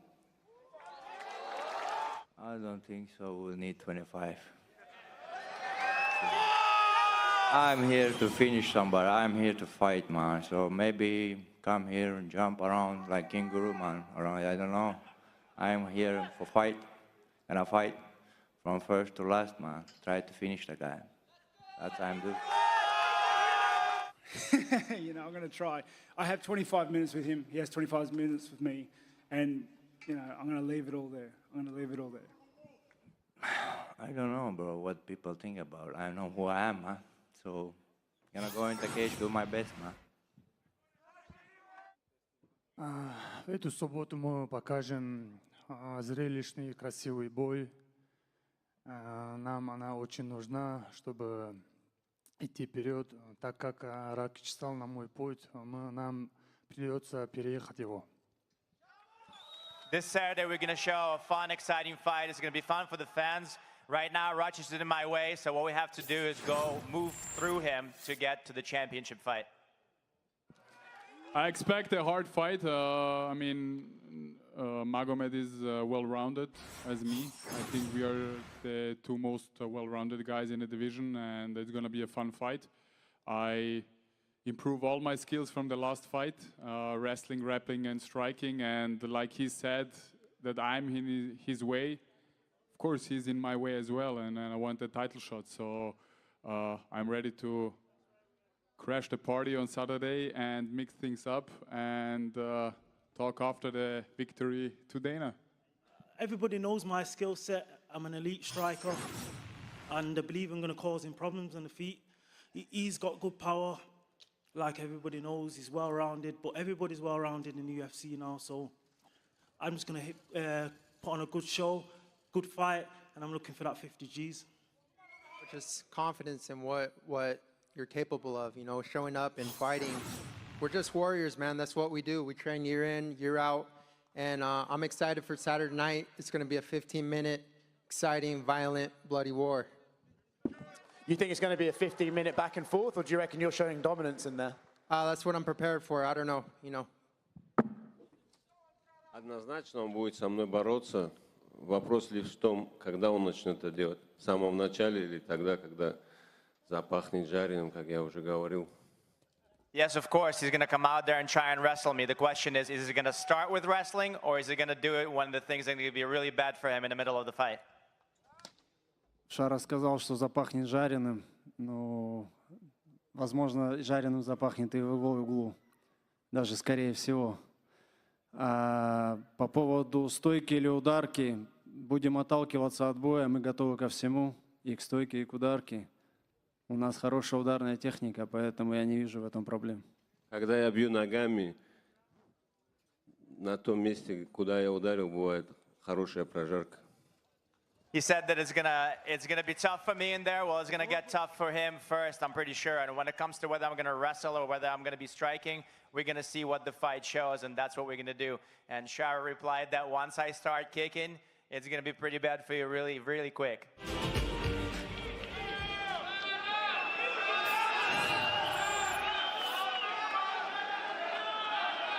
Thank you, boys. Good luck.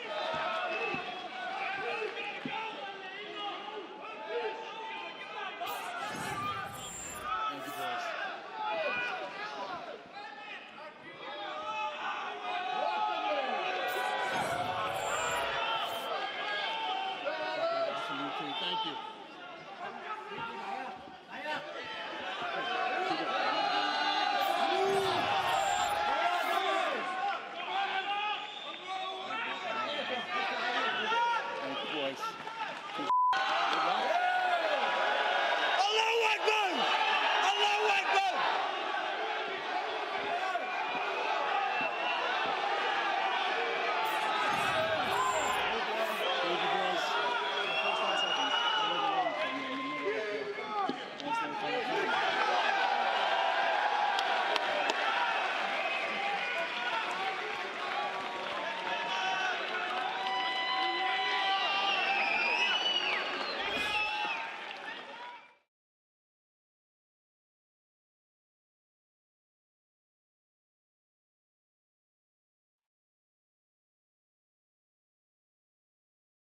I'm muted, unmuted. All right. Anyways, just so you didn't think we forgot about you, we have a cold open for this here show coming up. So we'll be back after the open. We'll see y'all again.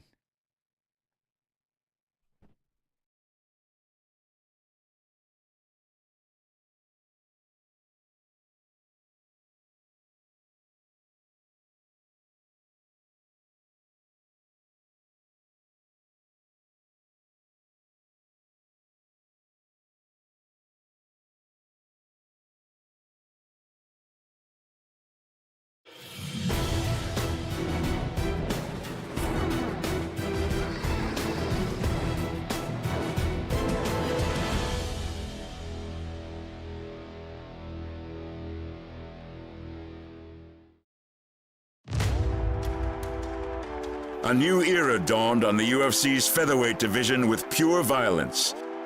As an undefeated Spanish superstar broke through with a revolutionary show of power. Oh! Topuria ground spoken off. That'll do it, and new! Bringing the title home to his country, not only as a national hero, but as the new standard of dominance in a division where dominance was already blessed with a name. Tonight, the UFC is back on Fight Island in Abu Dhabi, and what's old is new again, riding the wave of the greatest knockout in UFC history. Look at this. Holloway just told them, stand right here. Unleash the power. Oh! That'll do it with 1 second to go. Oh my God!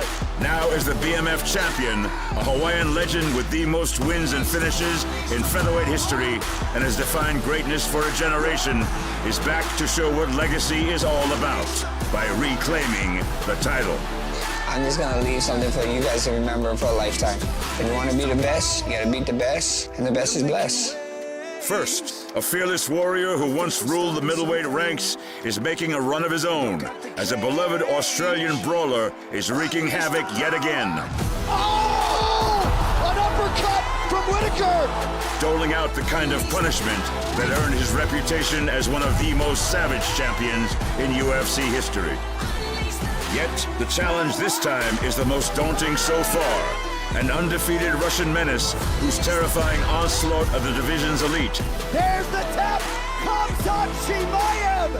has given him the look of a future champion. At the very peak of his powers, hungry to make the biggest statement of his career. To hold your ground is to rise to the occasion when everything is on the line. Does a featherweight GOAT with a penchant for schooling the greatest fighters of his day take back what is his? Or does the brash 27-year-old Spanish phenom overthrow another legend and in so doing declare a new day at 145 pounds?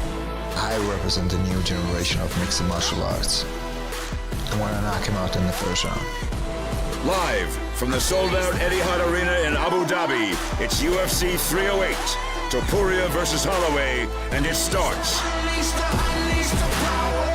right now.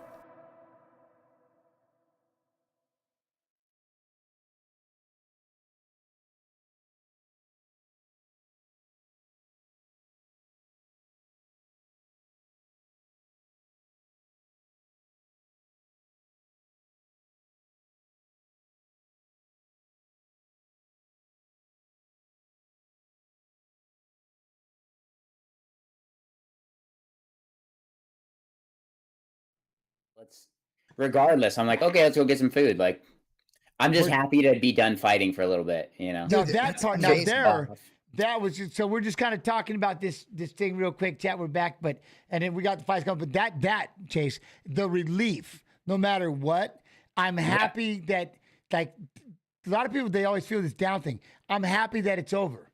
Just kind of, and I get to just kind of go back and whatever it is, play video games, you know, hang with the family. If you have a family, if you know, whatever it is, some people go travel, some people go do whatever. But when that whole camp is over, because what I'm trying to avoid, what used to happen a lot when I was a kid wrestling and stuff, like the state championship, like you'd build up for the fight, and then boom, you come crashing down, and that depression will set in.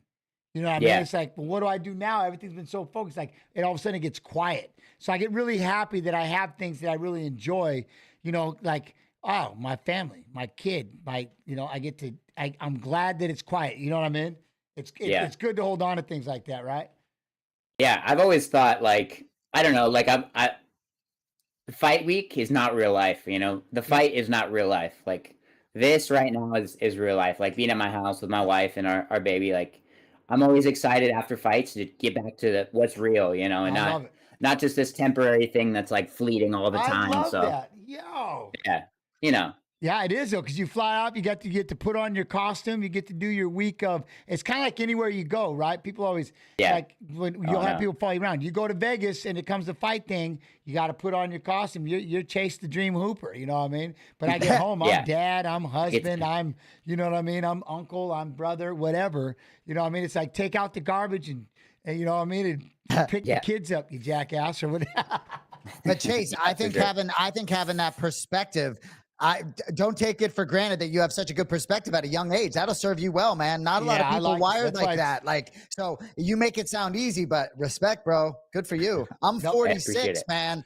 No way I was wired that well at that age. No, I wasn't. That's why I love hearing him say it. I love listening to him talk about it. It's cool.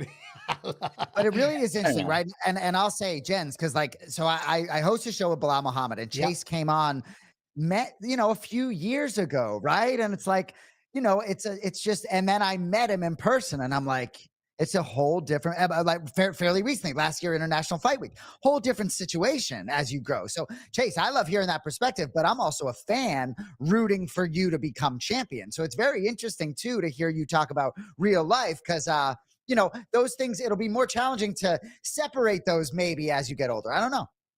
That's fair. I think, I don't know. Yeah, it's nice to stay as grounded as I can while I can. But, you know, because this is such a crazy career, like you never really know what's going to happen. But, you know, I'm thankful for the opportunity. And getting to do cool stuff like this, like getting to watch the fights and have a good time with you guys. Like most people don't even get the opportunity to do the little stuff like this, let alone fight in the octagon for UFC. So it's, just trying to be thankful for what I have already, and enjoy the ride while it's here, because it's gonna go quick, I'm sure. See, I don't want to say that. I'm not doing the quick sacks. I want you just to enjoy it. Tell it later, but it is awesome because you get stuck with that by all of us. Like, look at the youngster that grew up on us. You know what I mean, Anik? Yeah. We're all about the youngster, chasing the youngster. We watched you. We watched you when you started. You were such a little youngster. Right, You've grown up so much in the last 5 years. Yeah, and I know I sound like an old guy, but I don't give a fuck. I don't, right? It's like, right? He knows, I know, because that's it. On the personal side. Like I said, he's family to me in a lot of ways, and so it's really cool. It's like I've been able to tell him, and he knows. I'm just so damn proud of him. I was gone and off and traveling. I got to learn about Chase a little bit from my brother, Scotty, and I just, and I'm like, all right, who's this kid? I go, a fighter? No. What? But then I got to meet him, like, all right, this kid is something. He's all right. And I know he's right here, so I'm not disrespecting by saying kid, but he knows. And I'm just so damn proud of him. Yeah, dude, and it's like a UFC Fight Pass family too, right? It's like you connect like this, right? It's like, Jens, I met you at International Fight Week, and I'm like, I'm like almost like nervous, right? Like Jens Pulver coming up on the set, and I'm like, oh, all right, I gotta tell him I'm not John or whatever. And you're like, hey man, no, I know who you are, and I'm like, all right, thank God. But dude, it's really even for me sitting with you guys, and you talk about like fighting and talk about the relief, and it's like for those of us that don't fight. You talk about the relief after it, or the walk, or the way you feel waking up that day. Like, I mean, bro, I don't have the words. It's just what you guys do. No words. Well, I love how he said that about the week being like, it's not real, and it isn't. It's a wild, like, I'm focusing on a weight cut. There's this clock. There's this, you got to perform. You're a show pony. I mean, it's time to go out there and put in the work, and you gotta figure out the autographs and figure out the signings. All the while, you're trying to mentally dial in. Like, I'm about to go out there and kick and punch and grapple and scrap with somebody, and I just don't want to look like a jackass. I'm like, I'm about to go out there at the end of the week, but I'm going to focus on weight and do all these things, and then all of a sudden it just poof, quiet. It's like, now it's time to step into that octagon. It's like, all right, I love this, and then it's a whirl. But then it's like, all right, I can't wait to get back home where it's quiet and I get to just, all right, take off the work boots, and I'll see y'all in a couple of days. Right? Yeah. But I'll tell you, right? All humans are wired differently. And in Bilal Muhammad's camp in Manchester, England, I'm not blowing smoke. The most relaxed dude in that whole little mansion that he was staying at was him. Yeah, all his brothers, everyone else. Right? I'm like, it's interesting. So everyone's wired differently. Like Sandhagen's talked about needing to be like all fired up before he goes into the cage, where I found a lot of fighters want to be very relaxed, where Sandhagen needs to be in killer instinct mode. I think it's hard. It's hard to chase that feeling. I've been there like a while. There's a little bit where I was like, oh, I need to feel a certain way.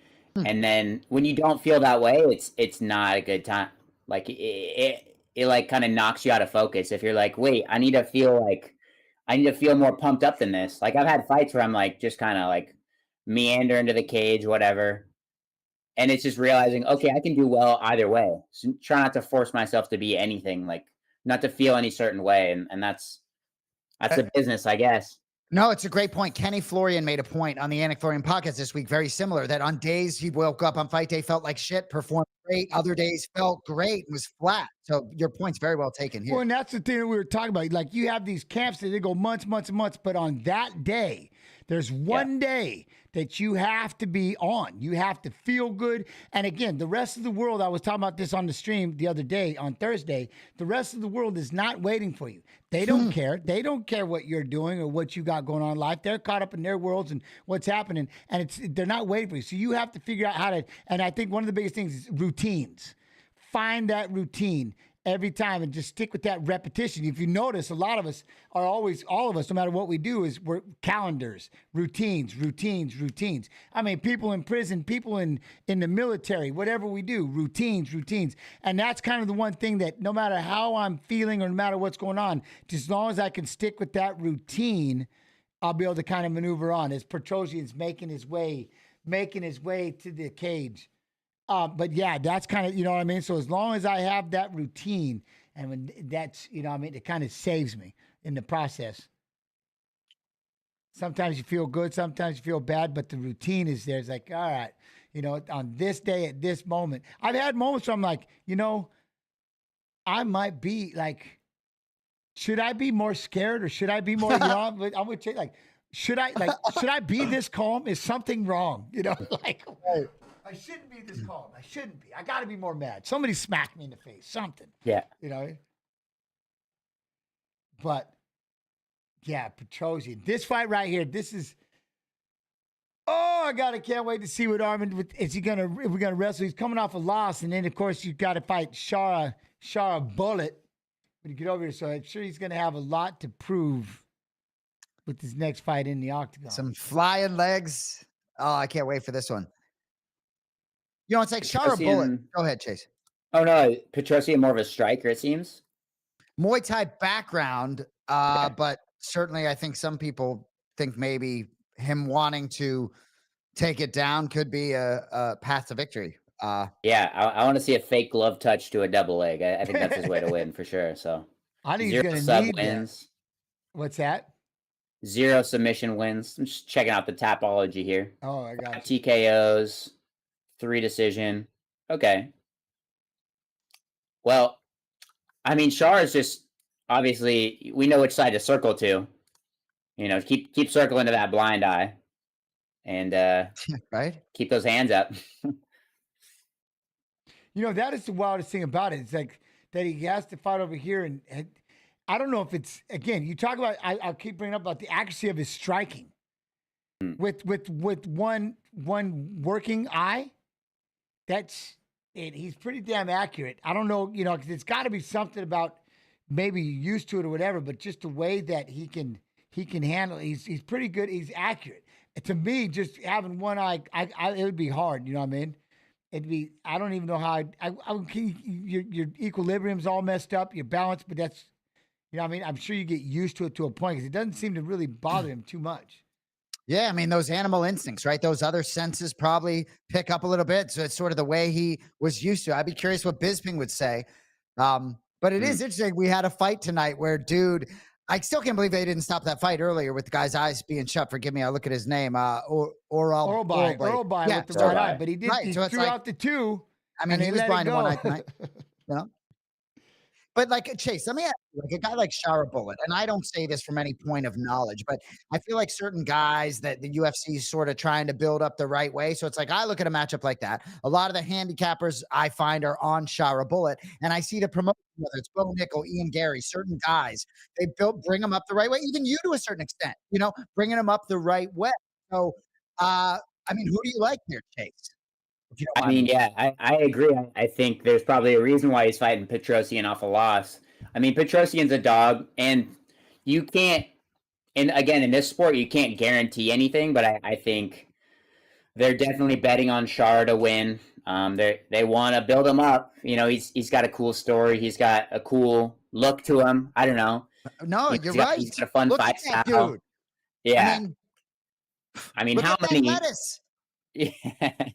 Yeah, I mean, I think UFC, that's the biggest thing is you don't want nobody to care about your career. Like you want UFC to be invested in wanting you to win. And I think they're pretty invested in Shara right now.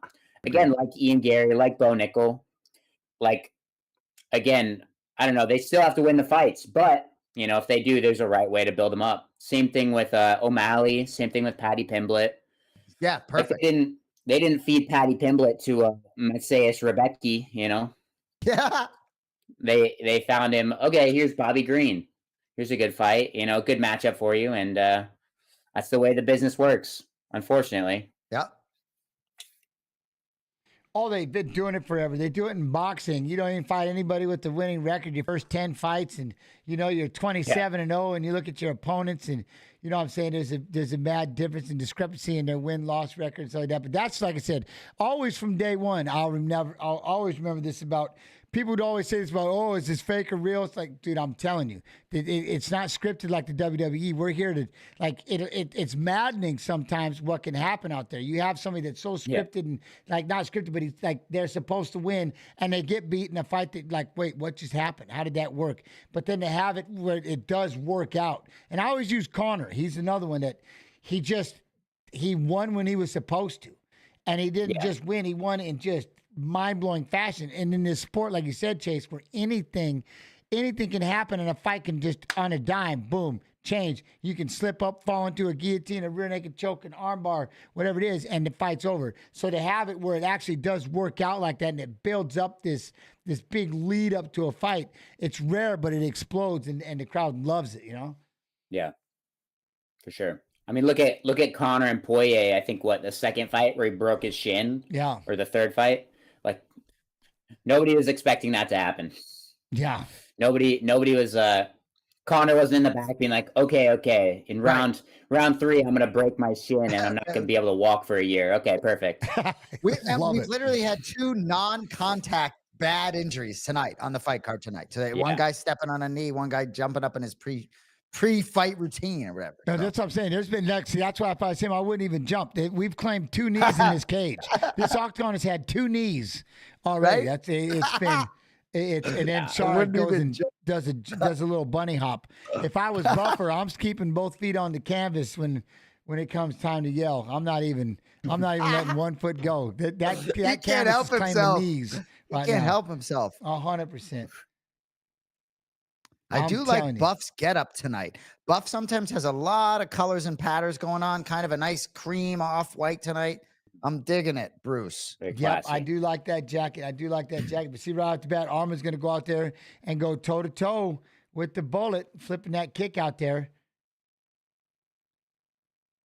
Magomedov going to get on that outside and just kind of, look, he's back. He's waiting. Arman's really fidgety. He's like a lot of little fast movements. Looks like wired right now.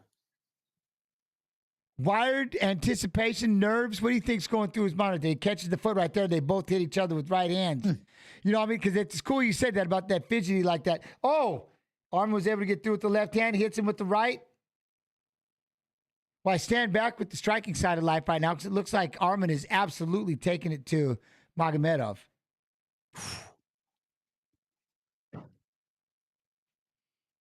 I like that. He must have. I think that's the one thing right there, right? That inside leg kick. Yeah. Kicking in that inside leg, looking to try again, just standing toe to toe, hits him with that 1-2. What are you reading, Anik? What are you reading? What's interesting, I with one eye, but a lot of the strikes out of Shara sort of are blind, where that head just almost is buried to the canvas and he's sort of throwing, so you're not looking at the target necessarily. But Petrosyan, man, there was some opportunity. I think the broadcast booth really seemed to think that Bullet was sort of shaking a bit, but he seems to have settled. Just a little flash. His hands are really low. I mean, see, it's Arman just keeps again. You at that range. I'm not used to seeing Bullet try to. Magomedov. He's kind of hesitant, really hesitant right now. Yeah. I agree. Oh, there was a head kick by Petrosyan, but Shara comes in with the right hand. Yeah, it looks like it woke up Shara Bullet a little bit. Yeah, then he hits him with a 3-punch combo, plumps head to try to throw a knee, and Bullet. Now he's backing up Petrosyan again with that right hand. Bouncing. Oi. See that right there? He comes in, he's eating that left hook. Red. I like that. He throws that sidekick. Petrosyan catches it and spins off and lands the lead hook. Tell you what, Petrosyan, that left hook is. Shara better protect himself. He's money, and then he switches back up, puts it up in the lead. See, right here, that's one thing that just kind of standing just like that, bouncing up and down, waiting. Leg kick gets out of the way. I didn't think he was going to go toe-to-toe with Magomedov. Magomedov hits him with the left. Oh, got him. Little switch stance from Petrosyan. Yeah. You know how it is, chat, when you guys are sitting there, you're just bouncing back and forth, then boosh, they both just clash in, throw a couple of punches, and then bounce back out. And then they boom. I don't know. I've never fought like that. I'm always forward. Like, it's hard for me to be in a fight and not actively fighting somebody. It's hard to sit outside of the pocket like this. Oh, I get it. That's why you push, and that's why you're the fighter that I'm not playing with it. Like, I have to keep moving forward. I don't know how to. And maybe if I'm getting jabbed up and they're moving away from me, I don't know how not to. I don't know how to step back and kind of bounce and wait. It makes me too nervous, right? It makes you too nervous. Like, they're both they're sitting there. And maybe that's something they learn with the more of a striking background back in the day. You know, I guess I would use that martial arts or something, kind of where you're sitting back and then you try to jump in with the sidekick and set. I don't know. I'm just I got to just plod forward. I don't know. Yeah. I mean, the benefit, too, is, like, if you want to grapple, forward's always the right direction to go. Yes, sir. Yes, sir. But sitting right here, what I like to see that one thing is, like, they're both doing a really good job, you two. They're just staying at that range. Normally, that'd be the other thing, right? If someone's always moving forward, I try to step in to hit you. Now that we're just chest to chest, we're clinched. But right here, they're both just kind of popping. They're popping, sticking and moving, sticking and getting out, in and out. And now Bullet's starting to, it looks like he's starting to get a little more comfortable. Hits him with a big sidekick, puts Petrosyan down. Now I think, like, I don't know where he's been the last 4.5 minutes, but it looks like Magomedov's starting to wake up a little bit, yeah? Tell you what, great match. Yeah, I wasn't expecting this fight to be as competitive, but I guess that's just buying the Shara Bullet hype. He landed that lead hook right there, and that was it. I thought if Petrosyan switching up that stance, going to go back to righty. He did bounce back. You look good there the second half. Look at that right there. Ooh, wow. Nice little combo. He fist parried that hand to a jab to a spinning back fist. That was all right. Oh, how about that 5 minutes? You know, it's interesting. Certain fights, I'm like, man, I wish this was a 5-round fight. I feel like another 10 minutes will be just plenty with these boys. This is. Yeah, that's fair.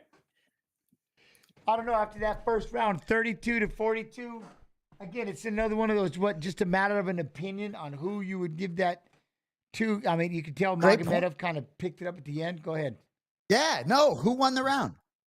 I think it's close. I want to say Petrosyan, but I feel like Shara picked it up towards the end of the round for sure. It just depends how the judges are scoring. I'm worried about the judging from that 30-27 from the very first fight. I don't know if y'all witnessed that. It was Fakhretdinov. There's no possible way. No, I was left stunned. I was literally jaw dropped. Hey, my brother used the word hosed, so he's with you. And when I heard the 30-27, I go, oh, this is a lock. He's got it. And then they gave it to Fakhretdinov. I'm going, no way. I was like, there's no way. 229-8 and a 33. So I don't know, with the judging today, but I would have given it to Petrosyan. But I've been off. I was like, yeah, I'm done. I don't. You're not on an island there, Jens. Yeah. Hey, that's what happens when you fight the hometown guy. I actually, when I grappled Aljo, Fakhretdinov was there. He was on the same card grappling, and yeah, he's like a local-ish guy because he came up on the UAE Warriors. So he's in UAE a lot. He seemed to know everybody pretty well, which might have helped him out. A 30-27, it absolutely helped him out. It was the one judge, because now they show us the judges after, and that was, he definitely, good right hand lands there for Magomedov. He definitely wanted to see this coming back into this, who kind of would continue with the momentum if Shara was going to be able to kind of continue with the way that he was going at the end of that last round, yeah? Yeah. This is a reason why Magomedov should have hit the tanning booth a little bit. Looking pretty red, Aaron Bronstetter had it 10-9 for Bullet, which is interesting, right? Because you can go back and forth. Close round, that's what it is. They talk about sometimes not leaving it in the judge's hands, right? Jen's reference first fight of the night, but close round. I wouldn't find it hard. You can't make a mistake as a judge with the 10-9 in round one, right? Yeah. And it could be either one. That's why it's almost like I wish they didn't judge that round. Like, can we just take a pass and move it to the next round, and then someone can have both the points? You know what I mean? You get both points if you win the second round. So that way it's like. Or don't be afraid to put a 10-10 or 9-9 or whatever you got to do. If it's could, but then it goes back to that's the salesmanship of what you're doing inside that octagon. You're selling it. You got to win these opinions. Yep. But hey, it's a fucking watch party. We're not going to talk about scoring, right? I think I'm dropping a lot of F-bombs tonight, Jen. So I need to back off a little bit. No, the bosses like the F-bombs, I think. You're in. You got F-bomb. I won't say it. And Chase, I don't know if Chase has a more. He can get potty mouth if you need. I mean, he's more. I think he would shock us all if he does. You know. Hey, that's what happens. Fair You just hang enough is out what I with get dudes from in the him. gym all the time. It happens. Well, and I We say, notice right, it, so. and so, Bilal Muhammad will only say fudge, right? So on our podcast, sometimes I'll say he substitutes fudge, right? But the only time he ever dropped an F-bomb was when Leon Edwards punched him or poked him in the eye. He did drop the real F-bomb. He didn't say fudge then. Yeah, I mean, if my eye looked like that, I would be. That was horrifying. For sure. I'd have been cussing. Yeah. I might have been chasing after somebody on that one. It was that was hideous. Right. It was pretty bad. Hey, you got the win back. Very dominantly. He slaps it across. We have a slap across the sack, but they're gonna say no. Again, when you're out there throwing out that lead kick like that. Yeah, that's the hard part. Yeah, I mean, really, these two are they're kind of twinning with each other. Right clean there, inside hook for Bullet when he tried to catch that jab. And that's it. Petrosyan, obviously the one trying to, if he can get inside and it's Magomedov's waiting for him, he's got that lead hand waiting for him to try to step in, catch him with that counter hook if he can, but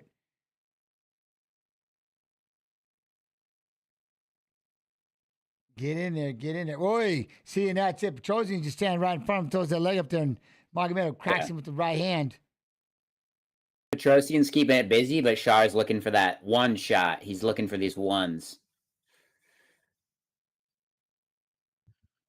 Trying to figure out, there you go. Petrosyan looks like he's slowed to me. Yeah, he's definitely slowing down. I think he's getting frustrated, especially with walking in, he's taking a beating. You know what I mean? He's watching Magomedov start to warm up. Oh, well, how do I get inside here and land anything? And Tell you what, man. There's a right hand waiting for him. Oh, Magomedov. Chase, you're right, man. Shara's looking for something big. Kicked him in the cup now. We kicking everybody in the cup. Everybody's getting a cup kick. If I were Petrosyan, take that full 5. Took the words out of my mouth, bro. but for real, Chase, right? Because you appreciate the fans. You probably wouldn't go the full 5, but you might take a few. But hey, Chase got a gas tank, so you don't have to worry about that. Yeah, I'm not gonna be trading with these guys like that. I'm gonna try to hold them a little bit, try to grapple. Well, it's a little less taxing for me, I think, cardio wise. But third kick to the sack, chat. Third kick to the sack. Sorry, I'll be more descriptive. My bad. All right, we're back. Again, when they're just standing they're just standing right in each other's range, just flipping kicks out there.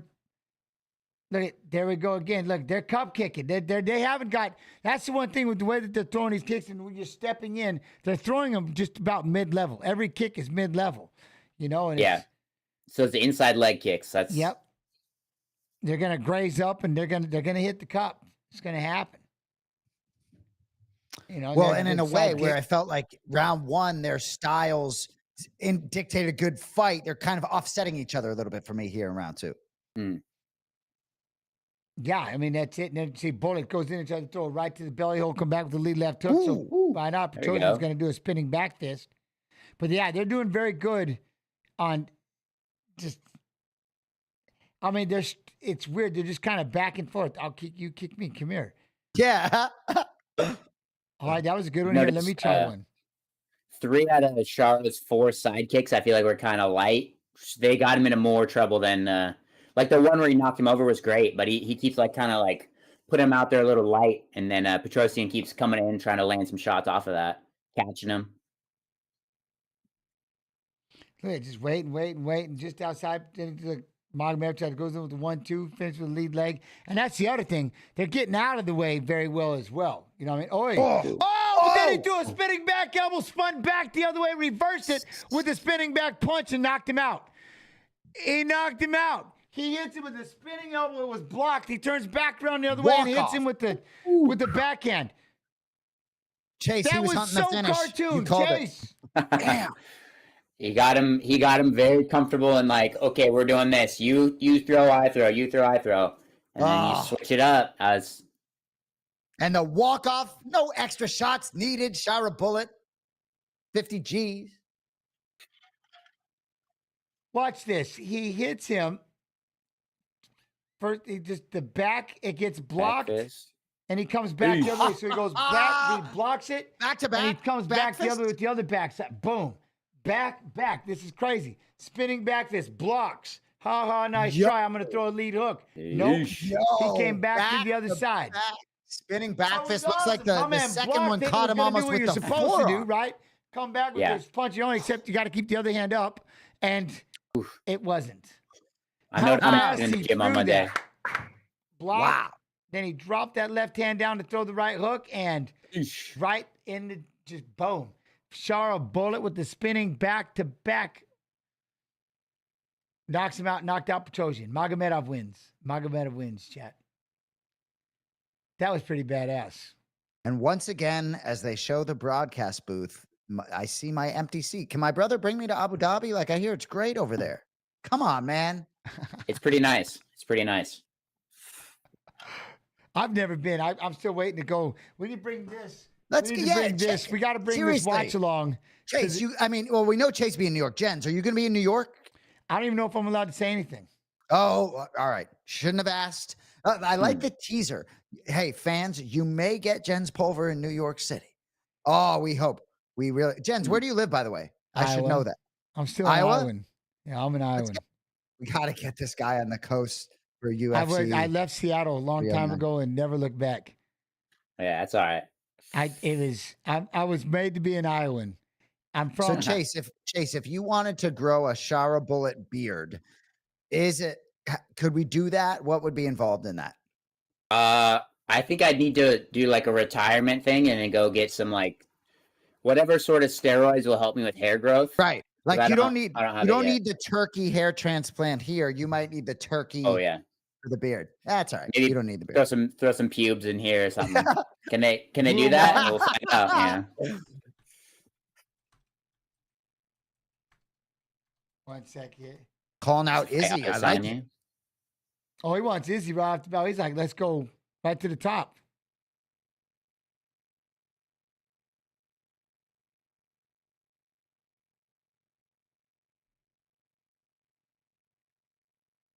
I think he's lost.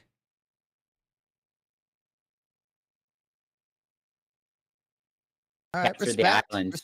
Captured the island. The pirate did. Aye. Hey. Okay. I'm in. That was it, dude. That was awesome. The spinning back. Got to keep that other hand up, right? The other hand's got to stay home wide, not because they're throwing a punch, because they could be throwing a punch. When you throw one, you got to leave one home. And it, again, blocked. Then he dropped that left hand and throw that right hook, and boom. You know, it's really interesting, though, because he wasn't out, right? And while I respect that he didn't go for the follow-up shot, plenty of you guys would go for the follow-up shot, as you should, right? Jalen Turner, UFC 300, Renato Moicano, look at the result there, right? So it's kind of interesting there. I mean, I'm glad I didn't see the follow-up, but it's not like the dude was out. Well, that's what I mean. When you hit the one, they block it. It's like, yes, that's what I intended. And then you go back the other way. I mean, it's you get into it. There's certain shots that I'm shooting to the body. I want to see you block it so I can punch you to the head and stuff. I don't be doing that backspinning business. I'm going to go one way. Nope, I'm going to go back the other. That was pretty slick. Especially as close as that fight was leading up to it, you know? Yeah, I usually don't care about the scorecards, but I will be curious. But always glad when a fight ends in a finish that's close on paper, man. You know? Now, here's the other question. He can only fight in certain spots. I know, man. Right? And that's fight. such, yeah. That's got to limit who you fight and when you fight. Look at Hamzat. Hamzat's in the same boat for other reasons. Well, right. What isn't Hamzat 4-0 in Abu Dhabi, if I'm not mistaken? Like, I mean, yeah, I think he's not allowed to come to the U.S. So crazy. I mean, I shouldn't say it's crazy. Okay, so what did you ask about? Okay, so I do get to say it. You are in the clear to announce New York. Yes, I will be in New York. Yes, I will be in Madison Square Garden. Yes, I will be in Times Square doing the watch along live at Times Square, the Madison Square Garden, New York. Chat, you didn't know that. Yeah, we're going live. We're going to be in New York, Times Square, live in Times Square. Sorry if I let the cat out of the bag, No, but you didn't let's let the cat out of go. the bag. We You just should be brought the cat to teasing the that. damn table. Now we got to no, it's good. Now I love it. I've been getting tired of holding on to this secret I hated it. So, but I'm like, wait, you're going to be with me, ain't you, Chase? I believe so. I mean, whatever Chase fight admitted pass he was make going you to be do. there. That was kind of my giveaway. My watch on love it. partner. You're both going to be there. You guys doing the same, or is it going to be?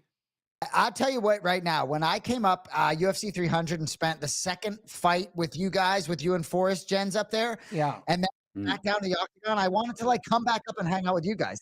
Nothing better for me than this. I get to watch these fights with a couple of fighters, like nothing That's better. what I mean. Well, the setup, I guess, is going to be is going to be awesome. They're going to put us in Times Square, in a bar. I don't even know. Who knows where? A public. Feed me. What? Oh, wait, am I getting too crazy? All right. Hold on. I'm making sure. I don't know what I can and can't say. I don't have a clue anymore. But, okay, I'm getting too crazy. All right. Anyways, I'll be there. See, this is why you can't get me all excited. I'm like, yes. I'm in. If you're getting too crazy, it's my fault. Yeah. We can So, take it down. Anyways, I will be in New York. We will be in New York. We'll be live, Madison Square Garden. I'm pumped. I'm excited. I love it.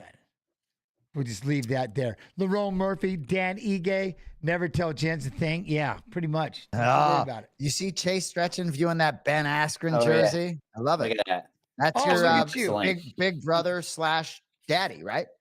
Hey, I don't know about daddy, but you know. Well, hey. I wonder how old he It's is. been a while. Yeah. He could be my dad, probably. Yeah, right? Jens, what'd you think of the early stoppage? Did y'all think that stoppage was early?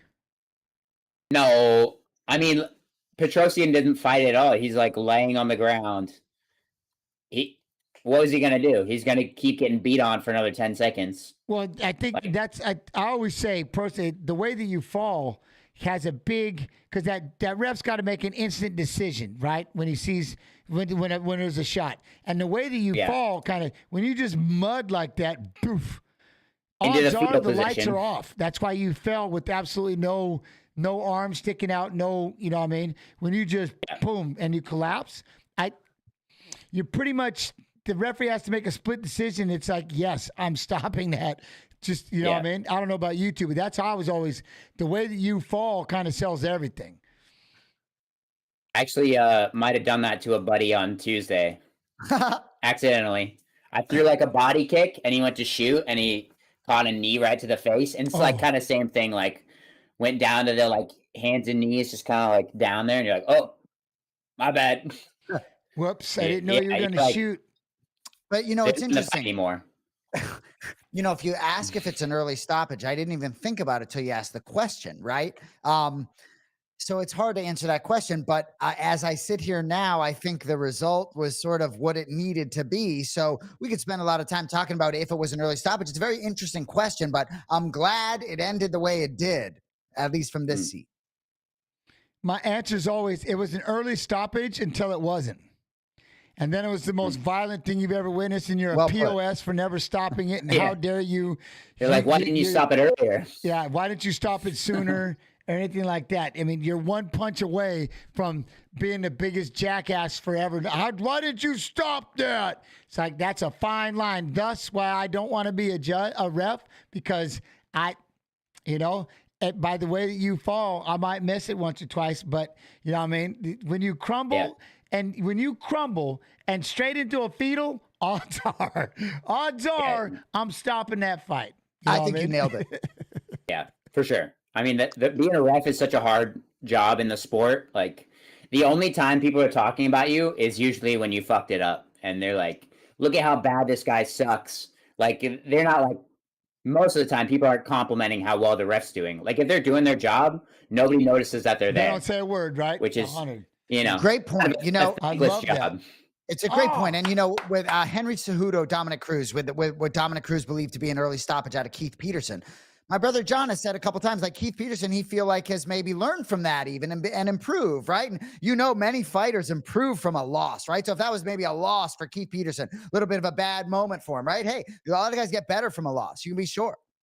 I will say when Keith was reffing my fight, I feel like he let it go a while. I think a lot of other refs would have stopped my last one, dropping the dude and beating him up. But he made me keep working, and is what it is. I'm no disrespect, but I don't know. I still think that is a TKO. Yeah, I don't know. It's a hard job. It's a hard job. Well, like I said, you got someone in chat, like if that's the case, Jalen Turner should have won against Moicano. And this, like I said, it's when you fall and you get knocked down like that, it's just, you leave it in their hands and they have to make a choice. You can't, there's nothing you can do. You can go back and look at when Askren, because you got the shirt on, and he had Robbie Lawler, and he thought he was out. And then the second he stopped the fight, Robbie looks at him and goes, no, wait, no. I was here. But now just imagine if he was out and he let him sit there and get choked out for 20 seconds. Oh. He's the biggest POS to ever, they want to ruin him. You know what I mean? Yeah, that's fair. They try to do everything they can. Again, salesmanships, but I don't know about when you fall. I do get it when you're lost, right? When you first get when you get hit, you're dizzy, you don't know, you're all messed up, you don't know up from down.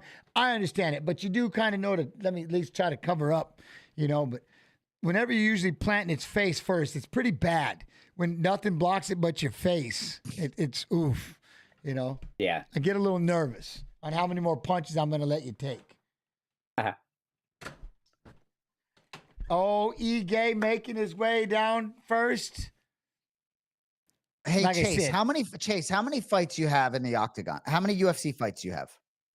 December will be my 10th, so I got 9 so far. Wow. Attaboy, yeah. Double digits. Well, so I say it in the context of Ige 10-7 in the UFC. And you see Nixick in his corner. I believe, I don't know if I have the number right, but either 20 or 21 straight corners. Eric Nixick, Dan Ige, they have a very special relationship.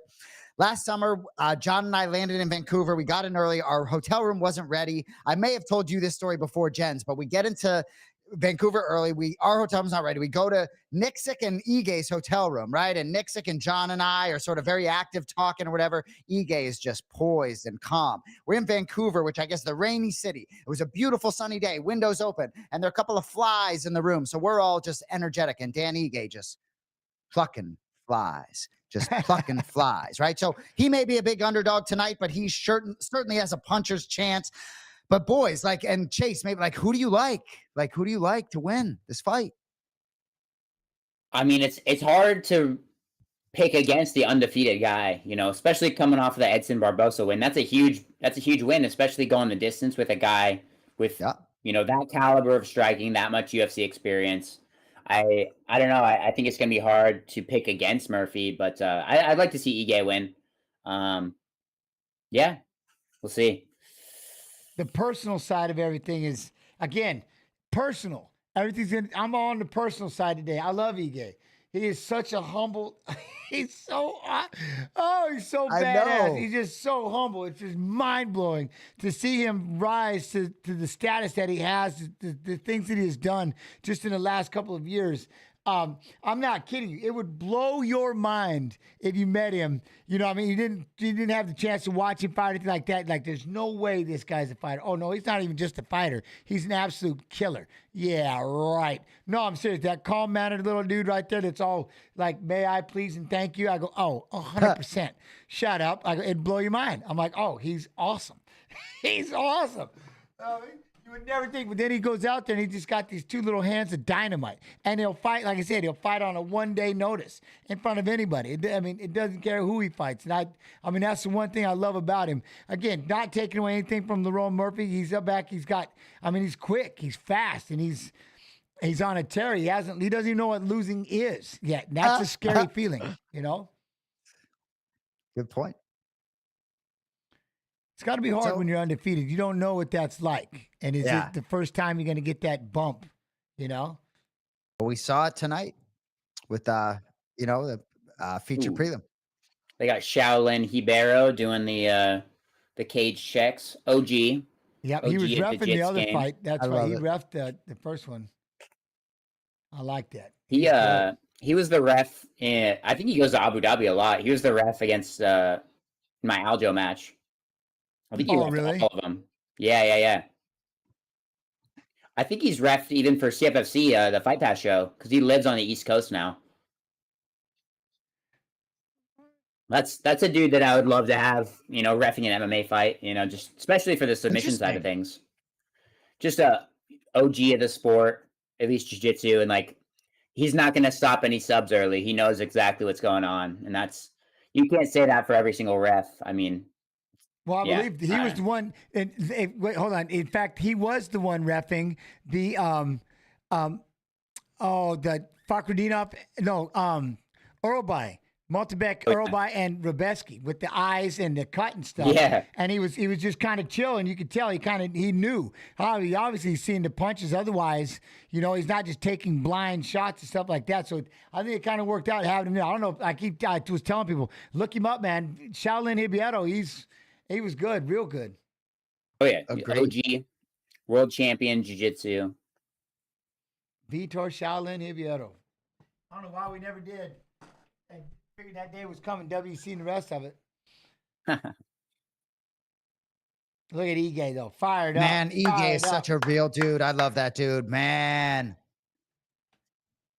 Funny man, dude. I'm a broken record talking about how much I love all these fighters, but it's like Lerone Murphy's an amazing human being as well. You can be sure, man. Look at that chat. You got Lerone or Ige first round. Ooh, first round, Ali. What? All right. Does this go to the first round, you two? What's that? Does it go to the first round? Hope so. We got to slow these fights down a little bit. I think it's interesting. I heard Lerone Murphy say, I believe it was on Embedded, that he said he has to be faster, which I think is interesting, right? Because if he believes he is the superior fighter, well, like 50K got dynamite in the hand, so you better be ready to go out the gate. I think if it gets out of round one, maybe better for Murphy than Ige, but we'll see. I like it. Ige's got this. No way. All right, I'm in.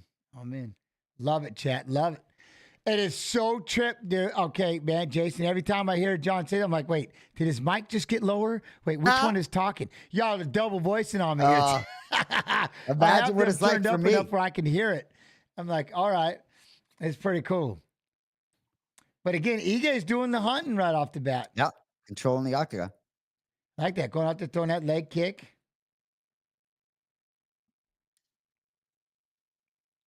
Oi, teep up the middle. What are y'all thinking about this right off the bat? Ige coming out being more the offense. Yeah, controlling the octagon. That up kick got through for a nice little calf kick out of a lot happening quick, Jens. We had the calf kick. We had the right hand by Ige. Constantly, like I said, the one thing is like Murphy definitely see when he leads with that hook, but Murphy, there he goes, doubled up with the right hand. Murphy's kind of giving him a little too much respect. I think he's got to be a little too careful, not to let that momentum start really running. He's trying to time that right hand of Ige when he comes in leading with that. Ige's cut. Yeah, he is. Just walking him down like he just doesn't care Confident. at all. Yeah. Doubles up with the right, goes in on the double, up, big takedown. Double leg. Beautiful takedown for Ige. Ooh, watch that neck, though. Oh, yeah, nice and dry, probably. Yeah. I want to say Murphy doesn't have it's just his fist through. I don't think he has that grip.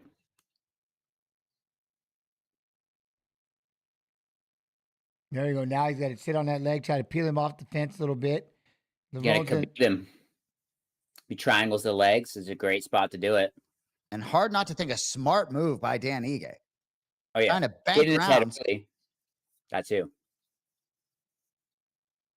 That's one thing. He's got those, what do they call them? The leg irons. Doing a good job. Just clamping down on those legs, climbing up the body slowly. Murphy's going to go ahead and get that half guard back.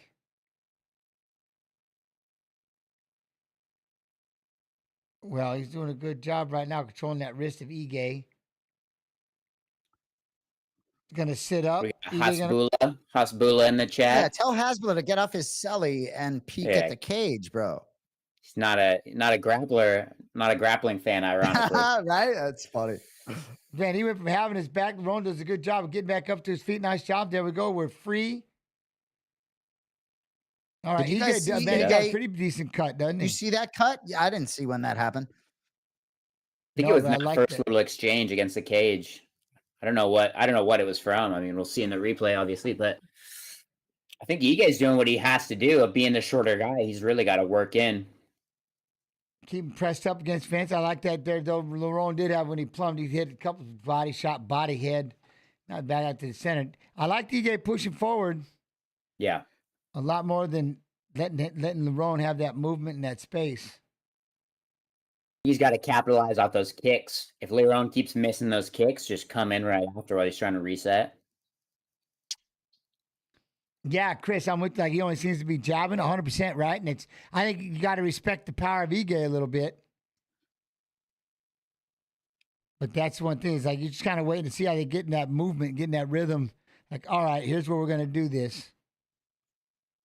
Oh, spinning back kick. You know, Murphy hasn't pick it up. finished a fight since 2021. It's interesting. I feel somewhat underwhelmed. I hate to be critical, but somewhat underwhelmed sometimes about Lerone with that undefeated record, right? Because this is a business sort of, you know, about big finishes matter too. So I think Ige sort of is primed right here as an underdog here. Lerone, you know, like not a ton of juice out of him for me right now. That's fair. That's fair. I mean, think, yeah, I mean, it's entertainment at the end of the day. You got to give the people what they want. And I think that's kind of why he's getting such a slow upward trajectory. Oh, there it was. He went for a big left hand. He dropped Ige drops him with the left hand. Then Lerone's in trouble. I think he's Lerone's just in big trouble. He's getting 40 slumped up seconds. against the fence, gets back up on his feet. Ige's throwing some heavy shots. Dan may need to separate and just be accurate. Nice. This is what he needs to do to not get the fight stopped, is throw some shots every now and again. There he goes. He's starting to get back into All right, the groove. Lerone's Throws a big settled knee. back. Yeah, was that knee? Did that catch him? Now he's going in on the leg. Going to try to grab a single. Elbows to the ear hole by Ige. Those. Takedown from Murphy. Now he just relax. Pass it by For Ige. 5 seconds. Oh, I like how he didn't end up on the bottom. Did he steal the round? Oh, easily. That's an easy Ige's win for round. Ige. And it happened so fast. Yeah, great round, close round. I agree, Chase. Did you watch that, Chase? What do you think about Victor Hugo's leg lock attempts? Was that earlier in the night? Or earlier in the day? How early was that? I was training this morning. I didn't get to see much. I was going to say, I was about to say, he was training. Chase. We caught him early. He was the third fight. Basharat looked good, keeping his distance and landing his punches, but Chase was in the gym. Yeah, go back and watch that one, Chase. You know, because Hugo missed weight, which is a very real element in that fight. And So he Basharat did miss took it. weight? Yeah, Oh, he missed just weight. And didn't they get on fought the it scale. in a Okay. different class. You know, That's what At I 45. thought. Yeah. I'm seeing that now. So he bro, missed how the about weight by Lerone 10 Murphy pounds, bouncing and then back? Basharat looked good doing the fight. But look at this right here. Boom. He did him with his punch. He just looped in that left. And Lerone just ran right into it. Let's go, that was not- boys. I didn't watch the Victor Hugo fight, Basharat. I was at the gym trying to get a workout, trying to get this weight down for December. Let's go. Oh, confidence is high, Chase. I love how he Confidence just is slid that, is he high, just so slid is the that left scale. in and just So looped it in. You're all right.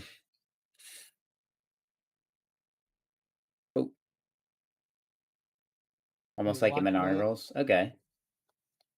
Now Lerone, like I think Lerone, look, he's gonna land that jab. He's doing everything he can not to run into those hands right now. Oh, I wonder well, how much speaking he of hand, has my back. brother John just talked about the hand size of Dan Ige. My brother's told me about Ige's hand size ad nauseum. I was talking about him grabbing flies, but yeah, man, hand size matters. Yeah, look at it. And he'll drop you with one shot. He's got the power to do it. And again, look at Lerone just kind of sitting back. Every time he throws a punch, it's kind of like he gets back really quick, waiting. He doesn't want to get caught like he did last time, stepping in. Try to snap that shot, snap that right hand in if you can. But Ige, just keep plodding forward. That right hand's going to be there. You know, look at trying to get hit that 1-2. That's the one thing, Murphy, if he goes back, he's giving a lot of respect right now, I think. Right? Great Great point. And it's like, if you're Lerone Murphy, like, all right, well, you're getting close to halfway through the fight. Like, are you planning your spot sort of for a finish like Topuria against Volk, or are we just kind of in a sparring session here? And I felt like to cover up quick with that right hand. He doesn't want to get hit by it. It might have rattled him, you know, his confidence. He wants to make sure he gets his hands up really fast. It will, though. It'll do something to you when all of a sudden you're in there punching, boom, you just get dropped. Like, whoa, okay. Okay, Great he's got point. that. So now I got to make sure, you know, something. It always has to be. Every time you let one out, make sure they both get back quick. Yeah. I mean, look at how little he's throwing. He's like almost forcing Ige to have to come in and fight me. Like, I'm not going to throw right now. And I don't think Ige buys it. Like, are you baiting me in the hook, you know, to hit me with the hook, or what's going on here? Fair. Look at Izzy and Strickland, that fight. Like, Strickland dropped him at the end of the first, and Izzy like couldn't get back on his rhythm after that. Like, it just, that'll definitely like mess with you. Yeah. Looks like they cleaned up Ige really well too. Like, he's not super bloody. They did a good job stopping that. No, he tried. I think he reached way that too was a- long for that single, but was able to run out That was a of. bad shot. Yeah, they ran out of real estate though, and he was able to smash him up against the fence and pressure. Sort of a spinning body kick landed on Ige that might have bugged him a little bit. Now he's going to try to get in this over-under position against the cage. Murphy going to try to drop down for a single. Turn into a double. All right, get that underhook, Ige. Peel that hand off. Whizzer action, maybe? I'm trying to lift him up. I'm surprised. Lerone is just pressure, pushing him up against the cage as hard as he can. Not even really throwing any strikes. Just, I'm going to pin him right here. I like this. He did a good And job. Chase, you didn't like that takedown attempt from Ige. It's true. It put him sort of in a bad spot. Gave Murphy some advantageous. Yeah, bit of a reach. Sometimes you want to make that call like, oh, this is a bad shot, and try to come up throwing some stuff. But is what it is. Murphy lets that big kick go up there. Just let him know he still has one. Trying to throw that jab. He's kind of getting back, like I said, into his rhythm a lot better. Lands that right, left hook. There you go. Touch in, touch out. That's why I wish Ige would kind of he's going to just have to bite down, you two, and yeah, I agree. Get in there. Yeah. Especially, again, like if he can make Lerone miss on those kicks, like that's his time to start rushing him. Lerone did a good job right there, spin him off, and then he's going to get the takedown. Oh, we got a full mount by Murphy. Now he's looking to try to throw some right hands. He's going to give up his back. Good job of fighting that wrist. Good job, Dan, reversing position there. You got to throw some shots. He's got to be careful now. Then again, you fall right into a triangle-ish. Yeah, Dan just needs to stay postured up like he is. Falling off to the side, cannot help. He wants that one arm back. Not too bad, but I think Lerone's going to go ahead and take this round. Beautiful, right where we want it. 1-1, heading into the third. Ige's looking a little worse for wear right now. Fair.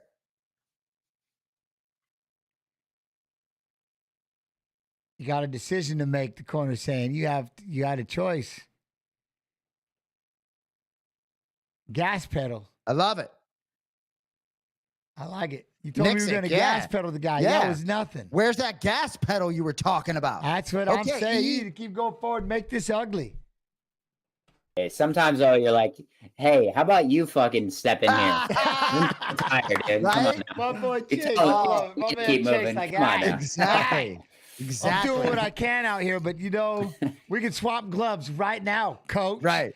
Yeah, Yeah. How about you take this round and we'll right swap back after? Yeah, I mean, easier said than done sometimes. No, it is. And I do wish, though, that Ige would get more in his face. I like that a lot better than. But again, when you're getting punched as you walk forward, common sense tells you stop. Okay, I'm getting lit up walking in. I'm trained to not do that. I need to cut an angle, circle. I need to do something. Maybe bring him to me, something. But you know. And of course that throw your combo and then let him throw right back. I get it, but that's, you know, you feel like you're overextending yourself sometimes. You're gonna get caught.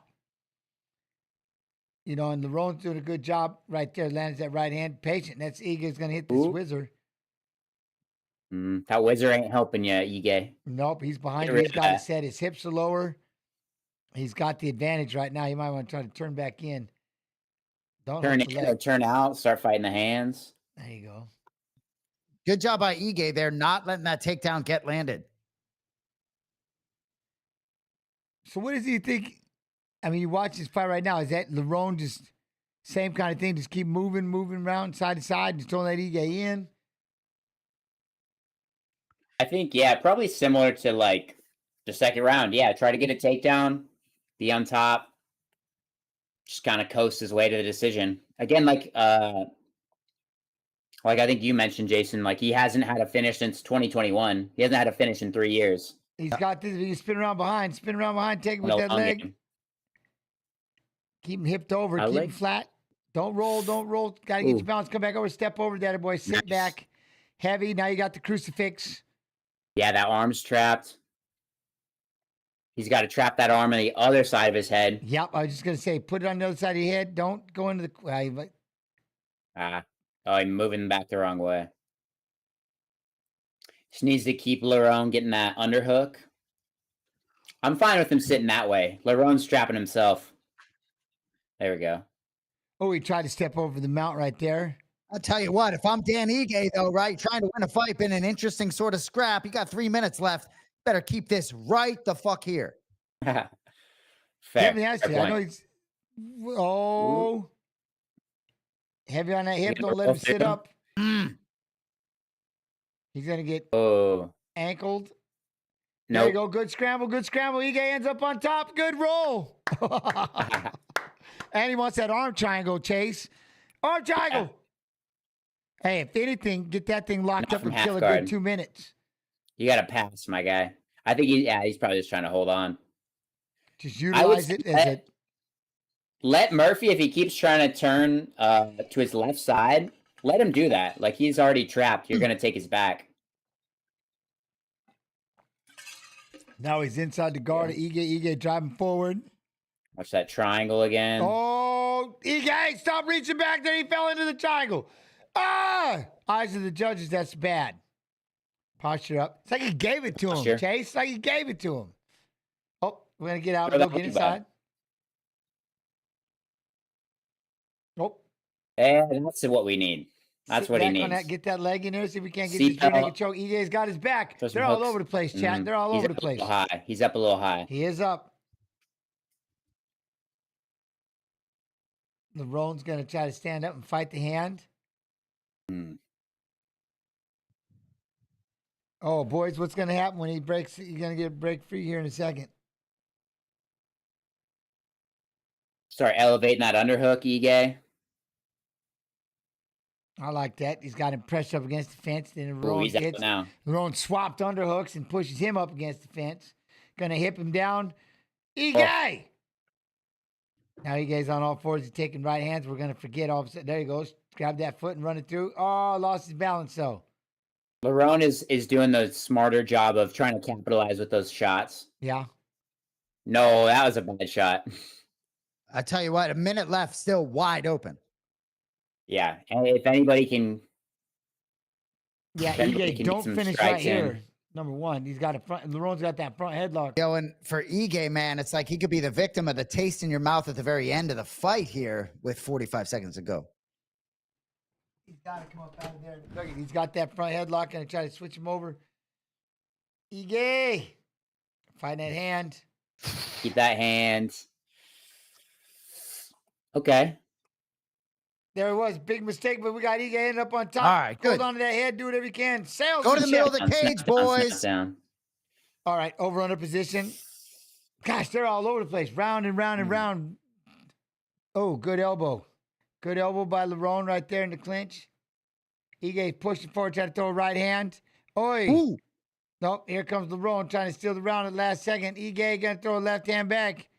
Oh, yeah, he was the one along with the 1-2 and a spinning back. Wow, boys. What do you Not bad. think? Not bad. What do you think? I'm saying split probably for Lerone. That's what I'm. 75 total strikes, 3 takedowns. I think he's a little more active in the third. I agree. Where are we at, chats? Where are we at? Who y'all have? Wow. You know, Jens, you made an interesting point in round 2 about Ige, like sort of wearing that round. I don't think he had a ton of juice in round 3, if I'm being honest. I think your point was good. Yeah, he definitely, he needed, like, we need to kind of step it up and create that scramble a little more. You know what I mean? He just ran out of, he was pressuring, but he just kind of ran out of gas. Yeah, I agree. And then Lerone, look at him. He was able to, like, when he had that distance, pip, he was able to really let me have that distance. It's just the Ige. This looked like he was missing a little bit. It's interesting. I feel like Dan was, I feel like he had better cardio in the Lopes fight. Like in the third round, he was still kind of picking it up.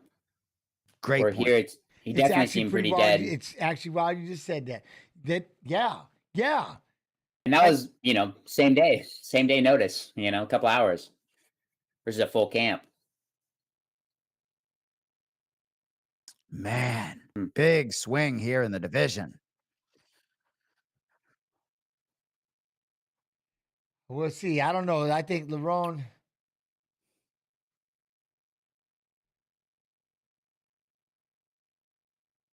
All three. 29-28. Okay. Good scoring. Lerone. Yeah. I mean, and like I said, right? Can't argue, can't fight it third round. He did more. He looked the fresher fighter in the third round. You know? I think if you're scoring based on damage too, Lerone definitely did the more damage, cut him up a little bit. Yep. And then when you're wearing it on your face, right? You got the blood going down. Yeah, good point. The damage matters, and very good point. And I do think, right, it'll be interesting to see if the scorecards match, because they really should. Pretty easy fight to score, especially if it's unanimous. He's breathing, boy. See, more wrestling than we expected, but Ige kind of forced it out. I think, again, when he dropped him, that elbow and that clinch, that was the one that opened him up. But yeah, it seemed like Ige was just flatter than, like you said, he looked better when he fought on a one-day notice. Maybe he had that adrenaline, that fire. He seemed a little just too complacent. Well, yeah, no camp, no weight cut, right? You just F it and just fight. You know what I mean? Just fight. And also, Diego Lopez did a dance that week with Ortega to begin with, even before getting that short notice opponent in terms of the weight cut, right? That Ortega, it was going to be at 155, I believe. So I don't know. A lot of components. Yeah. And then the same thing when we had the rolling back and forth with the takedown. If he would have done something instead of losing the position, so it's kind of a wash. Oh, tough for Dan, man. Last time he fought in Abu Dhabi, he lost. He was like, I'm not going. I don't want to get back on that plane after another L. It was tough, man. I don't feel like he had a lot of juice after round 2. I mean, maybe it's the time. The time difference might have messed with him a little. Who knows? Like that time difference sucks. It's 12 hours, I think, from West Coast time. Yeah, not a hard one. No doubt. Night and day, all messed up. It's jet lag don't play. Yeah. Well, Murphy's probably 3 or 4 hour difference. It's like fighting on the East Coast from here. Yeah, it's a great point and something I didn't think about. Yeah, prior. no joke. Because who just said that in chat? Someone just saying the same thing about the jet lag.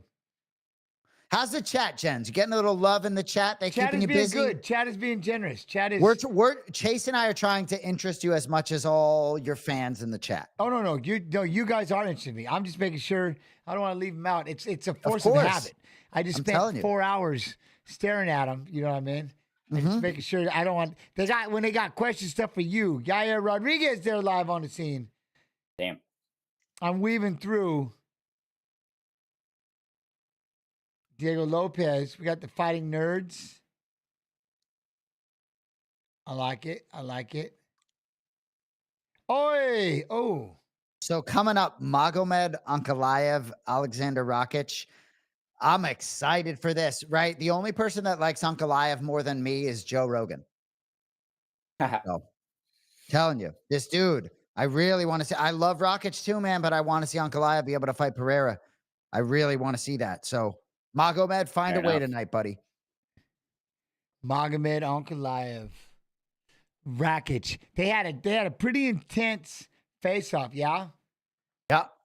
I like that. I know you were saying I was listening to that commercial had me going. So Alexander Rakic, right? UFC 300 against Yuri Prochazka, right? Stopped second round, 317 via strikes, right? So his coach revealed on Embedded this week that like between rounds, he said to his, because Rakic was incredible in round 1 against Prochazka at UFC 300, looked all the rage. And he said, coach, I don't feel my legs in between rounds. I guess he was on antibiotics, right? So the coach said, he's like, we're not like making excuses. They never told anybody sort of until Embedded this week. But Rakic's camp is super confident, and he hasn't won in a while, right? Like, I don't think he's won since 2021. There's been some components there, but this guy Rakic is the real deal. I'm jumping out of my chair for this one, boys. Magomed Ankalaev, I'm in. That would be tough, man. Antibiotics the week of, that can't be good. I've done that before, and I felt fine warming up. My first round after it, I felt dead. So I see where he's coming from for sure.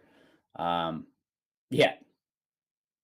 is not a good time. And for that to be revealed this week, though, because I've told a lot of people, like for UFC 300, when Rakic and Prochazka faced, physically them compared to Pereira and Jamal Hill in the main event, like Prochazka and Rakic, I'm like, Jesus, like I'm like, look at these dudes 5 feet in front of my face. Fuck me.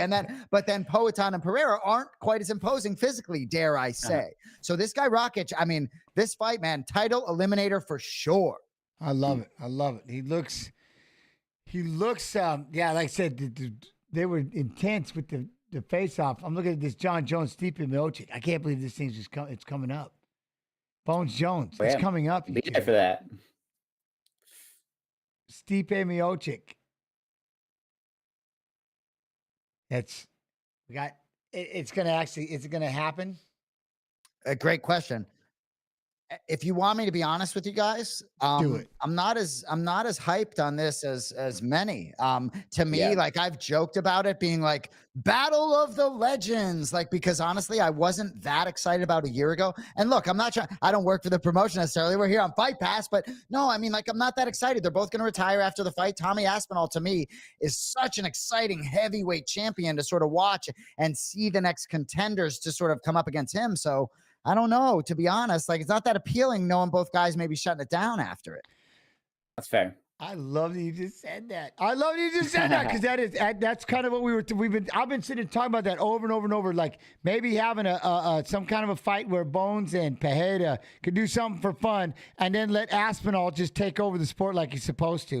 Because he's just a different athlete. He's just a different bird. He's a monster. And he's athletic as all be damned, and it's his own thing. Where Bones could have that moment where they could meet at 220, call it a day, fight for a legacy, fight without, I don't want to overdo this fight with him and Miocic, but like you said, it's kind of, they're both going to be done after, which is, I mean, that's great, but yeah, but that If you notice in the little promo pic, Stipe's pictures are so old that he's still wearing the Reebok. So he hasn't fought in years, I don't think. Bro, I think DC was his last fight, right? Bro, so his last fight, that was his last win. I was just looking it up, man. We're on the same page. Last fight was being knocked out by Francis Ngannou, March of 2021. But we're talking 3.5 years. That's like almost an Olympics. Damn. So, like, you're right. That Reebok, dude, it's like, and like, I'm 46. Jens, how old are you?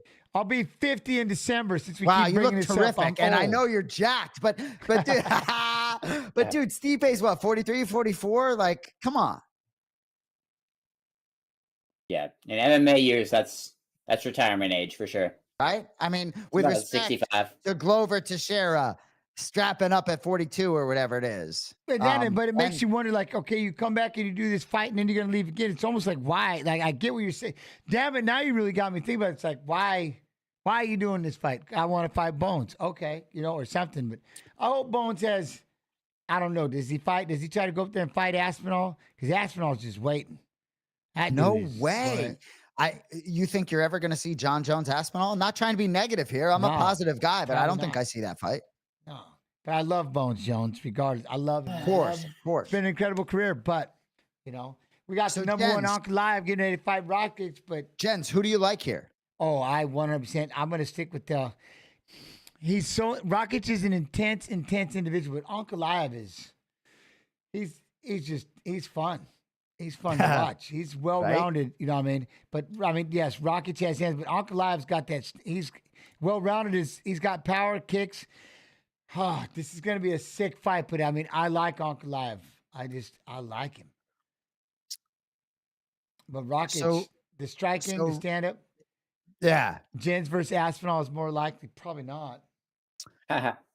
So Rakic beat Thiago Santos. That was March of 2021, 3-round unanimous decision. Then he lost to Blachowicz. That was an injury in the third round. That was in 2022. And then that UFC 300 with the antibiotics. So if he's right and Ankalaev gets the best version, could be fireworks. Did you see those? And that's the thing. You just see those hands. Ankalaev he's kind of the, He's kind of the guy. He's got a what? He's 1 inch shorter than Rakic, though. I don't know. Who do you got, Chase? Who you liking in this? I mean, it's hard to go against the Magomedovs and all that. You know, it's hard to bet against the Eastern Russian guys. You know, probably gonna wrestle him up if I had to guess. But you can do worse than betting on a guy whose last name ends in a V. You know, but Ankalaev, it's interesting that 5-round draw with Jan Blachowicz. I enjoyed that fight more than anyone I've talked to. Like there were two big men offsetting each other a little bit, a lot of leg kicks. Like I know Dana didn't like that fight, but like that was a tough fight. And Ankalaev just firmly under the bus after after that draw. Then he had the no contest with Johnny Walker, then finishes him. But man, like I want to see Ankalaev fight for a belt. I want to see Pereira have to get up from underneath maybe the guard of this dude. But anyway, I don't want to get ahead of ourselves. Let's fucking go. I do like that, though. I do like that. See if we can get up. We got it. We have to wish along the way, Anik. It happens. It's like there's certain things, that, what ifs, and that's. But I do. This music is catching me right now. Is this Rakic walking out? Rakic. Bosnia. I would imagine Rakic is blue corner. Yeah. Oh, yeah. Yep. I like this.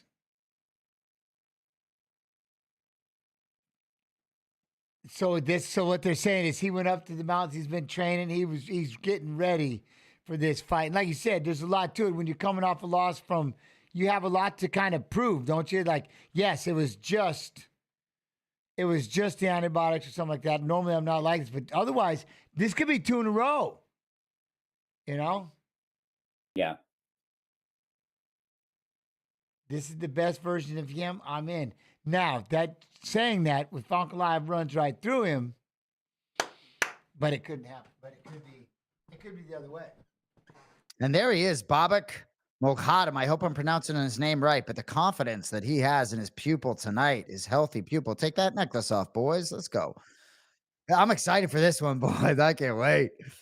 The face-off was a lot. He's intense, man. It's Rakic. He's an intense individual. He's a beast. Look at him.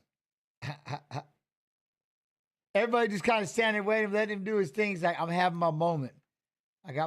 He's making me nervous right now. Huh?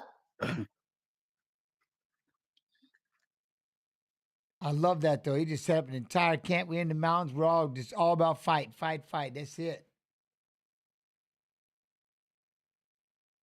I love what they're saying. But let me see. What has he got here? 9 wins by knockout. Dang. Most total strikes in UFC light heavyweight fight, 263. Dang. All right. He's got 8 first-round finishes. 8 first-round finishes coming out of this one.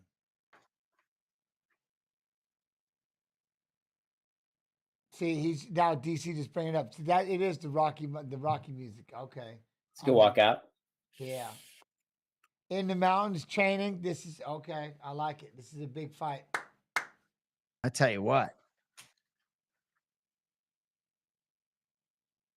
You guys fight each other, but I'm gonna get after it. I like it. Oh, this. And I'll tell you what, for Alexander Rakic here, like, I hate to say it, but like, you're 32 years old. Like, this is it, bro. I hate to say it. You haven't won a fight in a long time. You're either punching your ticket to a title shot against the biggest star in the sport, or you know, you're going to have to come back and be very active and very healthy and win a couple fights before you have a chance to consider, you know, fighting for the belt. So right, that's what I'm saying. This is a big fight for him. He's like, that's what I mean. What happens? You get beat right here and down you go. This is your second loss and boom, like it goes to shit. So glad that he's, again, I got to prove that it wasn't the antibiotics. I got to prove that it wasn't, you know what I mean? I'm supposed to be here. And then you're going up against the Russian monster, the #1 ranked Dagestan, you know what I mean? Savage Ankalaev. Right? This is a good fight to prove it. Especially if you go out there and you put him on his ass.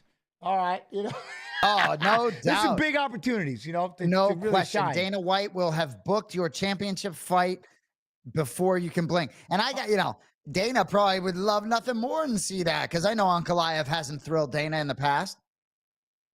But he's got the longest active unbeaten streak in UFC light heavyweight division, 12. 12! Man, hasn't lost in 6 years. Third highest takedown defense, which I don't think we have to worry about too much in this fight.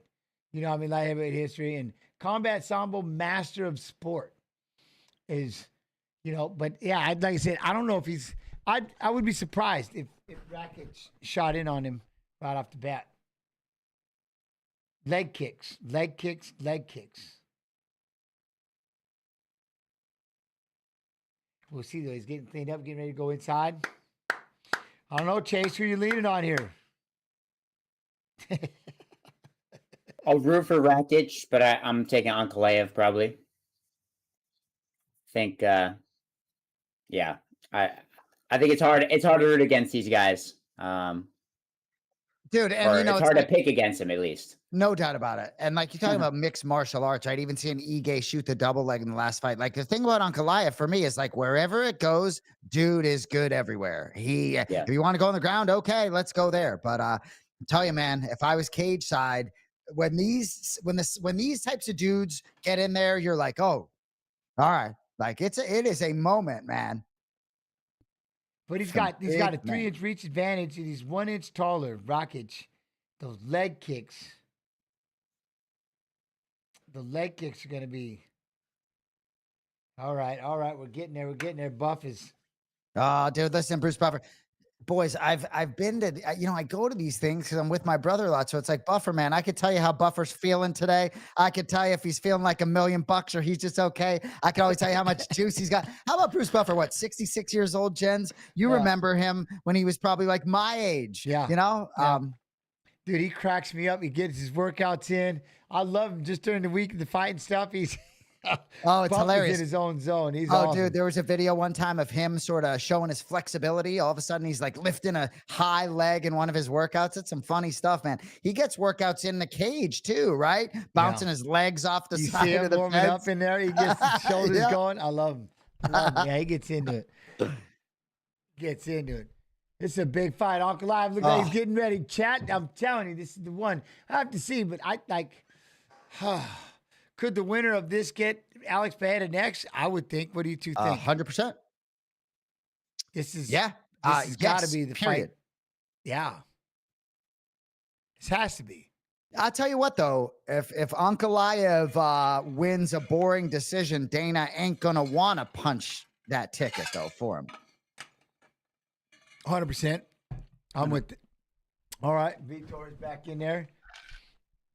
Okay, here we go. Shaolin Hibiero in there just relaxing, like I'm in. He's like, well, I don't have to get punched by these guys. Right? They're gonna be big, but you two listen to me. Woo. In. Here we go, right to the center. And right off the bat, you see that Rakic through the jab, and Ankalaev comes in with a big 1-2. Righty versus lefty. Oi! Ooh. Rakic So went well upstairs. defensed. Well defensed. They're already leading that jab hand, slapping that hand right there. Couple of leg kicks. Rakic upstairs again. I like that. It catches that teep, spins it. Boom. All right, round one. Sorry, what I have it on? Okay, got it. I'm there. Mountains of Bosnia brought in a ton of wrestlers, so he just created the whole camp. Rakic did, yeah.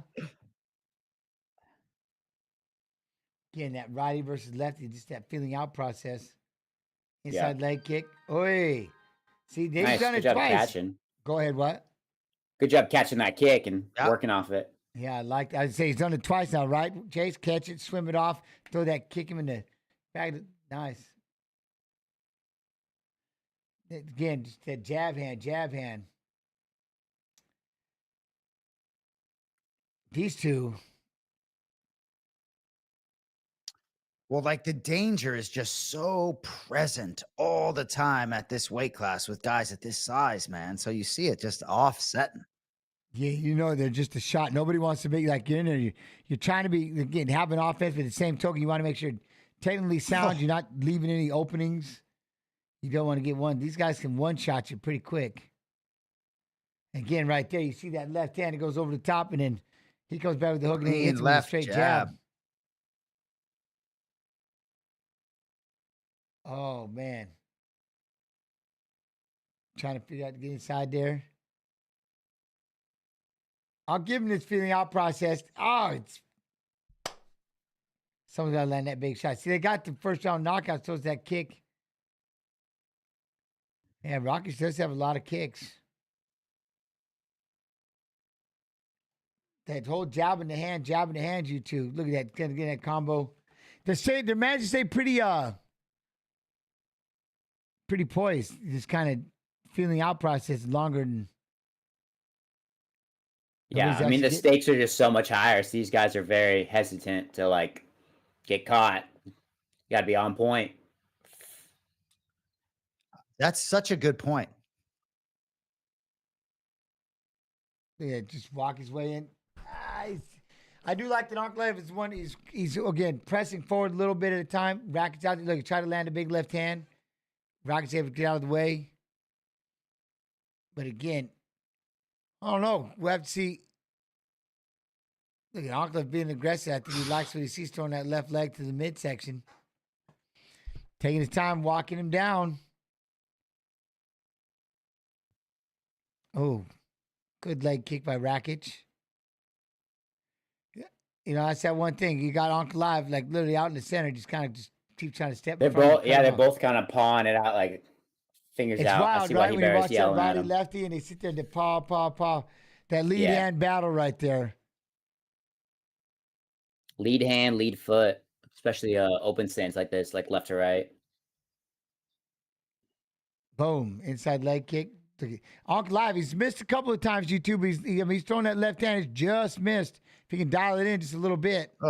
And he's just so sound. He's so sound defensively. There's not a lot of openings for Rakic.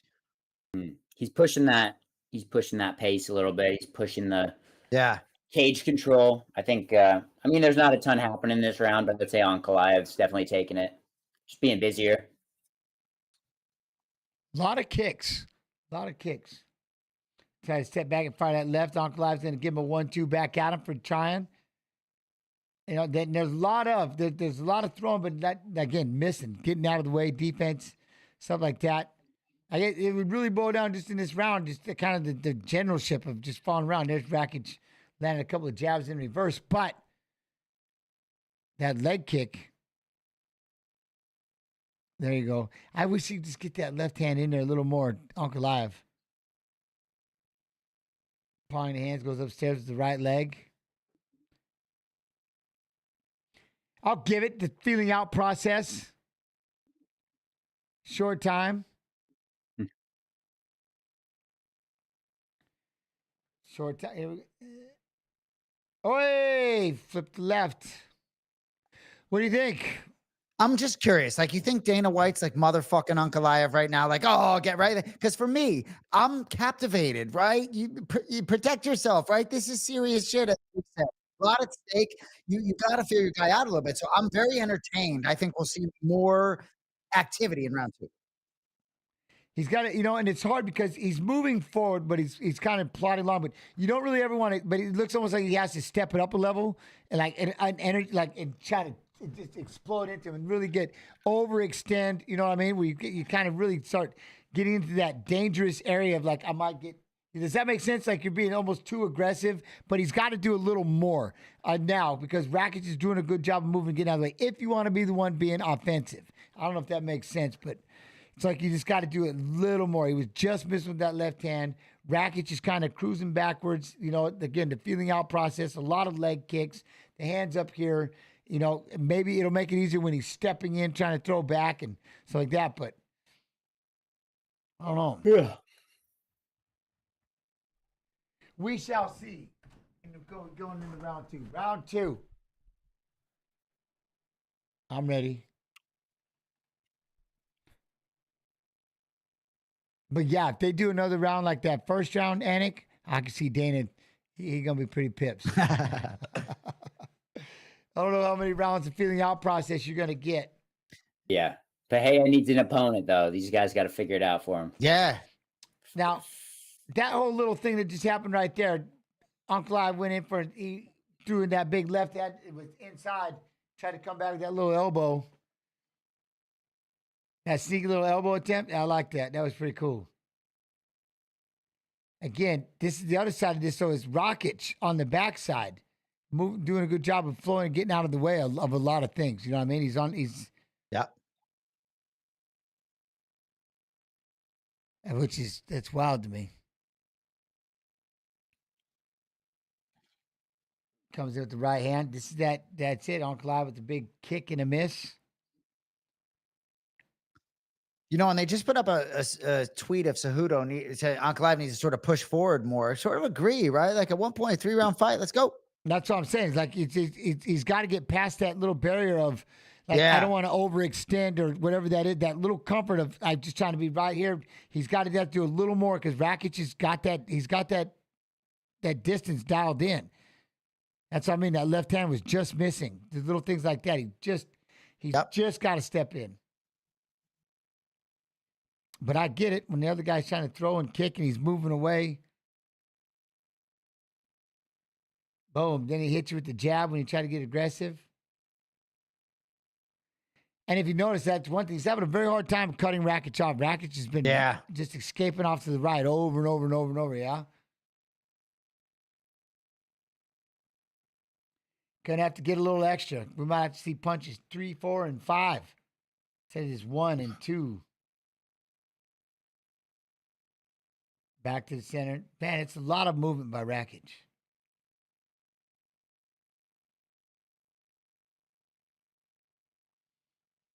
Caught up on that one, but now he's like, again, same thing. Rakic straight left by Ankalaev. Where's the extra with it? You see what I'm saying? Where's the next punches? Right. Yeah. Lots of singles, lots of. It just seems like he would just get in there and flurry it. Just push him. Just push. Yeah. It's almost like he's got to force Rakic to fight, if that makes sense. Force him. Because I don't think Rakic is going to step forward. I don't even want. There we go. See, now he almost comes back and almost hurt him. That uppercut. That uppercut missed by a half inch. That was insane. Then he threw that head kick. Now, see, those are the 2 punches, Chase, right? They need a little more punch combination. The left-handed landed there, and the kick to the liver. He's got to pick it up. Yeah. I think he was right to switch to those oblique kicks a little more. They're not as polite, but seems like trying to kick his knee out is getting Rakic to slow down a little. You got to be in your stance a little more. I like it. That's the one thing. He's always Rakic on the outside. Yeah. Rakic does not want to do much offense. He's looking for the counters for sure. Yes, sir. Ankalaev doing the same thing.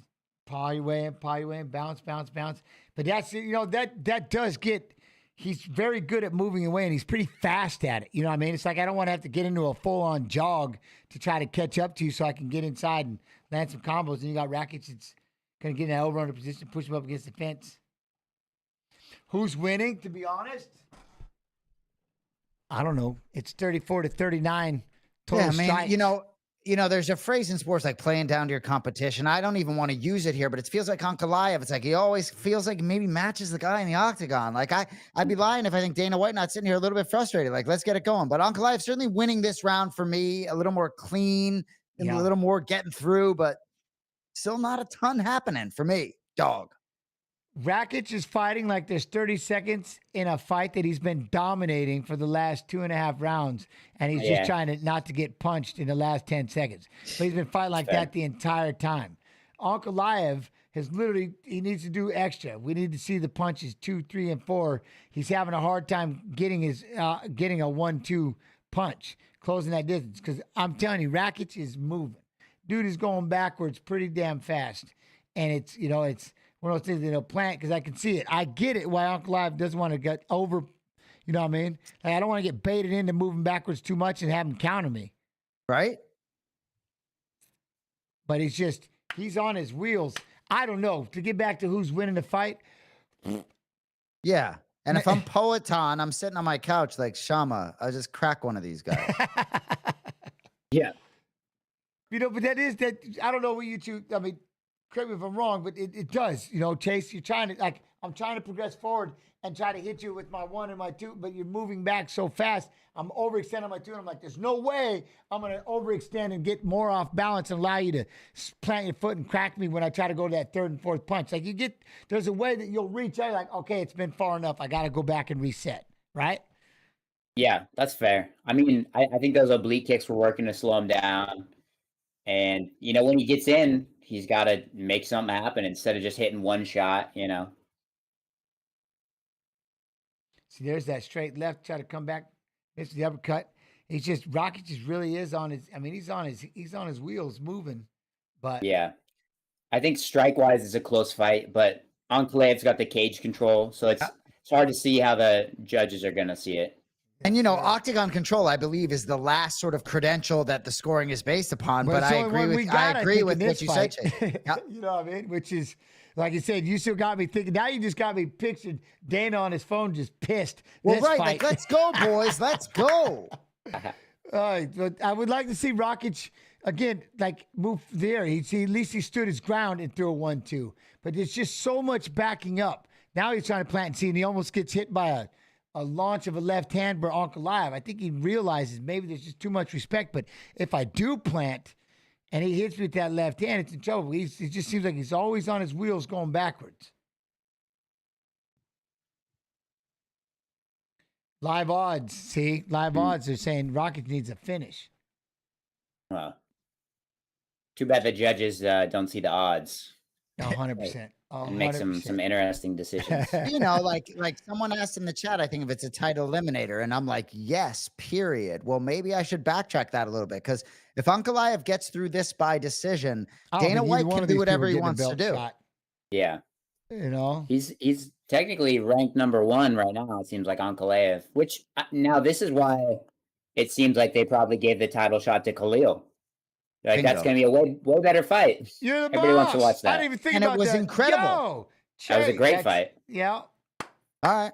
Hey, instead of giving Ankalaev the shot, give Khalil some time to recover and throw him back in there. It's fascinating. Well, and you can be sure your comment just now would not fall on deaf ears with Dana White. He would hear that. Yeah, he'd be like, yeah, and I mean, ask him, which one of those fights would you rather watch? And very clearly be Khalil and Pereira. That was great, you know. I don't know. No, I hear you. And look, I prefaced earlier saying nobody likes Ankalaev more than me, or maybe Rogan does. But hey, man, it's like at some point, and hey, maybe Dana will get to the point where he just wants to see Poatan take care of Ankalaev after all this. But fair you enough. know, you got to win the fight. So respect. He's got a dangerous guy in front of him. And Ankalaev hasn't tried to shoot. He hasn't tried, you know, and I get it, but I can't unsee Rakic is just fleeing, and then he'll try to land a shot. It's just constantly on his wheels, constantly moving backwards, and he's just. And I get it. Again, you get to a certain point, like I just know a good left hand lands for Ankalaev. Like he's like. Obviously, Rakic is dangerous, so there's only so much I'm going to exert, you know what I mean, and get myself out of a bad position. There he's landing that left again. Yeah, finding the range now with that I left. like it, yes. Like, well, hopefully we're wishing for that in the first 2 rounds, but that's, you know, and that's it. I mean, look at him. He's been around this. We've lapped this damn octagon at least 6-7 times. Rakic's all over the place, and he goes in for a single leg. And we talked about round 1 with Yuri Prochazka, Alexander Rakic. I mean, Ankalaev has completely neutralized the threat that is Alexander Rakic. Yeah. Now you got Rakic going in, hasn't went for a single, hasn't pushed up against the fence. I'd like to see Ankalaev go ahead and try to. Don't let him take you down. Somebody said Rakic corner is telling him he's up 2-0, so he thinks he's winning. Hilarious. I don't see. Yeah, that's a bad corner. That's a bad corner for you. I agree. Definitely, as close as it is, I wouldn't risk that. But it is funny that you say that because he's literally fighting that way. You know what I mean? Yeah, he's literally fighting like he's up 2 rounds. Yeah. So okay, I'm gonna hold him against the cage and just not get finished. Or I'm going to sit back and make him chase me, and I'll flip a punch out there every now and then. But yeah, that's what we were saying. Like he's literally fighting like he's up 2 rounds, and he's just trying. Like, did I not say? Like he's coasting with 30 seconds left, and just get out of the way. And now you got right here, Ankalaev. Don't get me wrong, I get it. Strong, powerful, dangerous, and all that. But Ankalaev's got him pushed up against the cage, and I get it. I get it too, but it has me thinking about Chimaev's walkout that we're about to see. You know what I'm saying? Yeah, like, and we got Whittaker and Chimaev coming up next. Right? It's hard to carry on a conversation with these two doing this. He's like, and respect. Like, I'm not trying to disrespect, but it just. Well, at the end of the day, we are in the entertainment business. Right.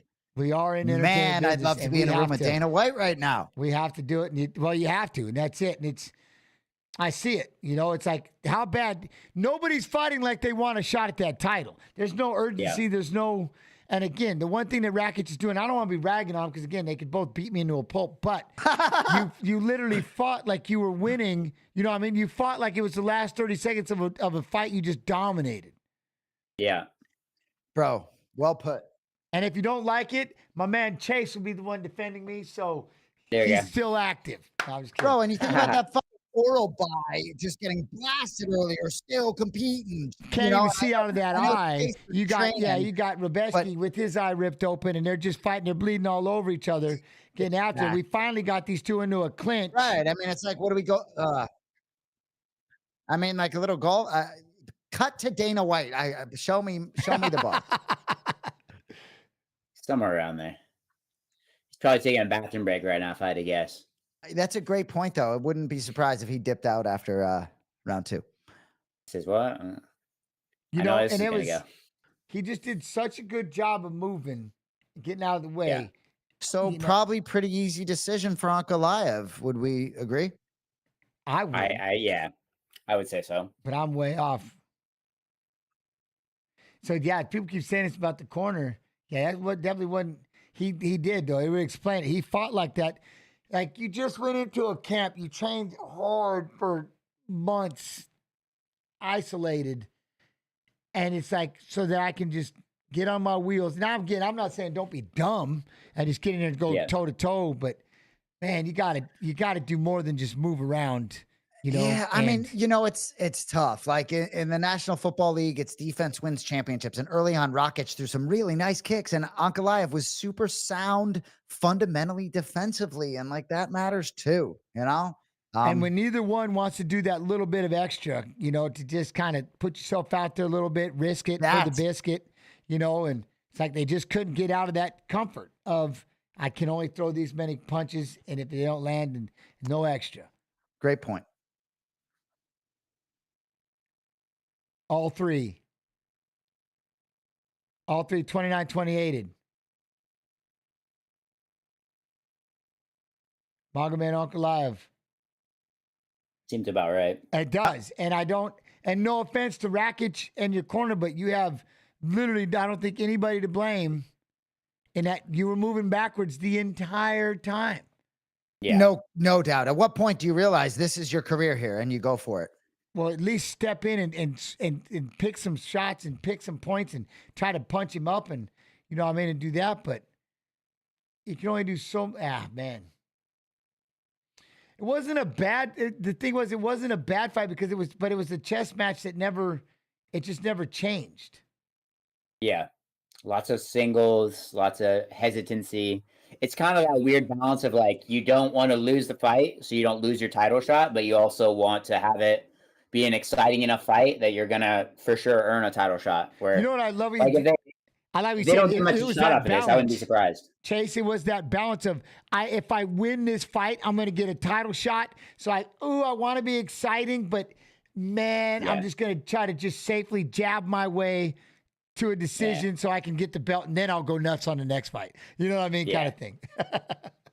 Which UFC, I don't think they are a big fan of those type of decisions. I think, like Anik said, they might give Roundtree another shot at the belt before he gets. That was what pass. Chase was saying. I know. It's. I mean, like. Sorry. Bro, it's unbelievable. If you had said to me before that fight, like, hey, Ankalaev's going to have like another one of those like fights that's going to be boring like that, it's fascinating to see what they're going to do after that, man. But at the same time, it's like, man, it's tough, man. You got to win fights. And I've said this word a lot tonight about like offsetting. I do think at high level MMA, there is some offsetting that takes place. Certainly, Chase, you see it in grappling where not only easy to finish when you have two high level guys going at each other. No, and I get it. No, you do have that. It's like I kept saying, you don't want to overextend yourself and really get after and almost look, where you're like windmilling your way in to try to make it exciting. And your technique will only let you do so much. And that's what it really does. It comes down to two fighters, you know what I mean? It takes two to tango. And it just, when it happens,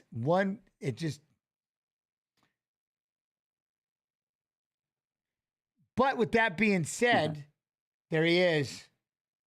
Arman Tsarukyan. Arman Tsarukyan showing a picture of the belt, taking a page out of the welterweight champion's book, Bilal Muhammad. But I'll tell you this. We have two fights, and where's it at? That's hilarious. My brother just queued up John Gooden with a "Here's Johnny." I like it. I like it. Well, I'll tell you what we do have. I'm sure they have a video, so I'm kind of just waiting.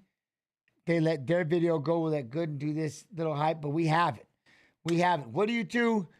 Well, we can get back afterwards, but Whittaker, Hamzat, we get to see Hamzat come back. We got a Hamzat fight. Boys, we got a Hamzat fight. Right. Fourth fastest finish in UFC middleweight history. Okay. The Mearshart one, probably. Maybe. No. Not Mearshart. That was quick, though. I like it. Look at him, fired up, ready to move. He's got a look about him this time around. Like the clowning around is kind of gone, if that makes sense. Chase, the Mearshart was not. That's 17 seconds, round one. So that was the one. Did they just do a commercial? That was like, I thought this was my video. I'm trying to time it, but that is the one thing I'm watching. I'm looking at Chimaev. It's like, he knows he's got to make a statement, don't you? Like, how long has it been since his last fight? It was Usman, right? Yeah. That was October 2023. It's about a year. About a year.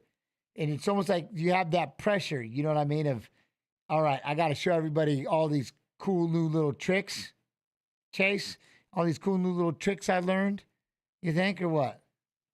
Yeah, I mean, we'll see. It's been a while, so why not? Back up at 85, full camp. Yeah. Well, and I tell you, he's been. Hey, Chase, look at that. For those of you, look at Chase Hooper's dog in the background. That is I tell you what. See, he hears me talking to him. What's the name of that beast back there? See, we got a commercial. We got this. That's Haley. She's a guard dog. Yeah. She also picks fights. Do you need a guard dog, Chase? You could do a pretty good job on your own. Well, I'm not at home all the time, It's not for me. Good point. Good point. Yeah, not for me. No, I think it's another title eliminator of sorts here. I think Chimaev, I know, what is he ranked 13th? I don't think it matters much.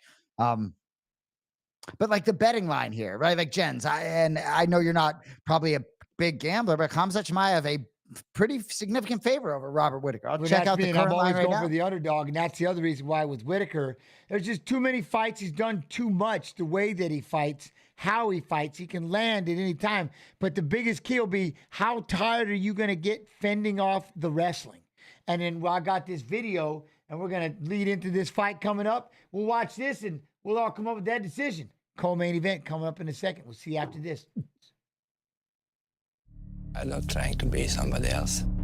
I give the show. The fans like it, and I like it too. It's over. One shot. You gotta be kidding me. You gotta be kidding me. You can't say much other than wow. Wow. A force unlike anything the fight game has ever seen. Khamzat Chimaev is just a different type of fighter, man. I'm trying to finish my opponent. I'm not coming like to pick the points. If I get the chance to finish somebody, I do it. Oh, big crowd strikes now from Chimaev. He's one of the most exciting people in any division. I'm the best wrestler in the UFC. I'm the best fighter. I'm most dangerous guy here. I got it coming for everyone. That is it. The hype is real. Since I started MMA, it was my dream to get to the UFC, be a champion. One more fight, and then I'm gonna fight for the title. Nobody can stop me. I want to get that belt back. Let's go. Yeah. That's what I'm driving for. And every fight, I get a little closer to that goal. Live from Kingdom Arena here in Riyadh, Saudi Arabia. Khamzat Chimaev was to fight Robert Whittaker tonight. Instead, Aliskerov steps in for Robert Whittaker. All business as usual. He was happy to accept a short notice change of opponent because in his mind, he can defeat anyone on the planet. I prepared for a dogfight with Chimaev. I was willing to leave that octagon carried if I had to. And Ikram inherited that. Ooh! Huge connection by Whittaker. Sits him down for a second. Oh! An uppercut from Whittaker. And that'll do it. How about the Reaper with a monumental statement in Riyadh? I told everybody, I'm the boogeyman. I'm the best in the world, and I'm the most dangerous matchup for anyone in the division. Khamzat says that you and his business is not finished. He would love to see this fight rebooked. I know that he still wanted to have a dig at me. And I know that I win this fight, I'm fighting for the belt next. Robert Whittaker faces Khamzat Chimaev. Now, what happened in Saudi? It happens in Abu Dhabi. Khamzat's a different beast. I give him half a chance, he'll kill me. But the higher the odds, the better I perform. And I'm at a point where I am nigh unbeatable right now. Oh! This version of Robert Whittaker is a very dangerous man. He's been one of the best guys, but now it's my time to beat him. Oh, what a shot! I can catch anyone with my takedown. It will be hard for him. This isn't a wrestling match. We're fighting him. It's going to be a really hard start, but I think I'm just going to hurt him. I think I'm going to be too much for him. Oh, Whittaker pouring it on now! I'm going to finish this guy. He's not hungry like me. He's not that kind of fighter like me. It's a big difference. It's going to take all my focus and all my willpower, but I'm looking to finish Khamzat Chimaev. I'm ready to show the guy I'm the best.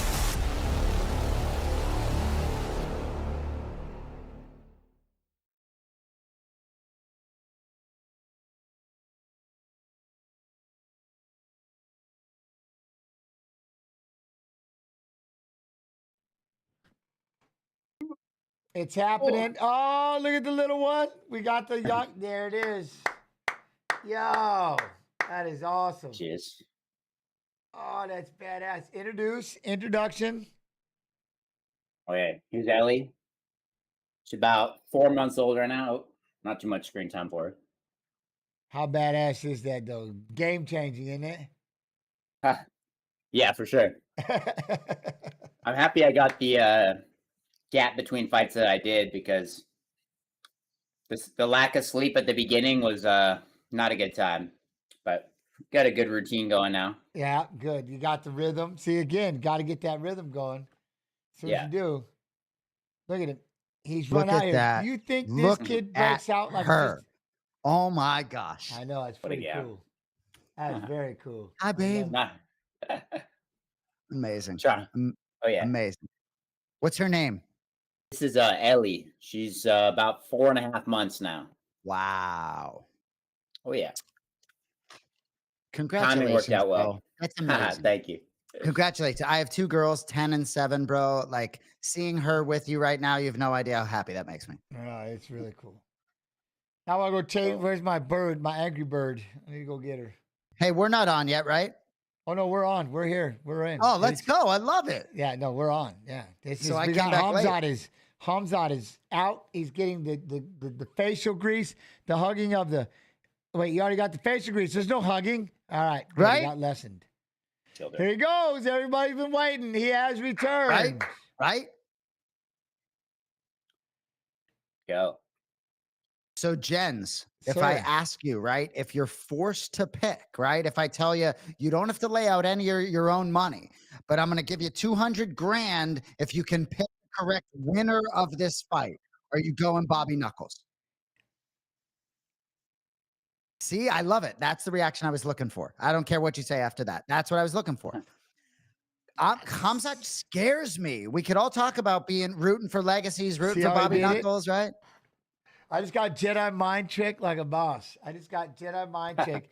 That he goes, hey, you don't have to say anything. That pause was Yeah. enough because I had to think for 1 second. And here comes Robert. No, it's I'm my gonna give it brother to doesn't Whittaker. like to use the phrase like gun to your head, right? So he might say like to save a dog's life. I don't like any of those phrases. But for me, I don't bet on MMA, but Khamzat Chimaev would give me pause if I were thinking I loved Robert Whittaker here, man. When you He threw is 200,000, what my thought was, it's like, do I split it and put it on each? Oh, then. Put it on both? You don't have that option. You're not putting out Wait a any of your own money. We're paying you to be right.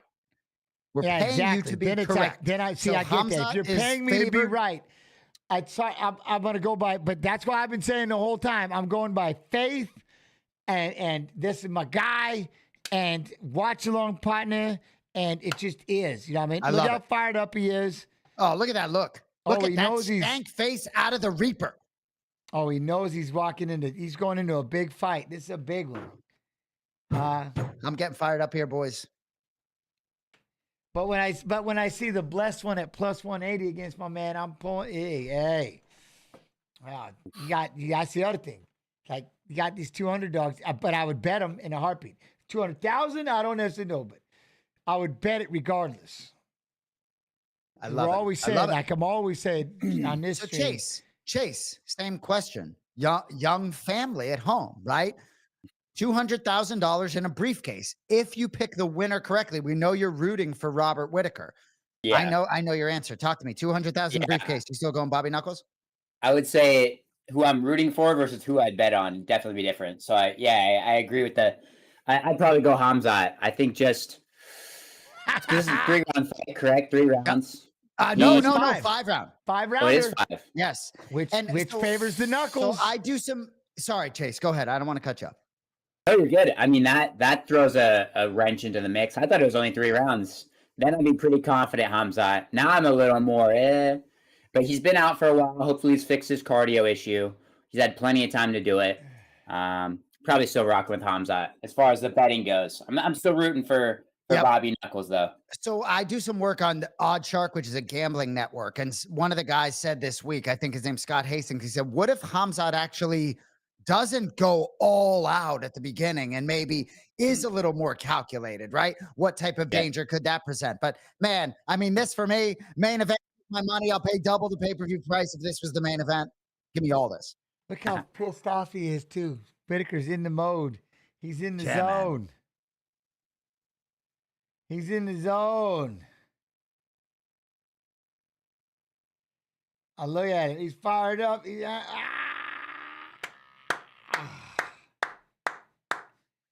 I like it. I like it. Now the question is, you two, right off the bat, a feeling out process. Holmes at toe to toe. Yeah, Works on hopefully some punches, or is he going straight out there? Going, give me that double leg quickly, double. And no I think doubt. if Chimaev is smart, he's going to shoot for sure. No doubt. But No doubt about it. And Whittaker is acutely aware of that. You can be sure. 100. That's why I said when I seen Tim in those videos, and he's wearing headgear. I'm like, my man, he's wrestling. He's bringing in The partners. first- This is. If he's able to defend that first takedown, I think that's going to show us a lot. I'd bring in half the team of Iowa if I was getting ready to fight for this, and there was a title implication on it. I'm the co-main of this big pay-per-view, and I'm getting that kind of money. I can promise you, half the team of Iowa is going to be in my wrestling room every single day. So you see there, Renato Moicano thinks Whittaker is going to be too much for Khamzat. So there you go. And that is money Moicano, right? So if I asked him the briefcase question, you can be sure it would be on Bobby Knuckles. Don't touch gloves. Yeah. Yeah, this wouldn't be one where I'd touch gloves if I were Whittaker, But for the sure. question would be, would he take a pause for a minute and think about it? That's all I did was pause. Exactly. I paused for a minute. The pause got me in trouble. Would he, Exactly. would he pause? See, Chase had it down. He was ready. He had to explain. He had to explain. I got it dropped on me just out of the blue, and I had to pause for a minute. You know what I mean? I feel like I let my boy Bobby Knuckles down right now. I do. I feel like I let him down. This is insane, man. How about that look? Yeah, he's ready. But look at that face. Look Oh, how yeah. mad he is. He is beating the damn out of his chest right now. He just, he does get pissed. Shoot, brother. You got to shoot. As long as he sprawls. Flying knee straight out of the gate. Get out. Could you imagine? Askren Masvidal too. 100. There'd be all right. I'd be down for that. I'm in. I tell you, if we think Hamzat's going to shoot, might be worth considering for the Reaper. Yeah. 100. He goes running straight out there after him. Damn it. All right. I'm going to enjoy the anticipation. This is actually here. The first 30 seconds. First minute. First minute, chat.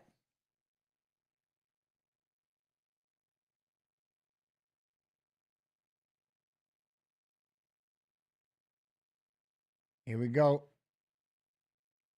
Go. Inside leg kick. Whittaker, he's got that wide stance. Look at a head kick for Chimaev. He's not pressing.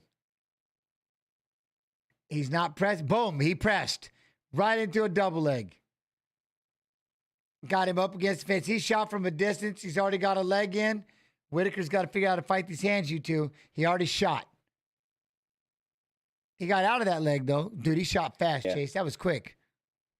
See, he's got double unders, so Whittaker's not really in choke, not having to worry about that yet. Just these little chipping shots. All ear. Again, he's just got a hold of one hand, trying to keep that other hand to block up.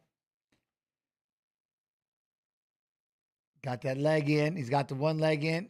Not anymore. He got the leg out. He's got a body lock rather than a wrist control. He wants to suck Work him up back. to the if he's going feet. Use the cage. trying to get up out of here. He's just getting smothered, boys. Getting Well, smothered by Hamzat Hamzat just right now. stuck to him. Hey, good job. He's gotten out of those legs a couple times. Posture up, posture up. The heartbreaking problem will be this is when you get up, you do all this to get right back up, and he shoots right back in and takes you down. Yeah. Yeah, measured and smart. I like that. Doing a good job. And it's the other thing, though, is if you notice, Hamzat's not getting too crazy either on it. He's not trying to throw the leg in too deep. He's got that wrist control. He's just making sure he can roll with him everywhere that he goes. Now he's about to figure for the body. Nope, Whittaker's going to go the other way. Oh, Whittaker scrambled all the way out, and guess what? There he goes. Dove straight back in on those feet, and boom, pulled him off the cage. It's got to be heartbreaking. Yeah.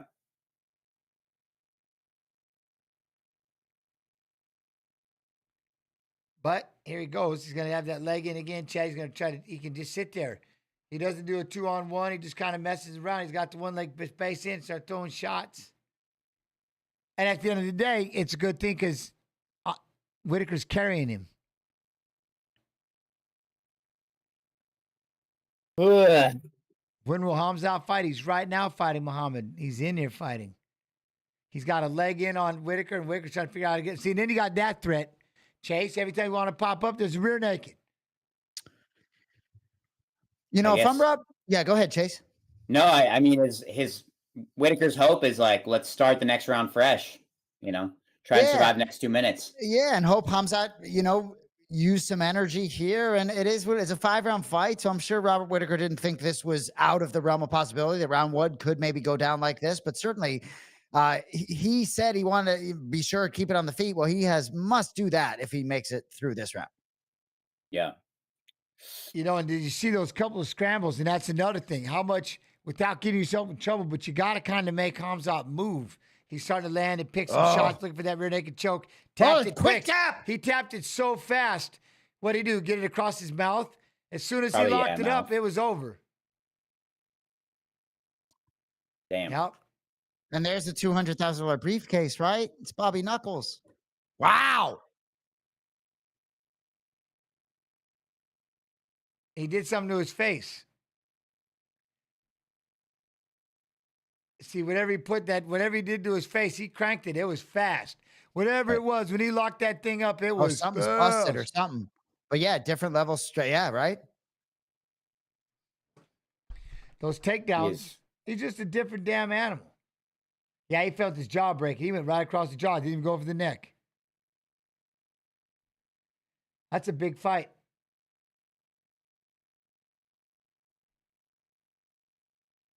That's crazy. Yeah, let's see. It's doubled. Yeah, right? Boom. How quick was that tap?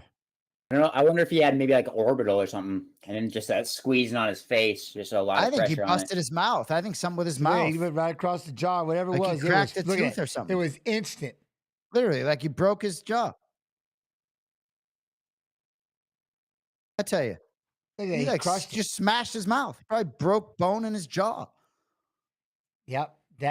Gosh, he's got that kind of squeeze. He dislocated his jaw in a second. In second, he smashed it. Damn. But either way, though, like no chance for Robert Whittaker. You get it to the ground against this guy. He's just different. Shout out Gilbert Burns. Wow. For hanging in with that dude. Yeah, very true. Very, very, very true. Very true. Damn. He's got everybody saying he's just that good. I mean, like, and you know, you feel a little bit deprived because you don't get a single Whittaker moment. Imagine being Bob Whittaker right now. I mean, you guys are fighters, you know, right? Not a moment for him. Not a strike. That's tough. Not nothing. That is tough when it happens like that. And he just get run over. Like I said, what's the hardest part? He was able to work his way back up to his feet and then boom, he's going to take you right back down. Right. And it's like, what do you do? It's like, well, I think I met the one that I'm not beating. It was like Patchy Mix that was just standing there. Yeah. Nice girl in the back. Was that Suarez? Yeah. All right. They are there. But she was supposed to be on my card. I think something happened. Yeah, something happened. Otherwise. She didn't say Too what. bad. Oh, she's not fighting now? She could take care of some champions in women's MMA. Yeah, for sure. There he goes. Boars. Khamzat. Boars. Makes it quick. But listen to him. Watch him drop. He's great on the mic. Khamzat.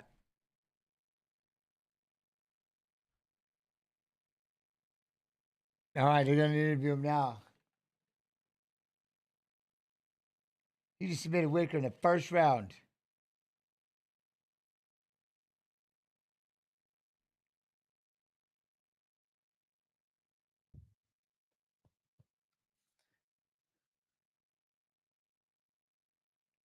There he says that's about respect. Yeah. Champions are running from him. Whew. So, were you surprised how fast you were able to get him? Dislocated his jaw. No way.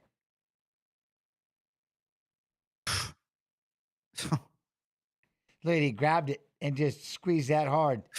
I mean, that was instant.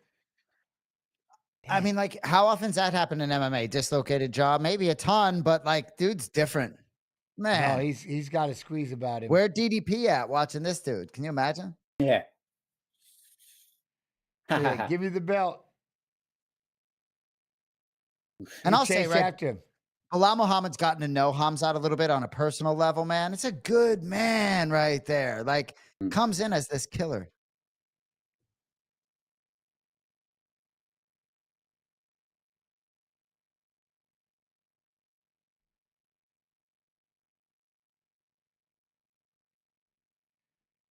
He went running across. Thank you for letting me stay here, my man. I tell you Oh, right man. now, if he spoke English, he would dominate that microphone like you wouldn't Like a believe. boss. Like a boss. Dang, man. How about that? So what does he do now, you two? What's next? I think he's got to hit the Rosetta Stone, I guess. Just, you know, get the Right? English. I don't know. Well, unless I'm mistaken, I mean, does he fight for the belt? I mean, who else is in contention right now? We got. I mean, obviously, Imavov took care of Brendan don't. Allen. But I'm not. I mean, Chimaev's a dude right now. Yeah, Dude, that's fair. he beat him that fast. He just beat him that fast. Middleweight, we've got Drickus, obviously. Sean Strickland, number 1. See if he gets that shot. Izzy's number 2. Whittaker was number 3. Imavov's 4. Yeah, I mean, for me, it's Chimaev every day of the week for the title shot next. Bilal Muhammad agrees. I see my boy on the screen right there. Yeah. Yeah. Yeah, I mean, again, though, opposed to the last fight, like that one, you're like, they won, but like, is that worthy of a title shot? Where this one, it was such an impressive performance against a vet, an OG, you know, former champ. Yeah, I mean, great point. If anything's going to earn you a title shot, it's going to be finishing a guy like that in the first round. It's a great point. You know, and styles do make fights, right? The last fight is against Usman, who certainly has some wrestling pedigree that maybe, I don't know. Whittaker didn't really stand a chance, it seemed, on the ground. Man. Yeah, agreed. I can't believe it happened. I can't believe does that catapult him? I mean, he's got to be next. My belt, give it to me. Mine. I mean, unless Strick, I don't know. Unless you're giving it to Sean, we are there. 15-0, 9 fight. I don't know. Maybe make Strickland Izzy too. Why not? I agree. All right, and then boys. Gets the title shot back. So, boys, same $200,000 briefcase question. Chase, you get to start here. $200,000 briefcase. Blessed Holloway, Ilia Topuria. I want Max to win, but I genuinely do think he's better in almost every way besides the explosive, knockout power.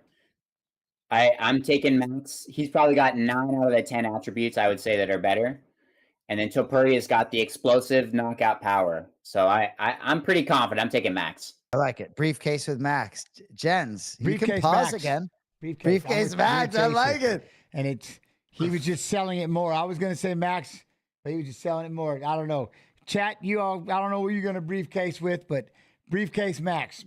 I go briefcase Topuria. For some reason, this guy, I don't even know, man. It's like he's the Matrix. He walks in that suit, which is just ridiculous, with that T Topuria tattoo, right? Sort of. I mean, like this dude, I just don't know. And the way he took care of Volkanovski to me, which is like, okay, I'm just going to sort of like literally feel him out for 6 minutes and then pick my spot. I don't know, man. I just think the athleticism might be on a different level. I think he's built a little different, but yeah, I'm rooting for Max with you boys, and there's no real briefcase, so hope I'm wrong. Yeah, it is. I thought I was getting that $200K for Chimaev. Oh, you already did, yeah. And Jens kind of did too. Jens, you made it clear you like Chimaev in that hesitation with the briefcase. You know, I paused for a second. I had to pause because it is. I don't know what I see differently with this one that I don't with Hamzat's just a different man. He's just a different bird, but it's also what he's good at. Not too many of these fighters. It takes a long time to get that wrestling dialed in. When you got wrestlers that are at that international level, like Hamzat was wrestling with that Olympian and putting it on him. You know what I mean? Like maybe I wouldn't expect to be able to go out there and box with the best boxers in the world. I say the same thing. The ones that box, they've been doing their whole lives. That's the difference about an MMA fighter trying to go in there with a boxer who's had that amateur career like a Mayweather. That's the reason why Mayweather can do what he can do. You know what I mean? But there's something about the wrestling side. Yes, you can catch him, but just in the overall, there's just something about his wrestling style. It just wears you out. Even if you try to survive it, it wears you out. It's like watching Whittaker right there. Like you did all that to get back up to your feet, and he goes whoop and takes you right back down. Like there's a reason why that's a punishment drill in wrestling where you got to work your way up and they take you right back down. You got to stand your way up because it's horrifying and it's tiring and it sucks. Now imagine when you're giving it everything and you just boop. And that's the one thing about wrestling. Again, it's not, people, I've never looked at it as a martial art. I've never looked at it as a combat, maybe a combat sport-ish because there's no punching, but you can really crank on that neck and stuff, I guess from time to time. But it's just one of those things that it just doesn't get the love, but it just wears you out, and it's just such a hard thing to master. Like that's why a lot of people you can get through, but he is, and the reason why I say that is he is one of those guys that he is just a wrestler. He's not trying to do shit else. He is just wrestling. So there's not really of an opportunity to catch him other than you just have to out wrestle him. If that makes sense. It just makes him so hard that he's just wrestling. I don't know. Yep. Sometimes they'll give you an opportunity and they'll stand with you for a minute, or they'll try to, and maybe you can hurt them, and then they can't get the takedown. When you see how fast he shot that double, poof, and he's wrestling the best in the world, it's just another level. Like I said, those boxers trying to match with them, trying to wrestle guys at that level, it's ridiculous. I mean, it's just ridiculous. But I was hoping enough to at least get back up to your feet, get back up. Bo Nickel is the best. But have you heard what Bo Nickel has said about him? That's Ernie. That's the thing. Bo Nickel, and other people say it. They all say the same thing. Oh, don't even try to out wrestle him. It would never happen. Bo Nickel would dominate Khamzat wrestling? Is that what you're saying? That's just what they say. I don't know. Well, no, and I agree exactly with what you said. I think a lot of people, maybe much smarter than me, would say that about Bo Nickel. And He's I'm with that you, good Jen. at wrestling. I don't know, he is man. that good. DC talked about even just giving Khamzat a hug. He just feels different. Yeah. But there's a difference between wrestling and MMA wrestling. You know what I mean? Yeah, and that is what Khamzat is really dialing. MMA wrestling changes everything. How you close that distance, if you're shooting from, which was another wild thing, is how the distance that he shot from. Wrestling is the same thing, right? All the tie-ups, snap downs, heavy on the head, push, drag, pulls, setups, and the shots. But when you're just shooting from a distance, you're just the everyday wrestler. No setup, sprawl. Maybe they get that second burst, they shot and then reshot kind of thing. Point is, but that's why you have to learn how to. Because I'm telling you, again, where people lost a lot of sight of, Brock Lesnar is a great wrestler. But boy, does he not, he don't like to get punched. And guess what it did to his wrestling? It made it horrible. You know what I mean? It made it horrible. When you're flinching and falling and getting out of bed, Kane ran over him it was horrifying what Velasquez did to him, And Brock can wrestle. Yeah. But again, if you're panicking and you can't find any comfort in the MMA side, well, I mean, how many people do we have in the grappling world? We're phenomenal at jiu-jitsu, but if they can't get it there, you know what I mean? What do you do? Yeah, yeah. And if you can't get it there in a position where you're in a dominant spot, if that makes sense. Max is making his way out. Oh, look at that. The music threw me off because I wasn't used to this first piece of the music. This is a happy Max coming back for a belt shot. Oh.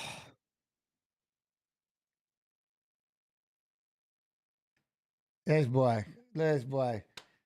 Since he was, it's funny when they showed his baby pics. They're going to do that to Chase too in about 5-6 years. We'll have a 32-year-old Chase. They're going to show these little baby pics. Little frizzy-haired Chase when they were first fighting in UFC. Max, when he was first fighting, holy cow. What? You know what I mean? The difference. Baby faces.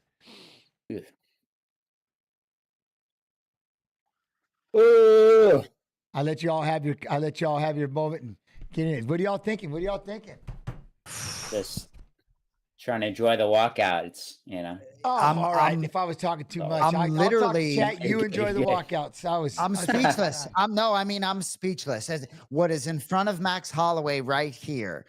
And I just can't help but think about sort of the casual MMA fan or just the general MMA fan that isn't like a huge Topuria fan. How many people want Max to achieve this right now? I'm sort of frozen in the moment, if you want me to be honest. I know we got microphones in front of us, but this main event feels different for me. The crossover in eras is just fascinating to me. You know, and that's good, but that's it. Like, he comes back to win his career is already incredible. It's unbelievable. This stamp, like after coming off of this knockout, you know what I mean? And coming off this knockout of Gaethje, dude's just writing, he's just etching legendary I don't even know what this, it's just legendary. Legendary. What this guy's done at 32 years old. I mean, he held the belt for a long time. He's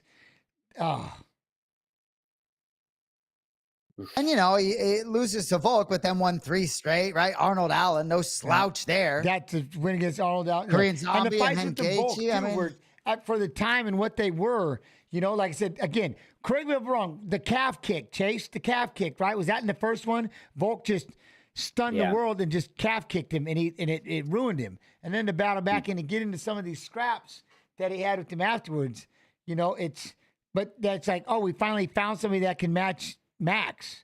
And then, but then the things he did afterwards, like you said, the Arnold Allen fight, Anik, and stuff like that, that's just, Hey, Chase, you don't have your own shorts yet, right? Not yet, no. All right. So I know it might change in a few years, but if you could pick shorts today, like throw me something, like what do we do? Honestly, I don't know. So the thing is that, like, coming up on the local circuit, I always had black shorts with like silver on them. So that's why I have the shorts I do now. I just have the black shorts with the silver lettering. I think the silver looks cool. Honestly, I feel like just like a baby blue pair of shorts would be nice though. Oh, see? That's what I'm talking about. No one's done that. I love it. Baby blue, throw a little silver on it until he becomes a champion. Then we'll give him the gold befitting a champion. That's fine. I like that. The baby blue. Oh, man wants the baby a blue. lot of eyeballs on this fight pass. Jen, you move the needle. Everybody watching you. So, yo, baby blue for Chase Hooper. Let's go. I love it. I do it. Baby blue shorts for Chase. You know what I was going to do? I was like, wait, what are the Enum Claw with the colors? We got maroon and gold. Maroon and gold, right? But then I'm looking over in Ilia, I think he's rolling out something of that same thing. Now, here's a whole nother thing, if I may. Now, looking at him as he walks out here, and this does something to you, too. There is something about being the champ. It's a confidence that, you know, and he doesn't know he's undefeated. And he's the champ. Dude has rolled through everything. You know what I mean? In no that doubt. aspect. Like, how high is your confidence, you think? Well, Teddy Atlas has said about that, you know, when you become champion, 20 or 30% better. And that can sound like a cliche, but man, it proves to be true over and over again. But I'm not even sure this guy needed it. You see him walk out. The confidence seems so genuine and authentic for me. Oh, he is something too. And then we forget about the subs, Chase. Everything, my man's got, he's well-rounded. Yeah.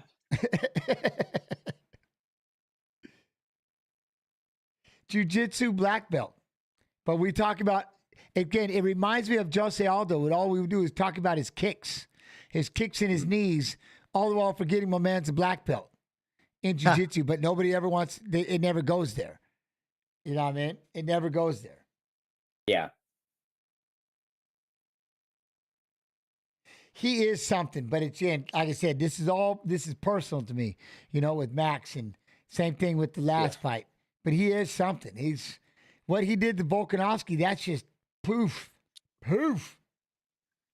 Yeah, and perhaps catching Volk maybe at a good time, you know, after the Islam loss, Volk sort of keeping a very active schedule. Yeah, agreed. But you know, sometimes when I think about sports in general, I think about waking up Sunday morning, right? Like, am I going to wake up tomorrow morning and Max Holloway will have really done this? Do you know what I mean? Yeah. I think about that sometimes, right? I don't know. Is that really going to happen for us? We will see right now. My chair's probably vibrating. I'm all fired he's up. in the cage. The cage door's about to get locked. There's no running away from it now. The fight's about to happen. My night's gonna be ruined if Max loses. So I like the honesty, man. Too much Don't day tell left for Ilya that. that he's got the opportunity Too to much shat day right left and for chase. that. Well, he can ruin all of our. Yes, very true. Damn it. Well, he is something though. His power, his hands. He exploded on the scene, but look at him. It's Max. Oh, it's just been so long. The Hawaiian Little Evil. I'm feeling it, you two. I'm feeling it. Dude, no doubt. And these watch-alongs really are funny when you have a microphone in your face. I understand my twin brothers calling the action, but if you guys were in my house right now, I'd probably have my hands on my hips, and I might not say a word, right? Like, yeah, it's but intense. that's the problem is we get to talk to dogs. We got a chat No that doubt. wants to hear from us, so Yes. they don't even get to No see the fight. doubt. But sometimes you are frozen by, there he is. Marab Davashvili. Dvalishvili. All right. Now, watch your knees. Buffer. Keep that. I don't want to jinx. 27 years old. 5'7", 145, 69-inch reach. What? Same reach. Look at Yeah, this, same though. reach, 4-inch Max, height 5'11", advantage, obviously. 145, 69-inch reach. Huh? Short Whoa. arms. Short arms on Max. We got the range finders on that.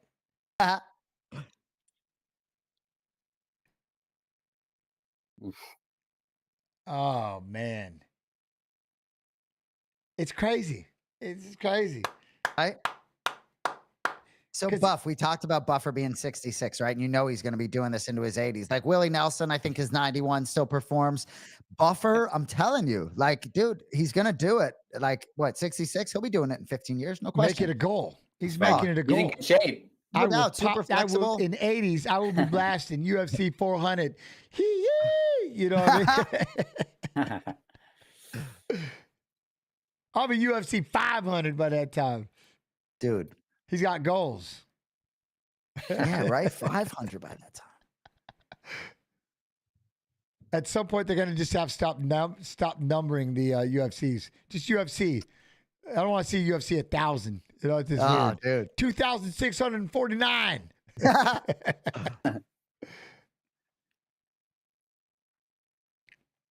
Oh, here we go. Here we go. I know. Boo Dobby. Here he goes. I promise he's feeling amazing tonight. All his notes are being held longer. He bunny hopped. Of It was a juice out of light Buff bunny hop, but tonight. he bunny hopped. Oh, yeah. Like he said, oh, yeah. Let's see how he rolls that R on Topuria. Let's see if he can do that. Come on, Brucey. UFC 1000 is going to be two cyborgs fighting in zero gravity. Right? As long as they can somehow bring me back, at least put my head in a AI body. You know, Elon. I need that AI body. I'm a 5 terabyte disk, and it stays in this. I would love to see, Max is very intense right now. I'd love to cut to him right before his fight against Gaethje and see what his energy was like, right? If I could go back, I'd go back and watch that, right? Because for me, I can read the moment. You can tell the magnitude of this moment for Max Bless Holloway here. Look the way he's just sitting there, sprawled out, hands on the back of that thing. And like I said, I can't stop talking about it because, again, thinking about, Chase and stuff. He's been doing this for so long. He was a baby. Like his little face, he's been doing it. And to be at this top level for how many years, it's just crazy. Same thing with Whittaker. It's just nuts. Right? 15 wins, no losses. He don't even know what it's like. Right? He's a champ. He's a devastator. He's the bull. Just like what Max would say, where's the bull?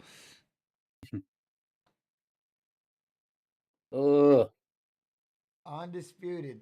All right, let's make Chase Hooper's day, right? He's got some childcare in his future, some diaper changes. Can we give Bless the win for Chase Hooper?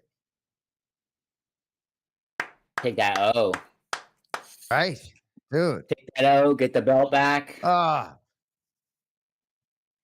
Soon enough. Soon enough. Oh, I swear, I think I saw it. Was there Yair Rodriguez? Gosh, man, Max a big dude, man. Max, look how big he is. Dude. That's it. And he was just fighting at Let's 55. go, boys. Chat, where we at? This is about to happen. They just touchdowns to go back to the corner. We're about to come out fighting. The first minute. The first minute.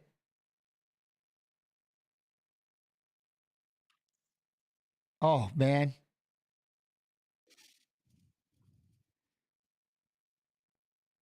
All right, here we go. Here we go. Look, he just asked about the line. He offered him did. the middle Look, of the he's cage. standing right in the center. And look, he starts raising the cape. Did you see that? That was sick. Yep. Matador the Bull. All right. Teep kick. I'm liking the kicks up the middle for him. Is that chant? Is that crowd chanting Ilia? I believe so. That is quite loud. That up the middle though, Max. High kick. But I like Max not sort of getting into any of this talk, any of the, he seems in a mentally good space. Ilia let the right hand pop one time. See that quick with that closing that jab right hand. There you go. A lot of front kicks and body kicks. Good calf kick by Max. Busy with that lead leg, you two. Oh. There's that jab. Oh, Topuria's already walked. Damn, he got in there with that hook. His boxing. Topuria is so clean, though. Yeah, he is. Did you just see him just stamp that? Like he check hook. Yeah, and then hooked it. And now he's in on a double. And now we've got a takedown. Now the black belt has a takedown. Double leg.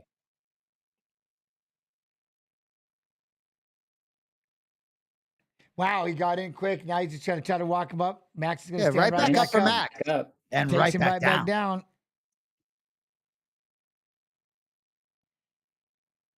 Oh, there we go. We're going to pummel him inside. There we go. Breaks away. Nice. Oh, and there's that calf kick. Oh, stumbled in, ate it right. Yeah, good right hand for Topuria. Max got a little off balance. All right. Yeah, it feels like Max really got to manage that distance, stick and move, and get out of harm's way and stay out. Oh, there's two calf kicks. Where's those jabs, Max? Gotta keep those jabs.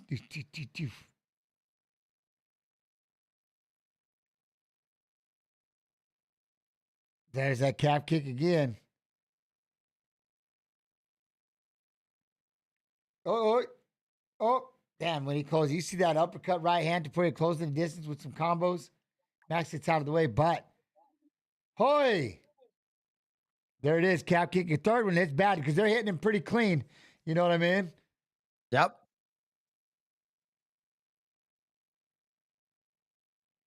Yeah, if you beat up that lead leg, and there it is, there's the fourth one. He's going to go after it. Max needs that footwork. Yeah, I wish he would start utilizing a little more right now. I don't know if the wrestling, that takedown. Aye.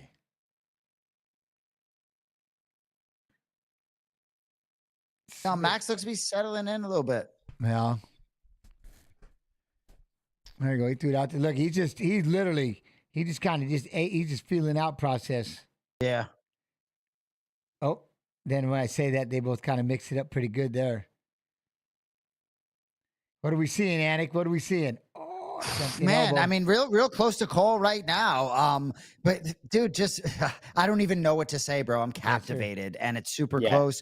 But I'm happy. I like what I see out of Max so far. He's game. He's down.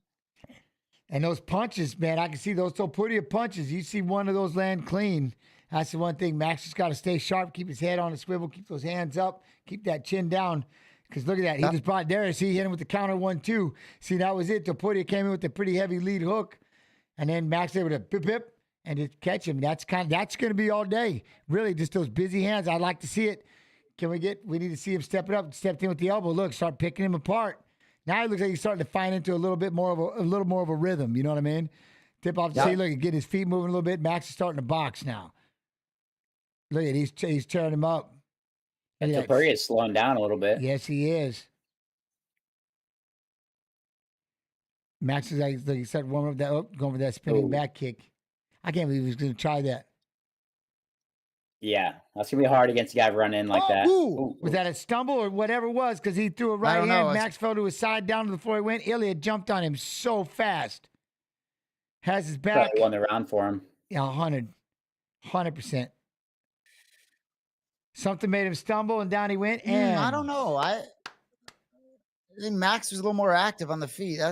I like it, Anik. Well, then looked like he started getting his little rhythm going a little more. Yeah. Getting his boxing hands going a little better, you know? Depends Yeah, if they Ilia's- count that as a knockdown or not. Yep. Or what the judges I think. know. Because, I mean, they're not looking at the stats. So Chase, you thought Topuria may be slowing down a little bit, and I would, yeah, go ahead. At least more, I would say more settling in, I guess. Like I don't think it's a cardio issue. I think he's more just kind of like calming down a little bit, trying to be a little more, I got you. Calculating and, calculated. Yeah. Instead of just like he was doing, like just kind of rushing at him like a bull early in the round. sitting back, landing calf kicks. And it looked like Max, he got that elbow in there.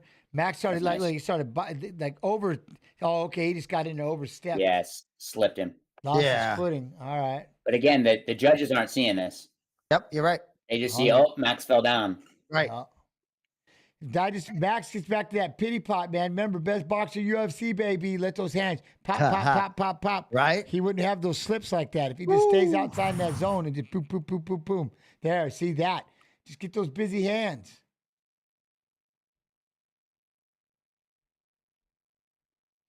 Topuria moving forward. Topuria wants that calf kick. But look how fast that right hand is with Topuria. There you go. Good one, too. Just feels like Max going to have to do a lot of work where Topuria, if he gets that Has one, to just do one. could turn it out. Right? Yeah. That's 100%, Anik. 100%. I mean, Max is generally a death by 1,000 cuts type of guy. Like he's gonna beat you to a pulp, but he's gonna take his time doing it. Look at that jab, hook. Just wait, just tripled up that lead hand, fired the right after. See, that's that busy hands of Max. Kicks. I like that. He's doing a great job of keeping Ilia at range. You know what I mean? Keeping him at bay. I can't remember last time I've been this nervous watching a fight at home. Right? I mean, this is the tension I is know, right? real. Yeah, 100%. 100%. There you go. Topuria. Now he's starting to walk through it. Now that's the part you don't want to see if you're a Max fan. Is he's not going to pay any respect to that, to the shots of Max. Just walk through them and keep landing those big punches. That calf kick. Keep hearing that damn thing. Right hand landed for Topuria. Calf kick. Oh.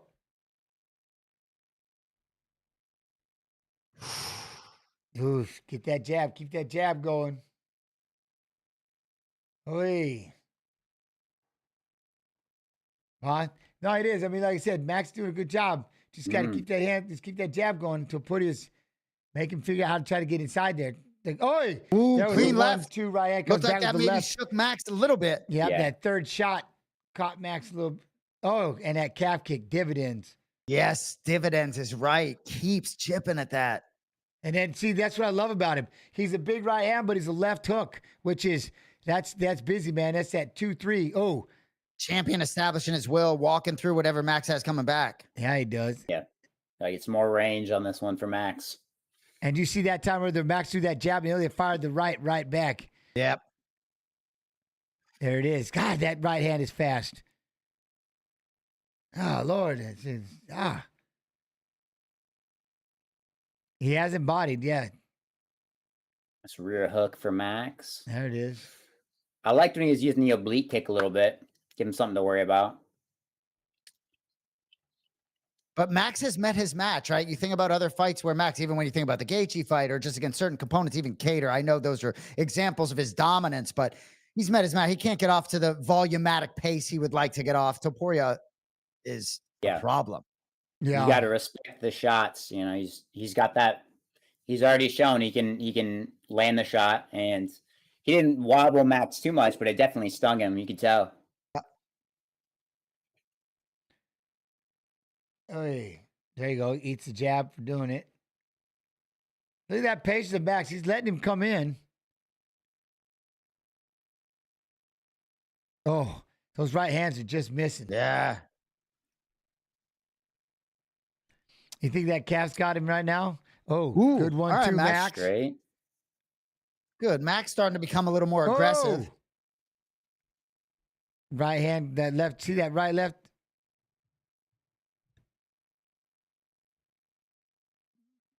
Look at that. Rounds. Lasted longer than Volk, so Yeah, let's go. good point.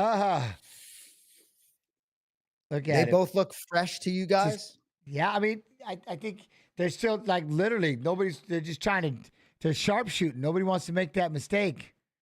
Yeah. Oi. I think it's obvious. Topuria, like you were saying, Topuria's got the one shot. It'll be a one shot power thing. Max is going to be punching in bunches. Yeah. And you just got to make sure you just don't, you almost got to be flawless with that defense for the whole five rounds with someone that can hit hard all the way through. Max definitely finding the range. He's been the busier fighter. Topuria has been more accurate. See, we've never seen Topuria go 5. I don't think he's main evented anything. Spinning back kick to the belly hole, we reacted. And then someone said something, Mad Counter, like Max usually gets meaner in the later rounds. That actually, I like that. I like that. Yeah. I like that. That's what we're looking for in the chat. Yeah, that's good stuff. Yeah. That's pretty much, that's what I'm, but see, that was what the other say was, and I started saying maybe 3rd, 4th, 5th round. Like Max isn't, he still seems like he's studying, if that makes sense. He's studying. And then there'll be a point where all of a sudden he gets that aha, and then it's just bib, bib, bib, bib, bib, and he gets the rhythm. And then I'm the best boxer UFC, baby, and he's dominating the rounds. Like he was up with Gaethje, even though he let him line up, and he just kept picking it up, going more and more and more and more. You know what I mean? Yeah. Live odds are super close. Yeah. Seems like could go either way. And that's, I mean, still, we got probably another 15 minutes of this, hopefully. Yeah, good question there, Chase. What do you think? You think this thing goes the distance at this point?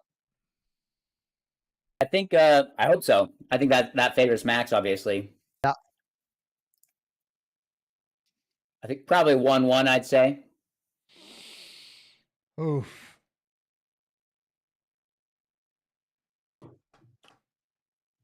Oh, yeah, let's go 10 rounds. 10 5-minute rounds. And that's the other thing on the Topuria side. How many, 55 punches. Yeah. He's going to have to start picking this up. You know what I mean? If you spend around just trying to throw a couple of shots at a time, land that power shot, you're going to get outworked. Good point. And then you start doing desperation, and Max he'll have fun with it. We're all wondering that, Roger. We're all wondering. Whose leg kicks are adding up more? That's the thing. Max has already changed up a little bit. He's taking some pretty heavy calf kicks, and it takes another one. See right there. And every time he does, he's taking away. So he's going to have to. That one looked like it kind of made him buckle. Go ahead. Yeah, it almost looks like a little bit of different look in the eyes of Holloway, right? Almost going more to like that, like Hunter versus that side kick. Hunter. Look at that. He did it again. Max, see, there goes his groove. That double jab right. You see where he stepped down on that? Kick that knee out, man. Yeah. I'll be like, you're going to calf kick me. I'm going to step on you. Ooh. Big right hand and Topuria. Max wobbled. Topuria knows it. He's going coming in. at the body. Hooks. Max going to get out of the way. He's Boy, out. that's the first time I've ever seen Max stagger. Boys. But we'll see what happened because he's. DC said first time he's seen him sudden like his hands that. don't get up. He goes, that left hook just put him down to the floor. Oh, Max is flattened. Man, that dude hits hard. He called a shot, boys, and still. Man, he hits hard. Blessed Holloway still stunned. Damn. Man, he hits hard. Holy, what? You two. Man, that left hook just. Volk. He got to hit him with the moneymaker, that left hook, and it just flattened him. But you know how it is when that first one, And that was the problem, right? The whole time. As much as busy as Max wants to be, when you're Topuria, you only got to land one. And you got once he 25 did, minutes of so perfection. calculated, going totally at the body, beating him up, finding his spot. Wow, 27 years old. He can be a problem for a long time. Woo. There's Wow. there's nobody that can hit like that. It's just You know what? Man. And I'm telling you this, and I'll shut my mouth, but he's so calculated. As soon as Max looked almost in me, like he had the look in his eye, like he was going to win the fight, to put, I got him right where I want him. He gets aggressive, then I counter. Woo. But that right hand was just missing.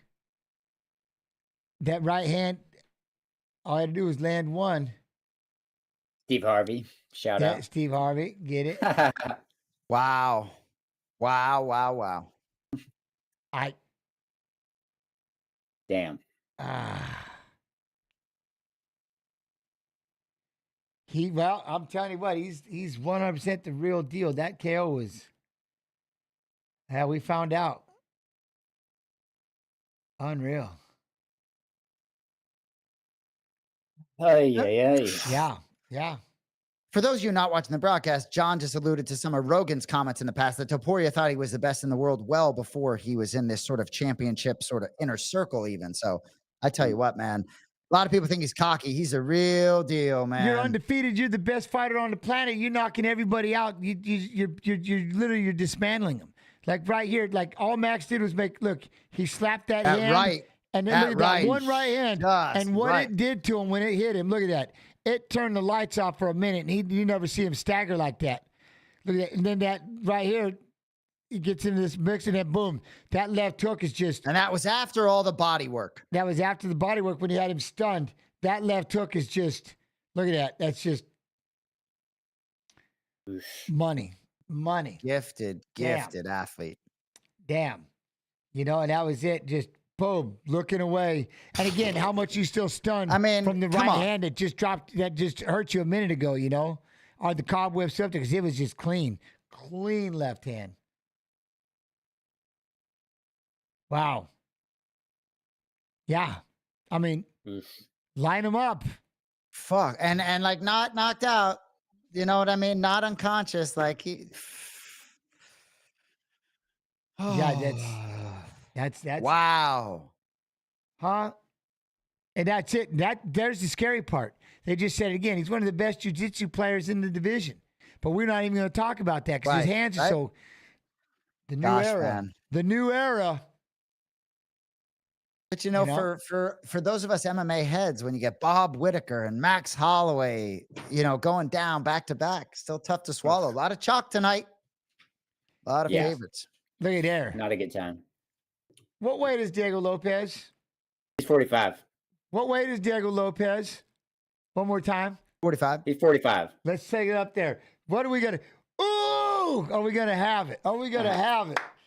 Are we going to have it? Oh, I love Diego Lopez. Yo, Tatiana, much love and appreciation. Bro, I will not pick against Topuria until further notice. No matter how much I love Diego Lopez. And I'm not saying I did tonight. I'm just saying, forget it. Yeah. He's him. For me, he is him right now. Woo. And still, well, my man does it. My man does it. Good power shot. Good power shot. Boy can hit. Topuria. I like it, Max, over there telling everybody. All right, so let me ask you a question. Let's see, go back. Since that was, another one. Another one. Fight of the night. Do you two have one? It's interesting. I think even the main event could get a little bit of a nod because I know there's so much love for Max Holloway. For me, I think back to Oral Bai and Mateusz Rebecki. That to me, a lot of damage both ways. I think certainly that to me is my fight of the night. Yeah, that's the one for me. I like it. I'm thinking Ankalaev and Rakic probably. Just kidding. No, yeah, I would probably have to agree. I have to agree. Oral Bai and Rebecki. That's hilarious. That's a close second though. Yeah, if Dana could give like a negative bonus. Sorry, go ahead. No, go ahead. Take away 50K. Yeah, right. I was thinking Dana just got to be shaking his head, but it finished well. But all favorites, all 5 favorites on the main card cash. They all did it in. I get it. Now, before I let you go, socials, Mr. Anik. And of course, Find Chase. me at Boston Anik, and then you'll find all of us in New York City. But talk about the fighter, Mr. Hooper. Just on the Instagrams, on the Twitters. Easy to find.